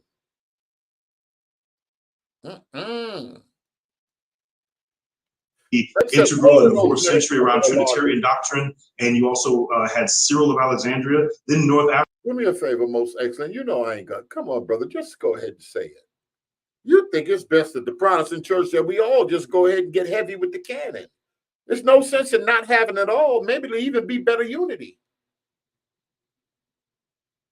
I wonder what's your understanding on why we don't have the Apocrypha, Enoch, because I'm putting the Apocrypha separate from Enoch and Jubilee and Nag Hammadi. Well, I guess we never really argued Gospel of Thomas and all that nonsense. But I just wonder what's meant understanding on that. Because Elder Green asked me, have you ever done a course on the canon and maybe you'd like to present it? He brought up Pastor Mike first, but he mentioned you. He mentioned Dispensational Tim and Rev C. Met Dispensational Tim, Rev C, and Pastor Mike. Africa, you had some of the first women Christians mentioned in history, Perpetua and Felicity in Carthage, who were martyrs. You got Tertullian, who lived around the same time and was actually the first Christian. Where's Leo? I wonder if Elder Mike got a, I don't remember seeing one on your urban church, but I wonder if he got a teaching on the canon. Use the word Trinity. You got Augustine, who would later become the most influential theologian in, all of Western Christian history. And then, but then again, you have also those are the names that might be a little bit more familiar to people because they wrote in the imperial languages, in Greek, in Egypt, or in Latin in North Africa. Yeah. But also Christianity became written in the. Well, Sexton said he just find it interesting that we mentioned Clement, Origen, and Athanasius. I don't even think all their doctrines were the same. Are often used to talk about Africans embracing Christianity, but we hardly get into their beliefs. If they were Roman, what you would call Roman Catholic, they believed in a certain status of Mary or anything along those lines. You think that that's beef? I think to the point that they were people from the continent of Africa that accepted these beliefs without having it being beat into them, like the narrative a lot of us hear. The Coptic language, in the native Egyptian language, and that was with people like Pachomius or Shenouda the Great, or Benjamin of Alexandria, and then also Christians from Egypt wrote in Arabic. Some of the first Christians to write in Arabic were like Severus ibn al-Muqaffa. And so these are names that we might not be as familiar with, which is, actually in and of itself kind of proving the point, or at least showing the understandability of people's idea that Christianity is a Western religion, because we're more familiar with Christians who wrote in Western languages. But then Nubia also had a whole Christian culture. They became a Christian kingdom because, again, they weren't part of the Roman Empire. And so in the 500s, Nubia became a Christian. The king became a Christian, and Nubia became a Christian empire for 1,000 years, from the 500s until about the 1500s. The ancient church of Nubia that thrived for 1,000 years is no longer around today, even though the Nubian people still are around today, but they're mostly Muslim now. But for 1,000 years, they were a Christian kingdom and developed churches and monasteries and texts and translations of the scriptures and liturgy that we can still see today. And then again, and lastly, further south from there, Ethiopia also became a Christian nation in the 300s, even before Nubia, and they are still a predominantly Christian nation to this day. Actually, back then, what's now Ethiopia and Eritrea were one empire. Now they're two nations, and both of them are predominantly Christian and have a Christian tradition that stretches back to the 300s, that also produced indigenous literature and liturgy and architecture, that and produced authors like Georgius of Sagla, the first documented sub-Saharan prose author in human history, was also a Christian systematic theologian and a monk. And some of the first biographies of women from sub-Saharan Africa were also from Ethiopia, people like Christos Samra or Walata Petros. And actually one of the first documented philosophers from sub-Saharan Africa, perhaps probably the first, was named Zara Yacob, who lived in the 1600s and wrote an entire philosophical treatise, which actually was just recently translated into English, that just came out this year, and people can now finally read Africa's first philosopher, or at least sub-Saharan Africa. So, I mean, these are just a few examples. I could go on and on, but yeah, that's just, like you said, the 101. I am so blown away right now. So, yeah, going back, the first several names you listed, Cyril of Alexandria, Clement, and all the, I'm like, okay, I'm tracking. And then you completely lost me with all the other names. Why is that? So is it that once Christianity left the regions of Northern Africa under the Roman Empire, did it just take on its own life form that was separated from I guess both the Western and Eastern church as it spread, and all of the names in church history that we're familiar with? Did it just become detached from that brand of Christianity? Or now let's see how Dr. Bantu answers this, because this is important. And like what we heard the bishop saying, in light of the video that was just played, why is this completely unfamiliar to me? Part of it might be an education thing too. You know? Yeah, no, that's a great question. Yeah, so I would say that question has a really sad answer, and I kind of go into that in the first chapter of my book, Multitude of All Peoples, because you know, many of us today are familiar with the sad history of how Christianity has been weaponized by the Western world as a tool of domination, colonialism, slavery, how the Europeans who came to the Americas and spread diseases and genocide and even missionaries used Christianity to try to convert indigenous peoples. All right, I gotta park right here now, because this is Dr. Bantu. Most excellent Alton, do y'all have a problem, Leo, with the words you just heard come out of his mouth? Was Christianity weaponized at all? That's the question. This is from the statement earlier. It would seem that we're just using them for their color, despite the fact we don't know it precisely, as opposed to their intellect. If everybody's saying the Bible, the white man book, the Bible, the white man book, the white man gave us Cain, white man, white man, white man, white man, white man, our urban apologist wrong is Dr. What's the doctor name that died? Thomas Oden, How Africa Shaped the Christian Mind, wrong in calling those people African Christians. And Dr. Bantu and Lisa Fields, an urban apologists, wrong to bring out that there were intellectuals that were Black in the early church. That's my question for Most Excellent. Everybody is clear, including Jesus. All the apostles and everybody's clear. We're not thinking about these people's mind. We're not thinking about their intellect. All we're concerned about is that they were Africans. Now he said we may not sure about their color. They was North Africa. They could have been, because Rome was controlling up there too. They could have been, I don't know what to say. I don't want to put words in your mouth. What's being said though? Get away from skin color altogether, even in history with the whole church, when it's so prevalent in the internet. Tell me what to do. I'm open to suggestions. Jesus said the Bible's weaponized every day. Not only theologically, but also culturally. There was this idea that, we have to kill the Indian and save the man. And there's this idea that we have to make you European, that your indigenous languages are evil and demonic. And we have, and then, same thing. I don't care what you say. You're a troublemaker any way we slice the cake. He's saying, I'm not saying it's wrong, but we're promoting them. We should be promoting them for their intellect. Ooh. You know what? Well, I'm not going to do it, but you know what somebody's going to do? I'm going to let somebody share, not no one person, got to be different individuals to share on some of all three of them. I'd like to do that origin part, but that's beef. That's beef. Oh, that's beef of a different type. It was used to justify transatlantic slavery and the colonization of Africa, colonization of parts of Asia as well.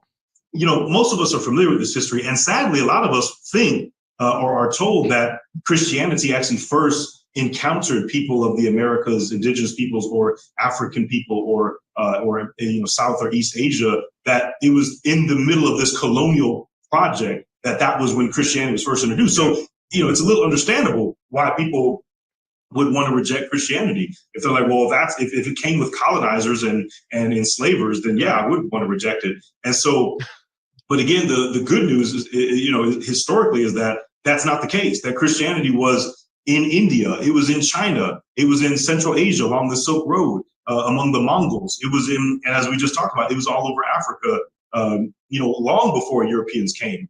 And so, but you know, the question came up for me was, you know, how did we get to that place? How did, you know, if that's not all of what Christian history is, and biblically we know that's not what Christianity is supposed to be, that the Bible is very clear that, you know, slavery and colonialism, these are evil things. These are not things that followers of Jesus can do. So, and we see in the Bible also that Christianity was involving everybody, right? That it went out from the Jews to the Gentiles. And we see in Acts 2 is all peoples, all cultures, all tribes.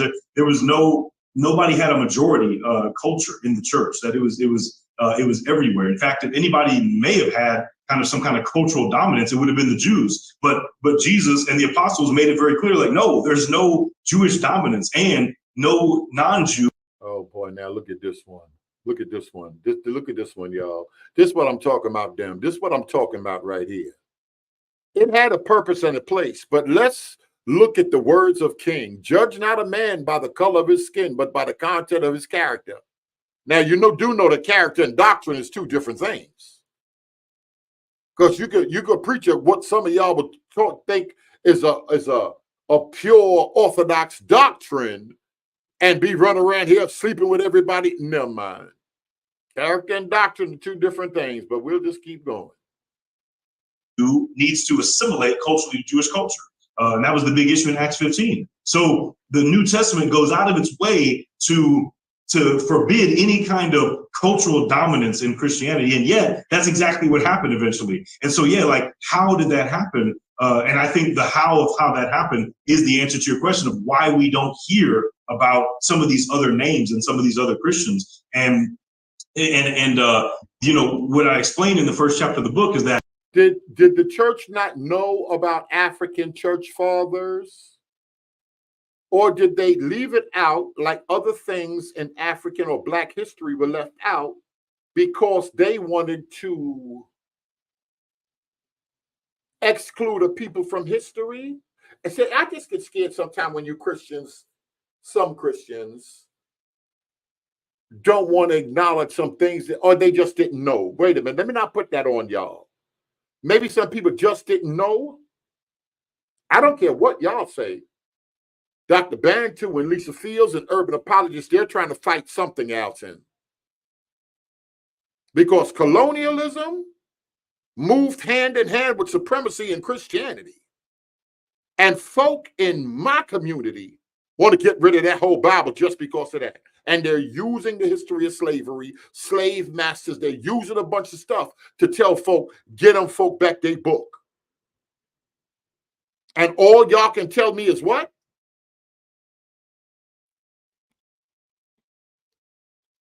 I would say it really started with even bishops and pastors are reevaluating this whole thing. No, that's a European interpretation. Now, are they getting caught up and going down the pseudo road? Because a lot of times y'all think, oh, someone's a pastor, someone's a bishop, they can't be deceived. The Bible never.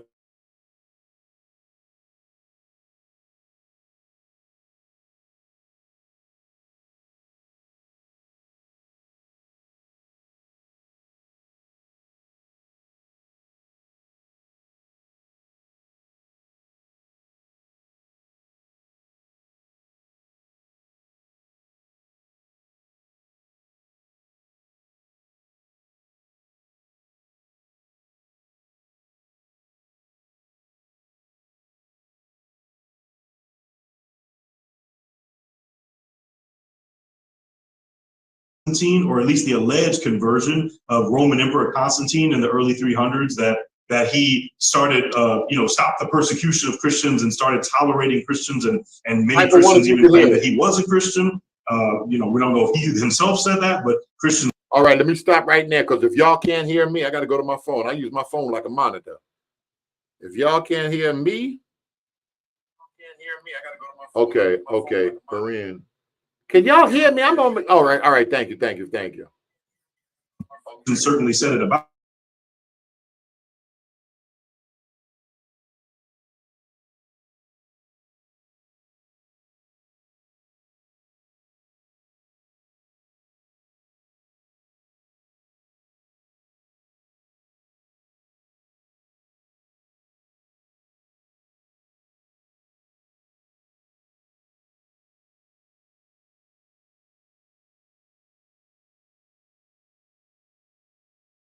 Platonic Stoic language. Now, that wasn't new in the 300s, because Christians in the Roman Empire had always tried to articulate Christian theology according to Greco-Roman thought. I mean, even John does that in the Gospel of John when he calls Jesus the Logos, and Justin Martyr and other folks, Clement of Alexandria, they do that. But at that point, though, there was no sense that expression of Christianity was like the dominant, framed way. But in the 4th century and going forward, that became the case, and it really came to a head at the Council of Chalcedon. So this is I know this isn't church history class.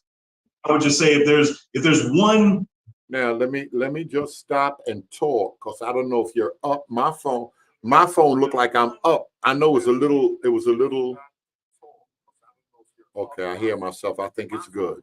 Date or one event to answer that question that would be helpful to know, I would say it would be the Council of Chalcedon in the year 451, because at the Council of Chalcedon in 451, the dominant Roman church of the Roman Empire, which was centered in Roman Constantinople, and the bishops, and with the support of the Roman emperor, they made an articulation of the humanity and divinity of Jesus, right? Which is ultimately a mystery that no human can fully explain, how Jesus was fully God and fully human. But there was the Pope of Rome at the time, Leo. He's talking about the humanity and the divinity. He don't sound like he's so dogmatic about it. He say something I hear Elder Green talking about, he said people beefing over the Trinity. Nobody can fully explain. That what Dr. Bantu say.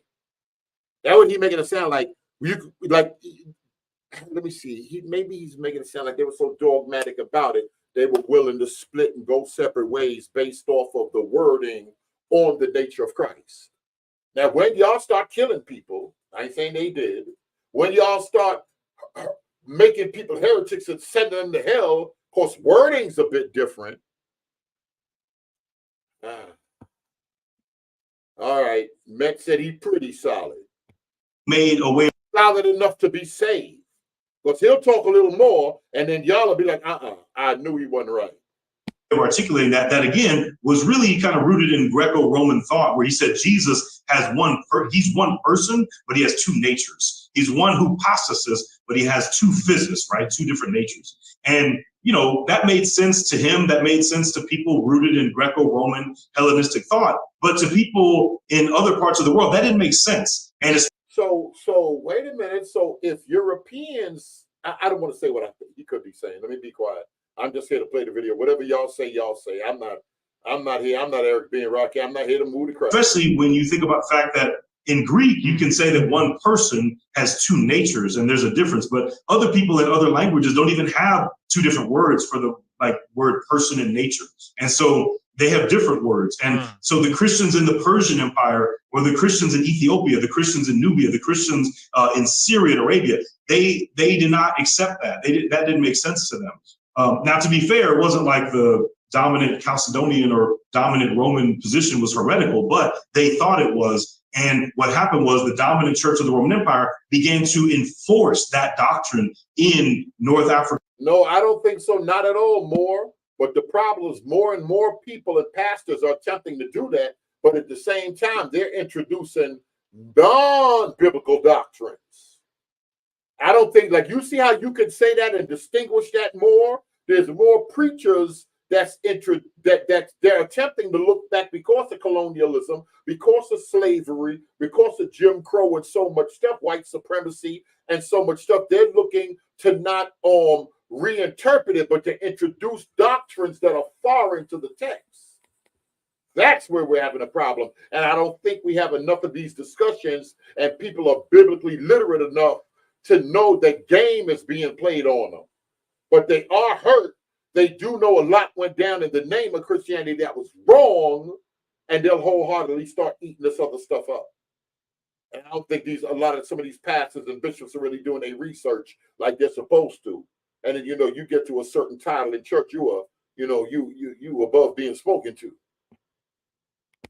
Africa and in Syria, and they didn't have jurisdiction in Persia, but the Persian church rejected that doctrine, and that was the first major schism in the church. So we might know about the Protestant Reformation and kind of how that was a break between Catholics and Protestants, or maybe we even know about the East-West schism in Europe between the Eastern Orthodox and the Roman Catholics in the 1000s and the 11th century. But the Council of Chalcedon in the 5th century, that was the first major schism in the church, and it's a lasting schism. It has lasting effects, because the churches of Egypt and Ethiopia and Eritrea and Syria and Arabia and the former Persian Empire, which is now Iran and Afghanistan, and actually that spread all the way to China and India. Those churches, which are now, we could say, in the continents of Asia and Africa, those churches were split from the dominant Roman church, which later became the dominant influence in what would become Europe and Protestantism, and which would go out to the rest of the world. So y'all see what's being said? How the Roman church and European nations later on would split into Westernized Christianity, how it split. And y'all see, because when we're dealing with that, and we're dealing with church councils, and we're dealing with doctrine, this is why the youngins are saying it's hard to just deal with the Bible alone, because doctrine is connected to the history and everything. We got to look at this thing. We got to look at this thing with an eagle eye from far up, not like a chicken on the ground. Of course, there's a lot of moving parts that connect all. Just none of this was done in a vacuum. And I think this might be where one or two elders or believers might sincerely be like, just let's quote the Bible. Just get it out the Bible. Just the scriptures alone will find this truth. And other people are like, yeah, you keep playing yourself talking about the scriptures alone is where it's more than that. So that is why most of us have heard of those first names I said, but those later names I was saying, we're not familiar with them, because those Christian traditions were rejected as heretics and have been largely kept from many of us in the rest of the world. Wow. All right. You're smashing some paradigms here. So that's fascinating. Is calling somebody a heretic the easy way out? If you don't want to intellectually wrestle and deal with the text and then get mad and want to fight them? That's why I ask y'all, has anybody ever died over the Trinity or any doctrines? Just dealing with Rome. Just dealing with the West.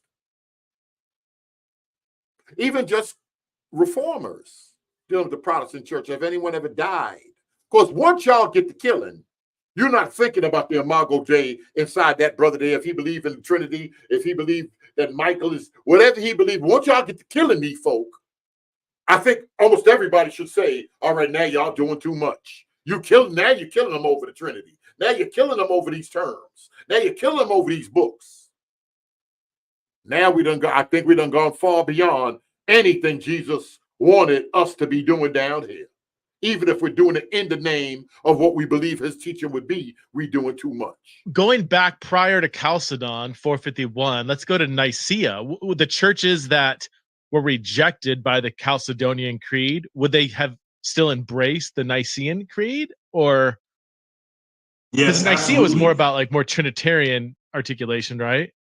But even like you have Clement of Alexandria, right? Or Tertullian, who was kind of an earlier Trinitarian kind of thought leader, codified in Nicaea. Would all the church of the Nubian, Ethiopian churches would they be under Nicene kind of quote unquote orthodoxy, but not Chalcedonian?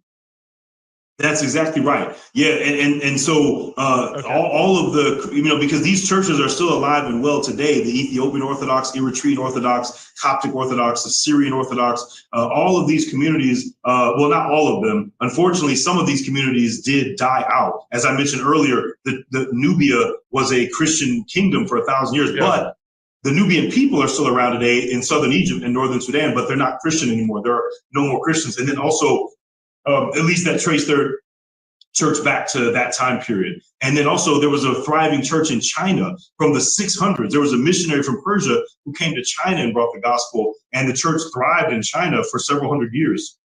But it died out and it was persecuted. And so Christianity didn't come back to China until the arrival of Europeans. So there are a couple of examples of extinct churches. But for the most part, most of these Christians still are around today. In Armenia, Armenia is still a Christian nation, like 100%. And it has been since the 300s. And it was a Christian kingdom before Constantine, actually.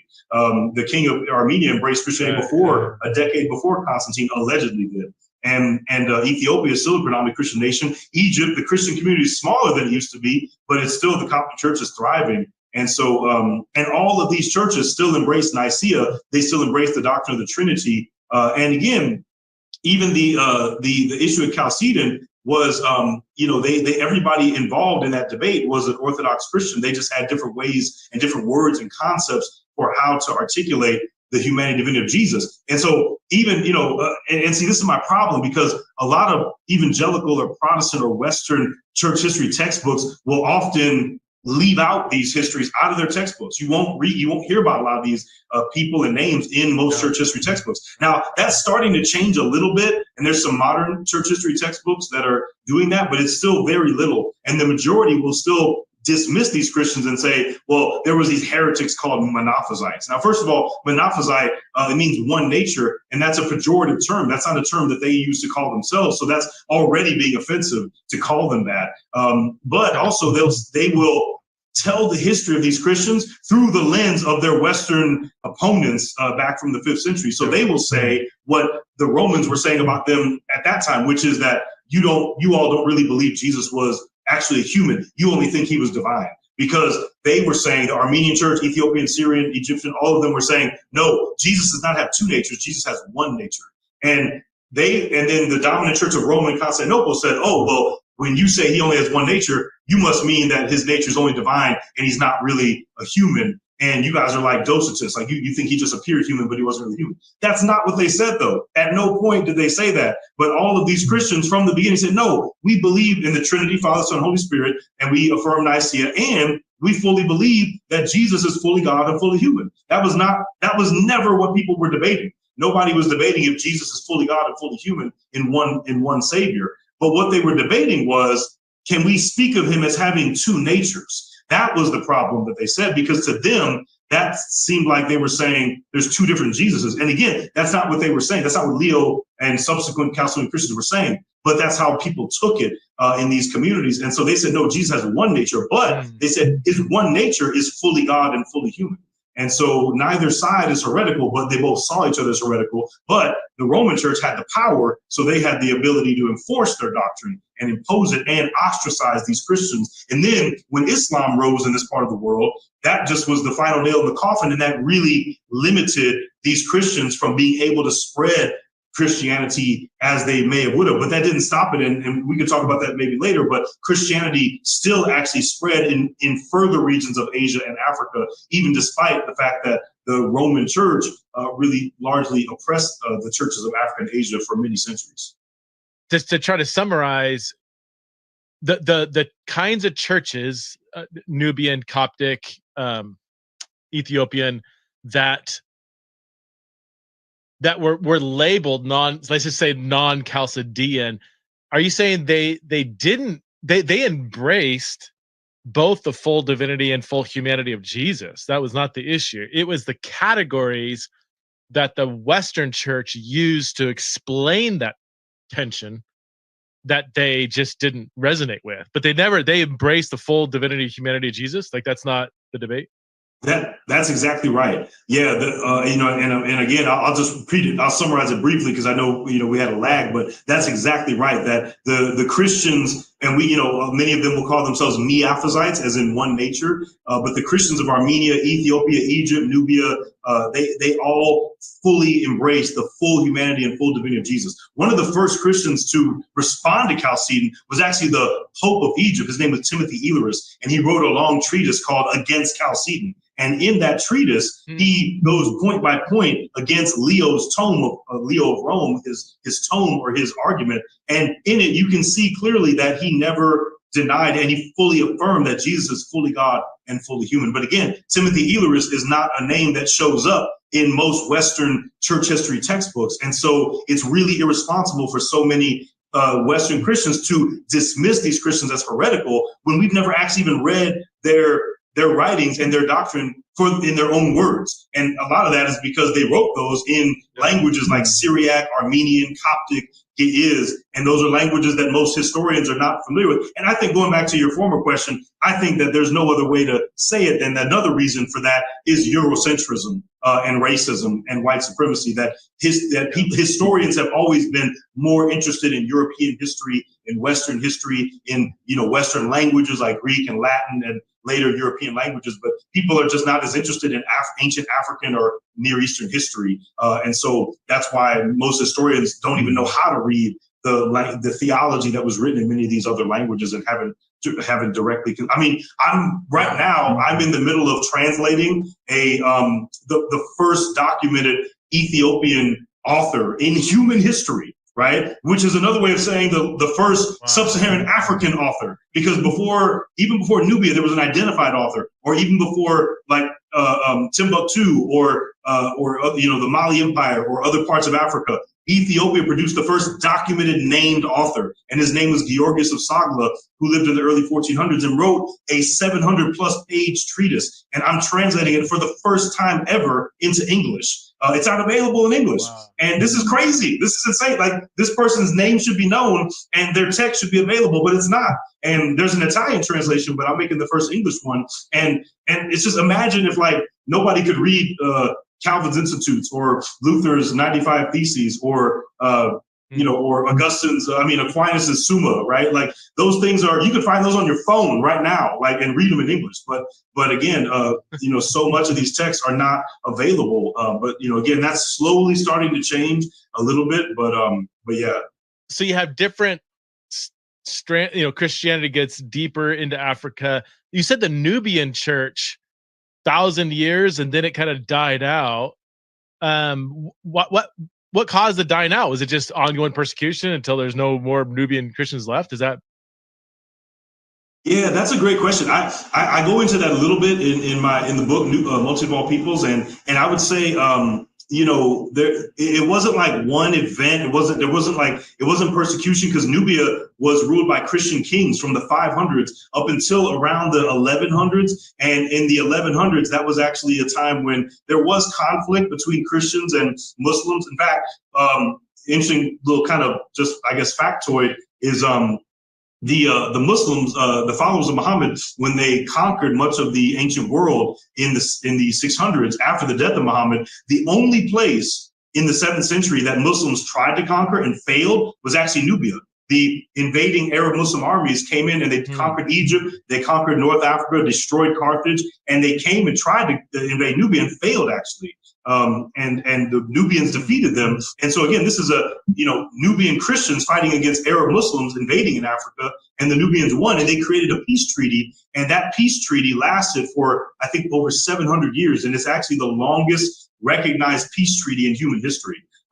But because Nubia is right across the Red Sea, many Arabs were migrating over into Nubia over the centuries. In fact, even the peace treaty they made stipulated that Muslims and mosques in Nubia would be protected. And the sad reality actually was that part of it also was that Nubia would send slaves to Egypt, to the Muslim rulers of Egypt. So this was actually the beginning of sub-Saharan African slavery en masse, and that began the trans-Saharan slave trade, which lasted much longer than the transatlantic slave trade. Transatlantic slave trade started in the 15th century, but trans-Saharan slave trade, and then it later spread along the Swahili coast in modern Tanzania, Kenya, Malawi. That actually resulted in the transporting of African people into India and China and the Middle East. And that actually is another thing we don't talk about, but and in Arabia as well, that lasted for even earlier. But unfortunately, that actually, a sad truth is that actually started with Nubian Christians in participating in slavery with Muslim rulers of Egypt. But yeah, anyway, as I mentioned, Arabs were moving over into Nubia for hundreds of years, and even intermarrying with Nubians. And so that was, and then so you had really through intermarriage, you had a gradual increase of Islamic population in Nubia. And then it got to the point where when, there was even a point in the 12th century where you had the first Muslim ruler in Nubia. And then Christian, and then also as Christians in Egypt were beginning to decline in prominence and in population, because the Nubian church was under the Egyptian church, theologically and ecumenically. So they relied on Egypt to get their bishops and to have ordinations and all of that. But as the Egyptian church was becoming more and more persecuted, especially as a result of the crusades that Western Europeans were fighting. And again, remember, we talked about how the Christians of Egypt and Nubia were not cool with the Christians of Europe, the Chalcedonian Christians. And yet, nonetheless, the Muslim crusaders who were fighting the crusaders, they associated their own Christians in Egypt, their Christian subjects, with these Western crusaders. And the Egyptian Christians, the Coptic Christians, were like, no, we don't have anything to do with that. We're not even the same kind of Christians as them. But they were still persecuted because of the Crusades and in the 11th and 12th century. So that greatly diminished the ability of the Egyptian church to communicate with the Nubian church. And so it just was a steady decline. And then by about the 14th century, that was the last time that there was a Nubian Christian king, and there was no more correspondence with Egypt. And then it just gradually became Islamic. And I think the last mention of Nubian Christians was around the late 15th century. And then it just eventually died out, unfortunately. Wow. This episode is brought to you by Seminary Now. Seminary Now is a subscription-based streaming video platform that delivers exclusive biblical, theological, and practical ministry training from a diverse group of leading educators and thought leaders. It's become one of the go-to resources for pastors. Podcast app. I was actually going back to your point about the slave trade. I was in Zanzibar in Tanzania a few years ago, and Zanzibar was a major port city. I think Stone City, what it's called, the major city in Zanzibar. And yeah, I learned, I had no clue about this, but that was a major trade route where slaves were shipped up to up the coast and into India. And yeah, there's a whole part of the world that it's like so much going on that I just have no clue about the history. It's fascinating. So the Coptic church, though, that's been in existence since the beginning, right? Has that had an uninterrupted history? And he said it's still very much, still a minority religion in Egypt, but it's decent size, right? Oh, absolutely. In fact, I've heard that the Coptic Orthodox Church is actually the largest Christian denomination of any branch of Christianity, Catholic, Orthodox, Protestant, Pentecostal. It's the largest Christian community in the Muslim world. And so, yeah, it's still very much thriving. And their tradition is that the Apostle Mark came to Egypt and grew the church and passed on the church. And he was the first pope. In fact, the word pope was first used in Egypt in reference to the patriarch of Alexandria. And they hold that Mark was the first patriarch. And even to today, there's been an uninterrupted line of patriarchs, and even to today's current Pope Tawadros. And so and the church continued to grow. And, there's people debate whether or not Mark actually went to Egypt. But one thing that's clear is that Christians were in Egypt from the very beginning of the church. We see the Bible mentions Egyptians at Pentecost, and then the oldest Bible fragment, the piece of the Gospel of John was from Egypt. And the first seminary that was known, it came out of Egypt, Clement of Alexandria in origin. And so there was a strong Christian tradition. And as you mentioned, the Christians became the majority in Egypt. And then even when the Muslims conquered at first in the 7th century, Christians were still the numerical majority. And actually, Christians and Muslims got along pretty well from the 7th up until about the 10th century. Again, as I mentioned, the Crusades really largely messed that up for Christians in Egypt. And then you started to have persecution of Christians by Muslims. In fact, the last known text, Coptic text, was actually a martyrdom story about a person named John of Fahani Joait, who was martyred by the Islamic rulers in the 13th century because of his refusal to convert to Islam. And so you started to have that was the period where Coptic as a language really died out and Arabic rose. So even today, most Coptic Christians speak Arabic, and they don't speak Coptic. It's a dead language in that sense of being a living language, unfortunately. But one thing I think is really cool is that, you know, even today, the Coptic Christians, which are like somewhere around like 15% of the Egyptian population, and there's a large community in the diaspora, especially in the U.S. and Southern California and New Jersey, and also in Australia and other places. But yeah, that community still uses the Coptic language in their liturgy, which I think is really cool. That if you go in any Coptic church, you'll see Coptic icons with the writing in it, and they'll sing liturgy and use it, read the scriptures in the Coptic language. And I just think that's really cool because the Coptic language is the last phase of the Egyptian language, which is like, you know, one of Earth's oldest languages, right? Like one of the oldest languages in the world. And you can still hear it being uttered, and you can still see it being written in its final phase. And I just think it's really cool to think about the fact that the only people who are keeping one of Earth's oldest languages alive, Egyptian, are Christians, right? It's actually Coptic Christians who are still, you know, the cultivators. And I just think, going back to the earlier thing about people seeing Christianity as a white man's religion, or as a Western religion, or as a threat to African identity, I think it's really cool to think about the fact that Africa's oldest language is actually still being preserved today by Christians. Christians are the only ones doing it, and that are at least that are the ones that are doing it at the highest level. It's fascinating. And so isn't Coptic similar to Syriac? And Syriac is akin to Aramaic, right? Which is cousin to Hebrew. Or what's the relationship between those? I'm reaching back like 20 years in my early PhD days when I took a class on Aramaic and they explained it all. But no, they're not related at all. In fact, that's probably why my department that you mentioned, I got my degree from, is called the Department of Semitic and Egyptian Languages. You know, because actually the Coptic was the only one that we really focused on. I think now they've added Armenian as well, which is also not a Semitic language. But most of the languages that we focused on in our department was Semitic. You know, even Ge'ez, which is the classical language of Ethiopia, is actually a Semitic language. As you mentioned, Syriac is also a Semitic language. It's a dialect of Aramaic. And that was, you know, spoken around an area named Osrhoene, and the capital city was Edessa.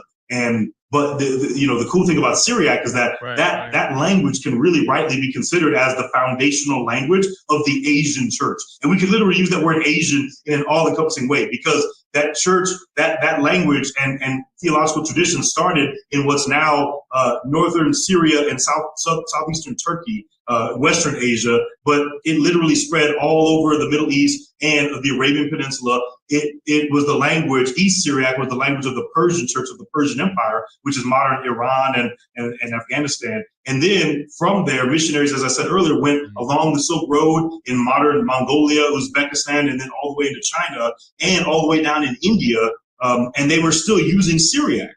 Even in all these different languages and cultures that the church was spreading, they were still using Syriac. And there's even interesting evidence that church spread into Southeastern Asia before the arrival of Europeans. That the first Europeans that came and traveled to Southeastern Asia, Thailand and Indonesia and Singapore, actually said that there were Christians, Syriac-speaking Christians in those places that were connected to the Persian church long before Europeans got there. But yeah, so Syriac is a really important language for church history. But yeah, it's a Semitic language. So yeah, there's no relationship to Egyptian. Coptic is the last phase of the Egyptian language. So, you know, it went from hieroglyphics to hieratic to Demotic. And then Coptic was the final phase. And that was when it was the Egyptian language, but being written with Greek letters. And mostly Greek letters, but there actually were a few Egyptian letters that were retained because they made sounds that the Greek alphabet couldn't make. And that was the final phase from around the 1st century up until the 13th century, that the Egyptian language's final phase was that 1300 years when it was known as Coptic, which is just another word for Egyptian,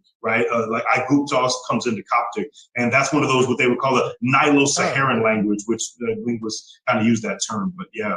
Talk to us about the tenets of like the Coptic Christian church. If I went, and I've been to Egypt just once, a long time ago, and I remember, and at that time I was like, 21 years old. I remember being shocked meeting somebody who was Coptic Christian. I'm like, wait, I thought you're all Muslim down here, you know, so ignorant, you know.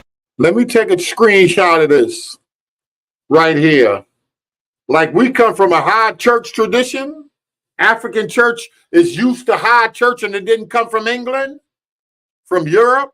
But I never actually got to go to a Coptic church. I was only there for a week. What would be, other than them not being Chalcedonian in the particular expression of the divinity, humanity of Jesus, like what would be some other features that would be maybe most different from a more Western form of Christianity? Yeah, that's a great question.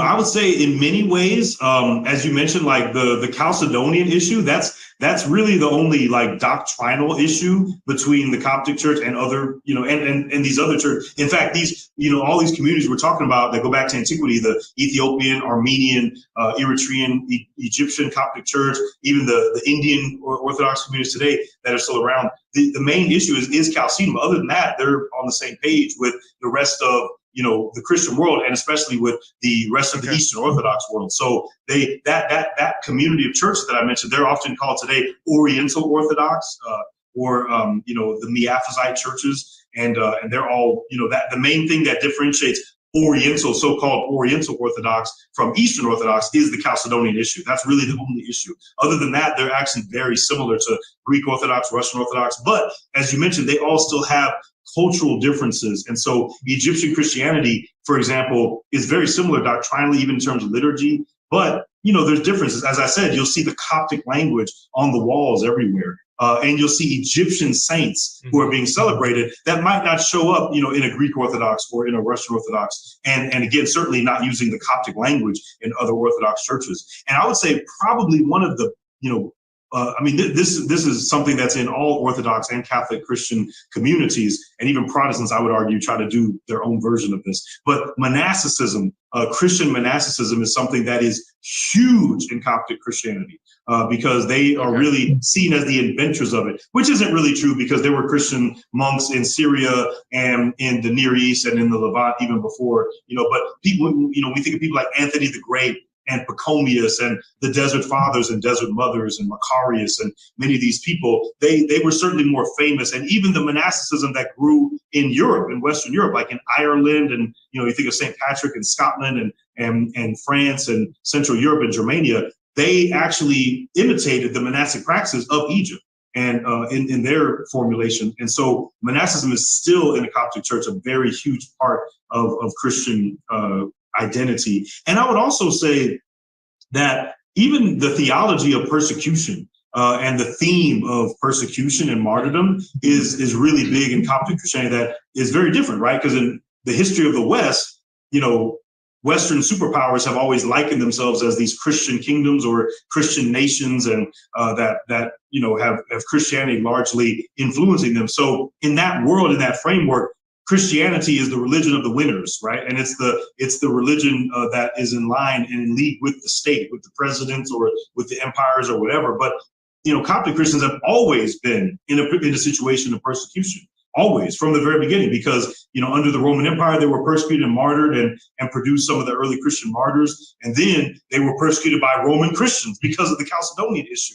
And then they were persecuted by Muslims and have been ever since the 600s, and even still are to this day.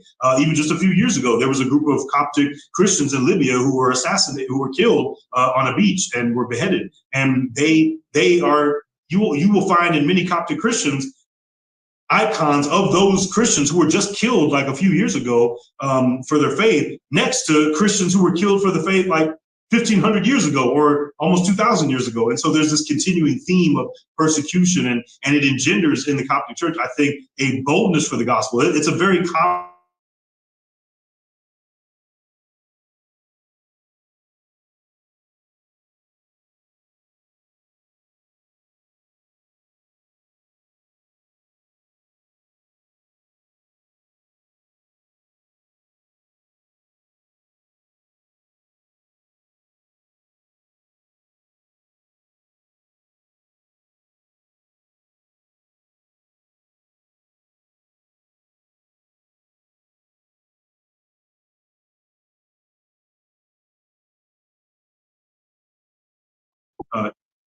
aspect of Coptic Christian culture. Problem. I like that. Would that be cultural appropriation if I got one of those Coptic crosses on my wrist? I'm not sure. Since I'm not Egyptian, I couldn't speak on that. But yeah, I don't know. I mean, I will say my family and I, we just took a trip up to New Hampshire and actually really enjoyed it. But it was really weird. I kept seeing all these like people in New Hampshire, these white people with locks. And I was kind of like, that's kind of weird. But like, yes, I don't know. Maybe I don't.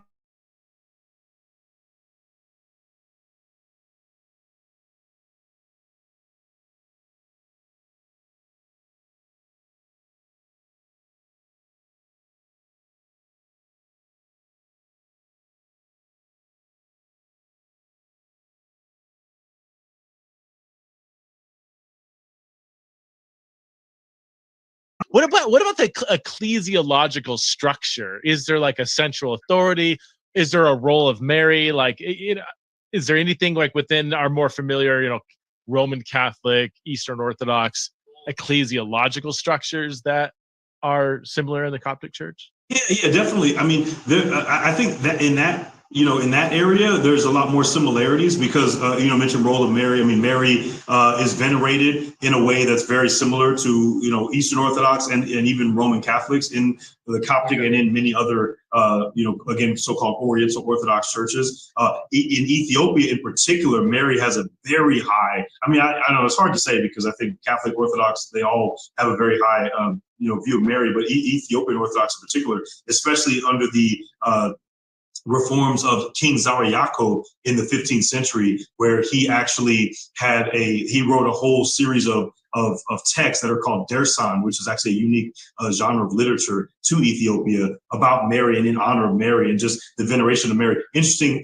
little fact also is that even before the Protestant Reformation in Europe took place, there was actually a reform movement in Ethiopia that took place a century before Martin Luther.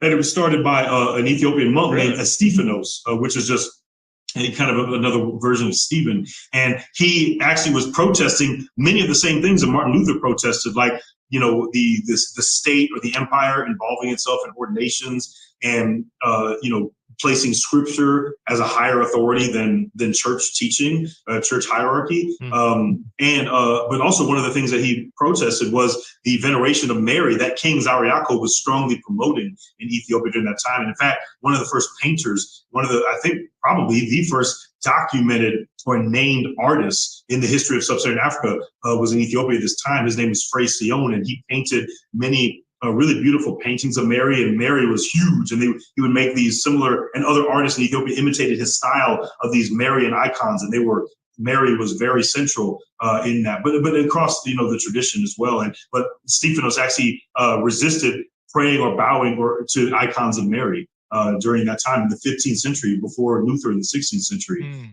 So yeah, the veneration of Mary is very big, and in Ethiopian theology, Mary's womb being the bearer of Christ and the salvation of the world is like, theologically and typologically associated with like the Ark of the Covenant, which is seen as, is believed to be held in Ethiopia. And just like the Ark is the holder of the law, which, Moses gave forth to the Israelites, that Mary's womb is the producer and the keeper of Christ, who is the fulfillment of the law. And so even in every church which celebrates Jesus, there's always a Holy of Holies and a replica of the Ark. And so a lot of that is associated with Mary as the church, the Ark, Mary's womb, and the church and the Ark of the Covenant are all kind of seen as mirror images of each other. And so, yeah, Mary is a high, role. And then similarly to the Catholic Church, there's a line of, you mentioned like church authority, and there's an idea of apostolic succession. So the idea is that Peter is the throne of Peter is in Rome. And so, there's the papal succession. And in the same way, the Coptic Church goes back to Mark,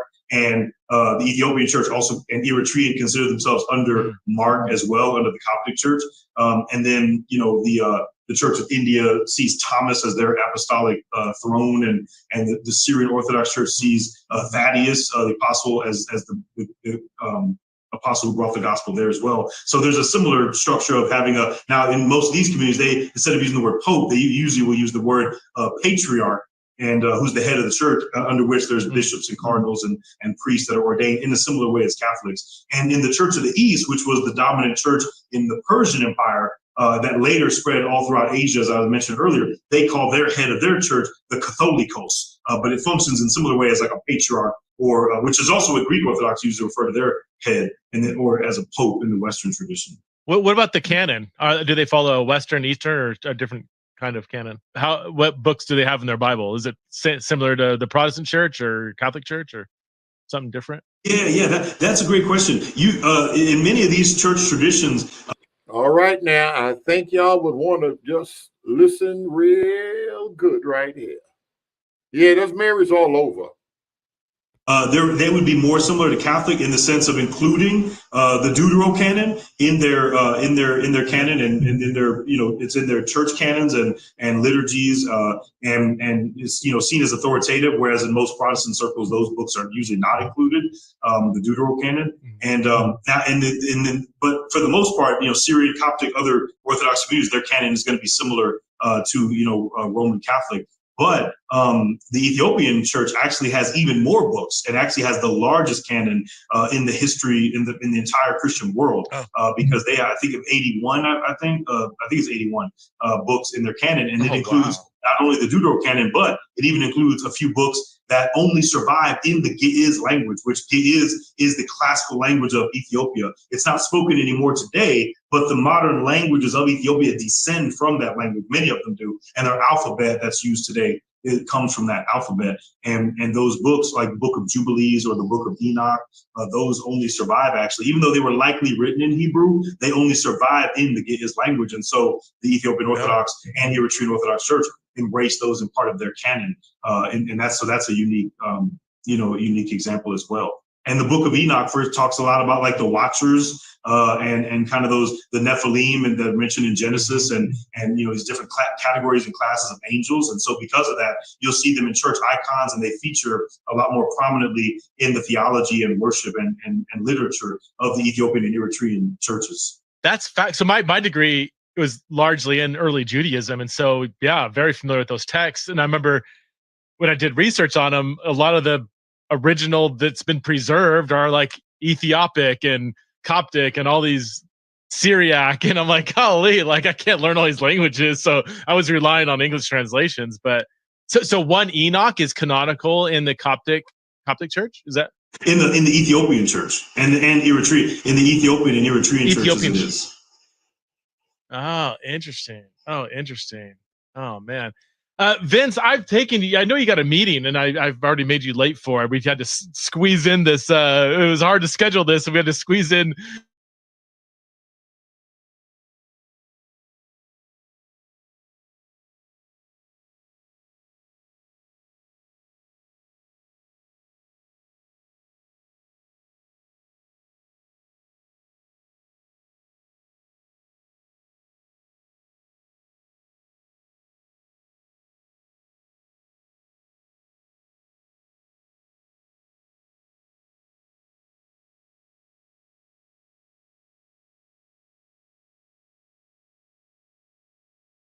We started off saying we were going to do some reading. We'll just throw the rest of the books inside. We'll throw the rest of the books inside there, and we're going to try to go over all of them lost books and the internet, Circle 7 Quran, and all of that other stuff, Nag Hammadi, and then get down to some of this. Where's that other stuff at? I don't know. We'll get to it. Then maybe we'll touch on that Apocrypha and all of that other stuff. Lost books of the Bible and forgotten books of Eden and stuff like that. I'm trying to hook it up right now. I think I'm 47. We'll get somewhere. I try to work on some